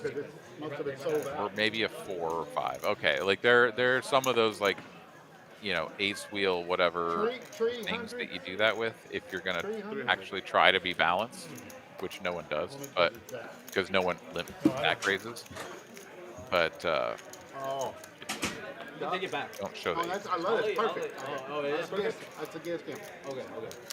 All right, Slick Rick going to raise it up out of the hijack, and Zack just calling out of the small with the 10s. As is Bobby and Charlie. So 4 ways we go. I like this flop for the 10s and the 7s. We're going to get to a turn with no betting. Let's see if the overhead view will come in for us. There we go. It is a face card. The club of jacks. The club. Zack had 2 straight draws on that turn. Decides to bet it now. Those 10s should often be good here. All this checking. Yeah, somebody would have bet a flush draw before now, and the 10s hard blocked the straights. Nobody bet the jack. Yeah, everything lines up for him winning this one with the 10s, either at showdown or just with everyone folding. So, good bet. Absolutely, and things still going good to Zachariah as RJ tangles with the headset. I believe in you, RJ. You can do it. He has arrived. We are tangled. We got it. Yeah. I'm in. What's up, fellas? RJ Dupree 1, headset 0. We have a victor. That's right. Welcome in, sir. How are you? I'm doing great. Good to hang out with you guys tonight. Excellent. All right. We're happy to have you. As you know, we've seen a lot of big stacks and big pots and whatnot over the course of the years, and you oftentimes, RJ, come in towards the end of the night and get to see sort of the built-up stacks and the bigger spots, perhaps, of the evening. But a special treat here for you tonight, as we have like 3 players at the table with 40K. Holy smokes! Yeah, there's a lot of chips on the board here. There are. A lot.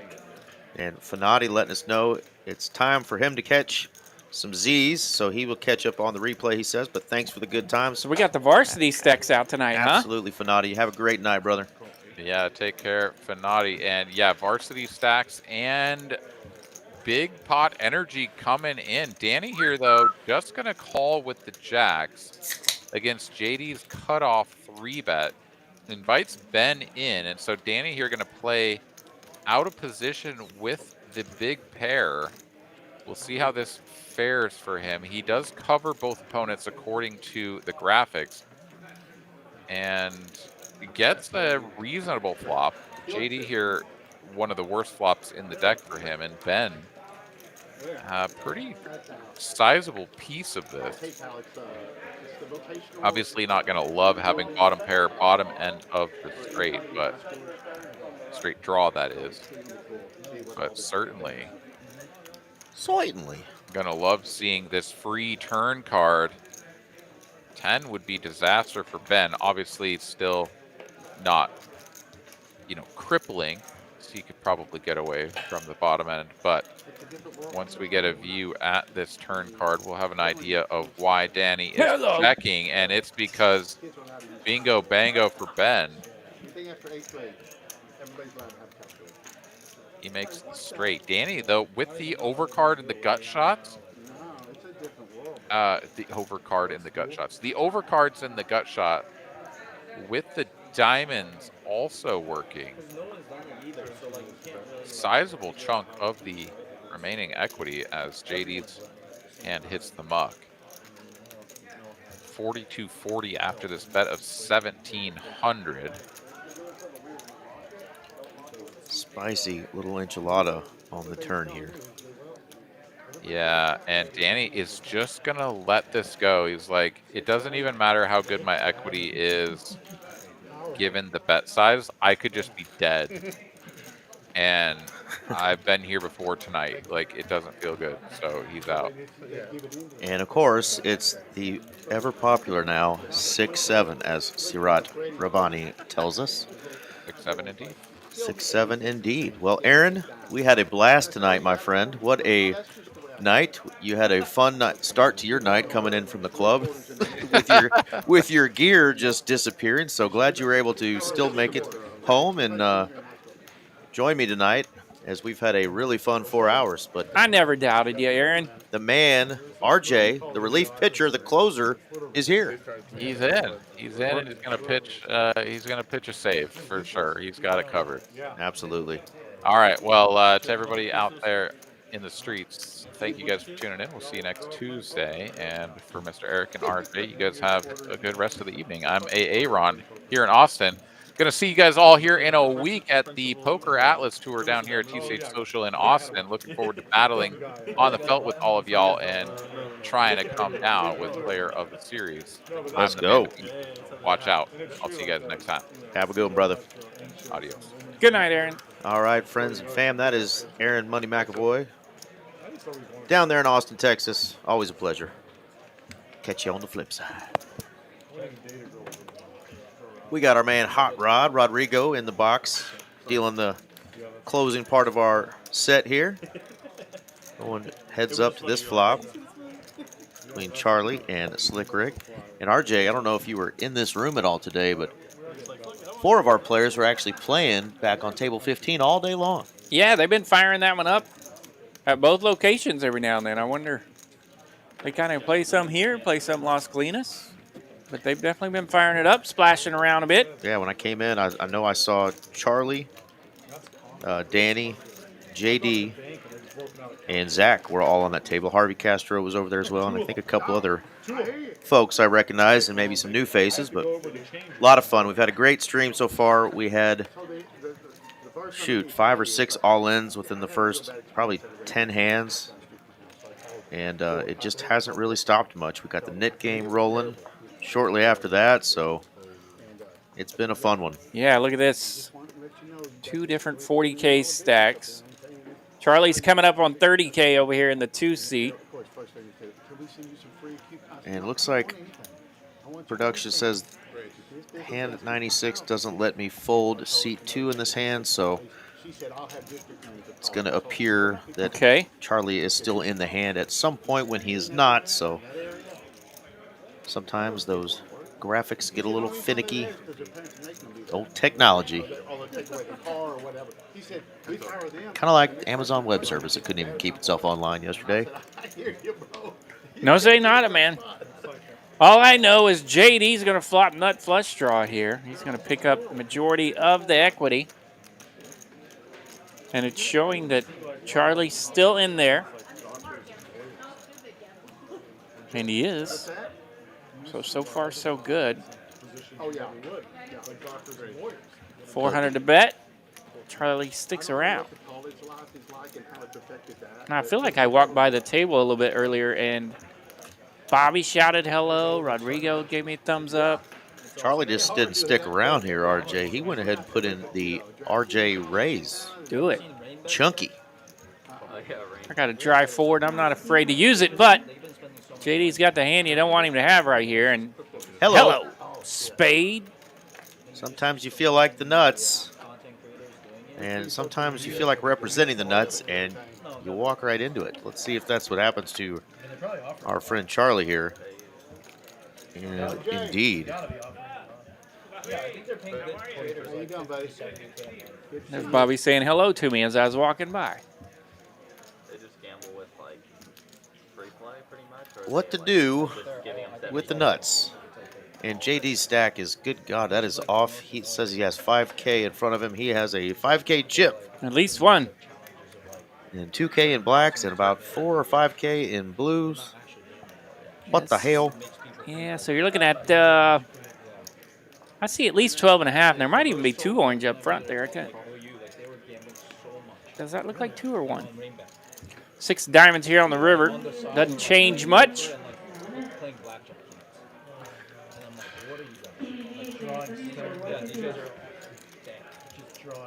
Charlie in the representing mood here, but we'll see if he wants to shut it down on the river or what kind of fireworks may ensue. Sports is really interesting now. Like now, like a lot of the games, apparently there's like some games now where like Fireworks indeed, and it's a little larger than a Roman candle. Looks like 6K the bet here from Charlie. live line is just actively presented. Like, I love sports like that. It's not good for you like this. Yeah, most population are not.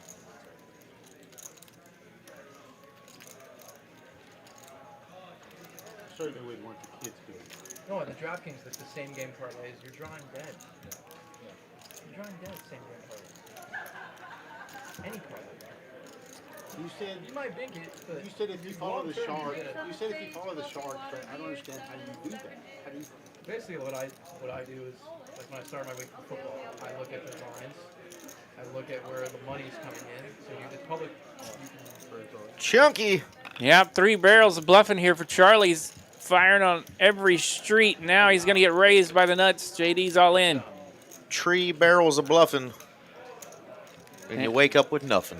And now we get to the point where Charlie did indeed fold. Said no thank you to the all-in from JD. And JD's going to take that pot down, about 21K in it. And that is exactly what our production, Miss Taylor, was trying to let me know, that this hand was all kinds of screwy when it comes to numbers and who was in, who was out, who won. So that'll get rectified. Had the nuts, and it ain't no skinny rabbit. At all. Well, we'll take this time real quick as Rodrigo deals the next one to remind you what's up.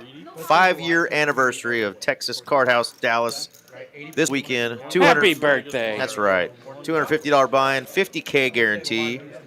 So awesome tournament. We're going to crush that guarantee. And if that wasn't enough, we got a high hand promo that starts that morning at 11 o'clock, Saturday morning. 3 high hands per hour. The first place gets 500, second 300, third 100 in time. There we go. From 11 a.m. to 10 p.m. And then there's high hand drawings, a time special that day, 5 for 55. And that's the drawing, folks. You earn tickets. Cool stuff. $5,000 drawing. How about that? So talk about value if you're playing in the tournament, because those high hands count during the tournament. There we go. And let's get back to the action, because we got some hands. Here we go. Public did really well at 16. You need an account? I'm very happy with my parent. Let me treat you well. Bookie marriage. All right, so Slick is going to 3-bet Scott. Yeah, Scott, the original raiser, up to 275. Bobby and Charlie hanging around. Slick Rick 3 bets to 1,600. Charlie now on the button, fresh off of bluffing about 10 dimes away. Does he want to get a little squirrely here with the 10-6? Hand doesn't flop too good until it does, so let's see what Rodrigo and the poker gods have in store for All this right, a suited 10-6 and a button, so he's going to hang around. This pot already cooked up $5,000. Oh 10-10 deuce. Hello, button. A little Ren twin. How about a couple of 10s? I haven't seen my book. Well, I just got a Scott's like, nope, I want nothing to do with that flop. I bet small. I just bet 25, 50 bucks. Yes. We settled about 1,000. Slick Rick come out with the 6-tap check. Scott right behind him with the quick check. He's just letting you have fun. Charlie says, this could be me, boys. I'm going to at least make it look like it. Yeah, and this is going to be an opportunity for Scott to just get out of the way. Lost the minimum with an ace-king. Could have played a bigger pot with Slick Rick pre-flop, but decided to just call that extra bet. And boom, there you go. Full house for Charlie. Locks up the hand. Check mark. Slick Rick was hanging around here on this flop, and Scott took the train with his ace-king. He said, I don't even want to mess with this thing. Stop betting forever. Because he didn't call me whenever I had him down. So he picked up the phone and said, why don't we just go ahead and clean the book before we start next year? And he picked a good time to not mess with this thing. Rick's going to check the river here. Charlie's going to decide what he wants to do. Possibly make it look like an ace could call him. 6,300 in the middle. See what he goes with. Whatever it was, quick fold from Rick. He's out of there. Take her down, Charlie. Yeah, it was a big one. Slick wanted no part of it. Wasn't going to call all that off with 2 pair and ace high. No thank you. Charlie going to get a little bit of those bluffing chips back that he just lost. Yeah, about 4K profit in that one. Well, RJ, we mentioned this weekend is the 5-year anniversary, so a lot of stuff going on with promos and this big tournament that we're doing. But next week, boom, we're right back into the swing of things with our even bigger one. We had a little time away from that with our Trailblazer series that was in last month. It's back. Double bag bonus, triple bag bonus is back. The 250K prize pool is back that we know we're going to crush. So Halloween, spooky season, get it going, folks. Your chance to win 60,000 plus, as that's kind of been the norm for our even bigger one. Greatest $300 monthly tournament in all the land right there.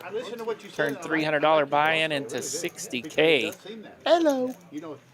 I want to do that. Yeah. Then we might see you on one of these streams. Yeah. At least for a buy-in. 10 of my buddies we're dead. Fire the coach. I'm betting Texas. I can't wait to bet. Yeah. And the line was fishy. The line was fishy. Another ace queen for Slick. Like, why is an OU 4.5? Perfect time to bet Texas. That was the biggest trap. Does put in a 3-bet and gets Danny to fold those little crabs. Too pricey to go set mining. So yeah, think about this, RJ. You could be sitting there in the tournament. Yeah. This weekend, the 50K guarantee for 250 bucks. Folding. Yep. Just playing, but you could actually get a high hand and win $500 on top of whatever possible tournament prize you win. And there's a 5K drawing going on in the room as well. So how cool would that be? If you're playing in a tournament, you're running good, you're building a stack, you make the money, and then on top of that, you either get a $500 high hand award or you get 5K in a drawing. So a lot of stuff to play for this weekend. Make a final table, win a drawing. Hello. Pick up some cash. Let's go. Well, we're starting to pick up some hands. Yeah, the Broadway holdings are out yet again here in hand 99.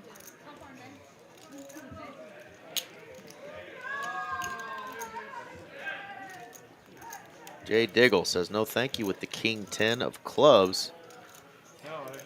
On his best behavior. That was a hand that got Zack paid earlier as he hit top boat with the old King 10. Danny Chin ended up with a straight on that one. It was pretty gnarly.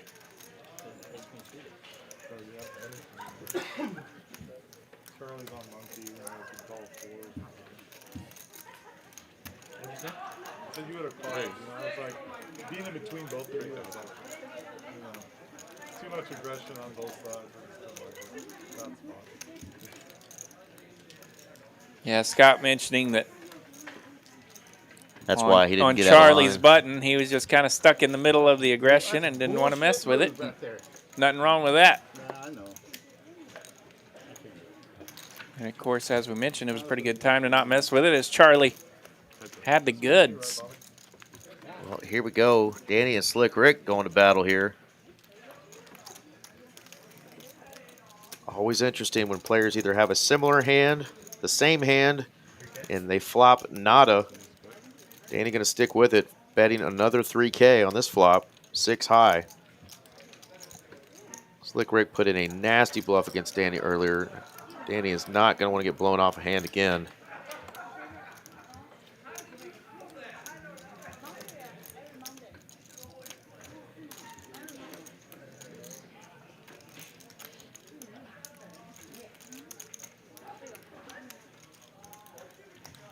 You might see steam come out of Danny's ears if Slick bombs this one, but he doesn't.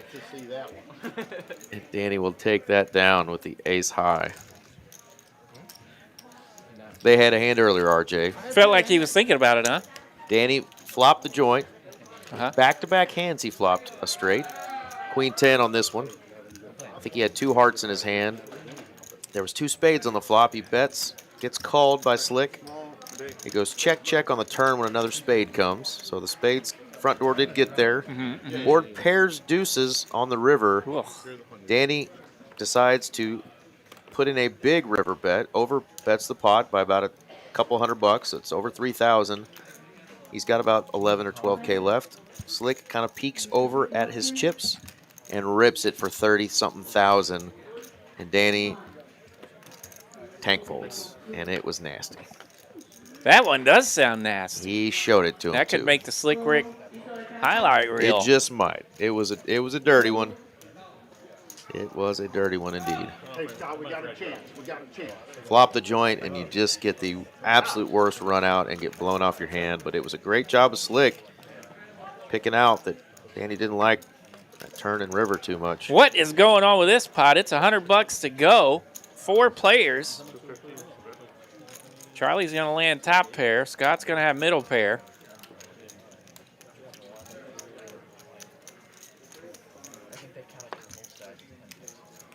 Scott says, let's get something in there. He's going to bet $250. I guess Danny was the original lead out here for $250. He's holding ace-8 high, backdoor hearts. Not much work in there as the turn is the 6 of clubs.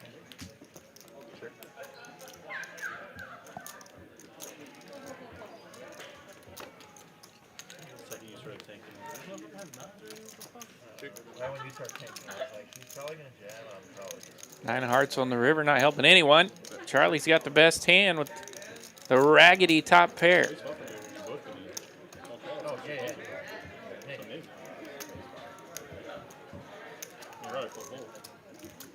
Now Scott holding second pair. He's pretty interested in this bet. $600 seems pretty light.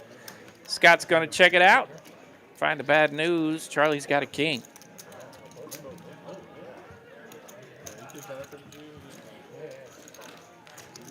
Yeah, definitely a player that you're more likely to call a little light than others. Because yeah, right. Charlie will definitely get after Charlie will splash around on you. So if you got second pair and you're interested, you might look him up a little bit. Nice hand there for Charlie. He's back up to nearly 5K in profit. Scott just above him, over 5K in profit.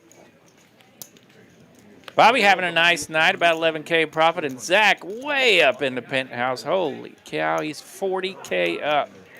37.9, but who's counting? Yeah. Shout out to Mr. Ben there in the 5 seat, rocking the old school interlocking UO, I believe, of the Oregon Ducks. That's right.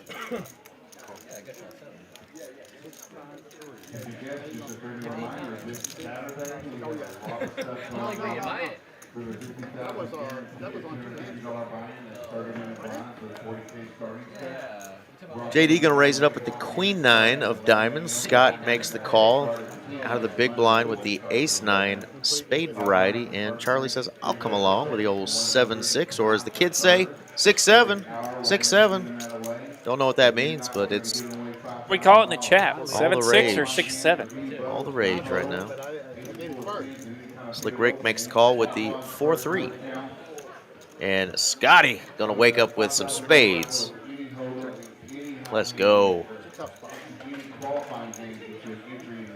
It's going to get checked over to JD, so Scott's going to love this if he gets to see his nut spade draw for free. Scott is going to lead out, so I'm guessing the card we can't see is a spade. No, it's a king. But I love this because I think Scott's going to get credit for this. Comes out firing. Yeah, JD's got a straight flush draw. But Scott definitely might get credit for it here. Ooh, makes the call. Spicy little turn card here. Queen of Hearts would give JD officially the check mark if we go to showdown. And we're going to go to showdown. It goes check, check. Queen 9 of diamonds gets there. Yeah, that bluff is going to work every time unless it wasn't a diamond. Shit right there. Yeah, that is wild. Beating up on us nits. How much to buy out of this game, man? 400? I put 400 Nope, not allowed. I'm not allowed. Man, that was a good bet, though. It just runs into the only card combination, really, or one of, that's going to make a call there on a paired board, which was JD's gutter ball to a straight flush. Yeah, you hate the queen for any kind of straight draw. One's over there. Scott's got one. So it'd be 600. 600. Right? Oh. Well, we just got kicked off the stream. Let's refresh. I'm not happy.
Yeah, we just got the boot. It's been like 7 or so streams of straight perfection where we haven't gotten kicked off, RJ, and we just got booted out of this one. So we're seeing what's going on with the internet here real quick, folks. So thank you. I forget you guys can see me when I'm booted.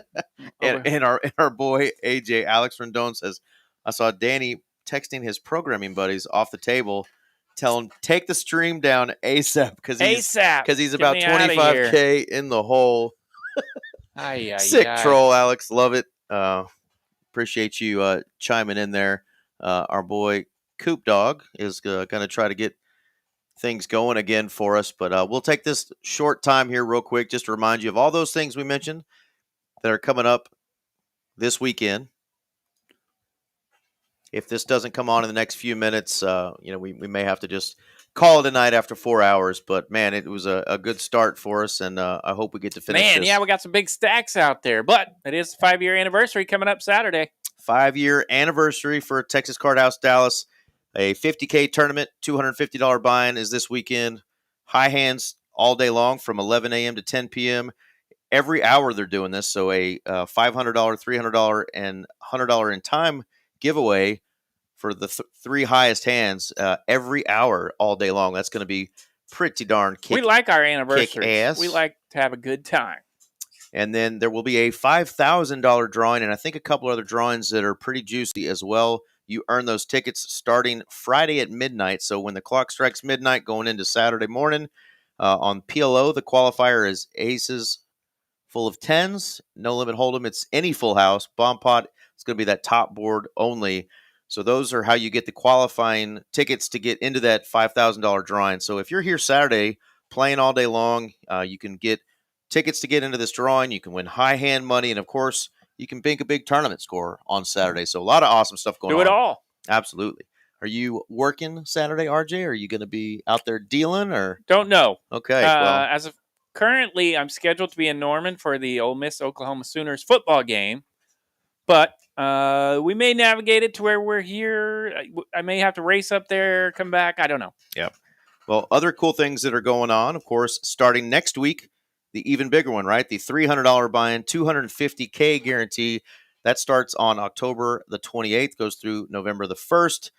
Still have the $1,000 double bag bonus. If you're crazy enough to keep shooting and try to get a triple bag, that's a $2,500 triple bag bonus, or all of your buy-ins back if you fired multiples while going after that booger. But sometimes that comes in handy. Day 2 will be Sunday. Final table will be streamed on Monday, the 3rd.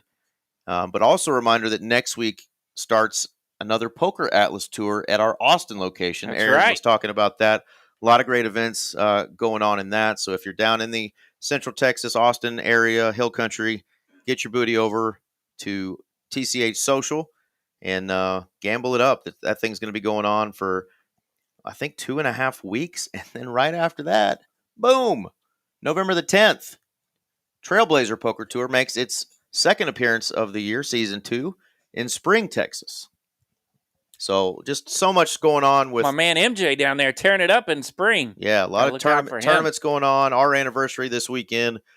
Cool stuff to get in after. I think we are probably going to see if this will reboot and get us rolling. Otherwise, we would have to kill another 15 minutes in time to get the stream back cranking. So if this doesn't pop back on in the next couple of minutes, folks, we're just going to call it tonight after 4 hours and 20 or so minutes. But bear with us for a couple more minutes. We'll make an announcement to you, let you know if we're going to come back on. Hit us up in the chat. Let us know where you've been watching tonight from and what else is going on this weekend. If you guys are going to be playing in any of these events, there you go. Let us know. Rich Hill's ready. He's ready to play in some of these events coming up. Yeah, we're not sure. Something happened because tracking and recording is still going on the other side of the production room, but somehow, some way, there's a little glitch in the matrix, and Danny Chin or somebody called their buddies and said, cancel the stream right in the middle of it, and we're not being able to see. Somebody gave us the official boot. What the hell happened? But we will try. Did you tell any dirty jokes today on YouTube? My jokes tonight were not dirty enough to get us canceled. Okay, that's good. I can't make any promises about next Tuesday's Halloween stream. Halloween gets a little crazy. I will be in costume, and at least until I get stacked, I'll be on the table. Right. Not sure what we're going to do on the commentary side, but it'll be fun. Even Scott mentioned coming in and taking my spot, but we don't know if we can count on Scott to keep it classy in here, San Diego. But no, who knows? We'll get it right. But yeah, next week's going to be a fun one. It'll be our Halloween stream, which is staff only stream, probably a 1-3 game, round of each, something like that. So a lot of stuff to check out. Usually next week. chips will be flying. The stacks, you won't see these 40K stacks because we're like working people, but chips will be flying. I tell you that. Absolutely, and probably some booze flowing, booze flowing, chips flying. Maybe some folks crying too at the end of the night with shame, but who knows? Yeah, Ryan, I'm with you, brother. I would love to see some of these folks make some big comebacks. That's the fun part about the last hour of the stream is we get to root on some of our people that have been in Stucksville, see if they can't get out of there. Yeah, we love the last hour, seeing who can make dents in that penthouse stack that tonight we had 2 of, right? A couple of. Rich Hill commenting on my mustache that is now in full effect as Halloween is upon us. And a nice shout out for myself, Boomer Sooner, Rich. Thank you. Absolutely, yeah. This mustache is definitely either I'm going to ask for your license and registration or I'm going to offer you candy out of a white van. Yeah, I'm a little bit scared to spend 15 minutes in here with you in the dark, but, we're hanging in there. Porn star, Taylor says. Yep, absolutely. Something like that. But you guys will get to see it in full effect on next Tuesday for the live stream when I will be in costume. Right. But sorry again, folks, that this kicked us off. We've been kicking ass for... I don't know, about the last 6 weeks or so, 7 weeks with not a single one of these glitches that we were dealing with, but something 4 hours and 15 minutes in decided to kick us off. So I blame a lunar flare. It may be the AWS shutdown. Who knows? But had a lot of fun tonight. A lot of chips. Like I said, we're going across the table, and Zack was our big winner. I know that. Zack was definitely crushing it tonight. Yeah, about 38K in his stack. 38K in profit. And his stack was profit. 48K. Yeah. Okay. Yeah, and he's in the 7th seat. And if you guys have watched us, you know that 7th seat has been a super, super hot seat. We've had has been a heater lately. Big old wins in that one. I think that's the seat that Benham won over 50K in, and a couple other big ones. Our friend that was just recently in the chat a few moments ago. Mr. Rendon, Alex. I think he had a good one in the 7th seat. Alex had a big night. Alex, what was your big night there in that 7 seat? If you'd like to 7 seat can run some heaters. Tell us about that night, because I know that was a big one. Yeah, we lost about 80 freaking people already, so sorry. We're leaking, boys. We're leaking. We're trying to entertain and hope this thing gets up cranking, but probably not going to. So I'm going to refresh one more time, see if we can't get this booger back up and running. If not, thank y'all for joining us. We had a blast tonight for 4 hours instead of 5. Wish us luck. We'll be back in a couple seconds to sign off or continue.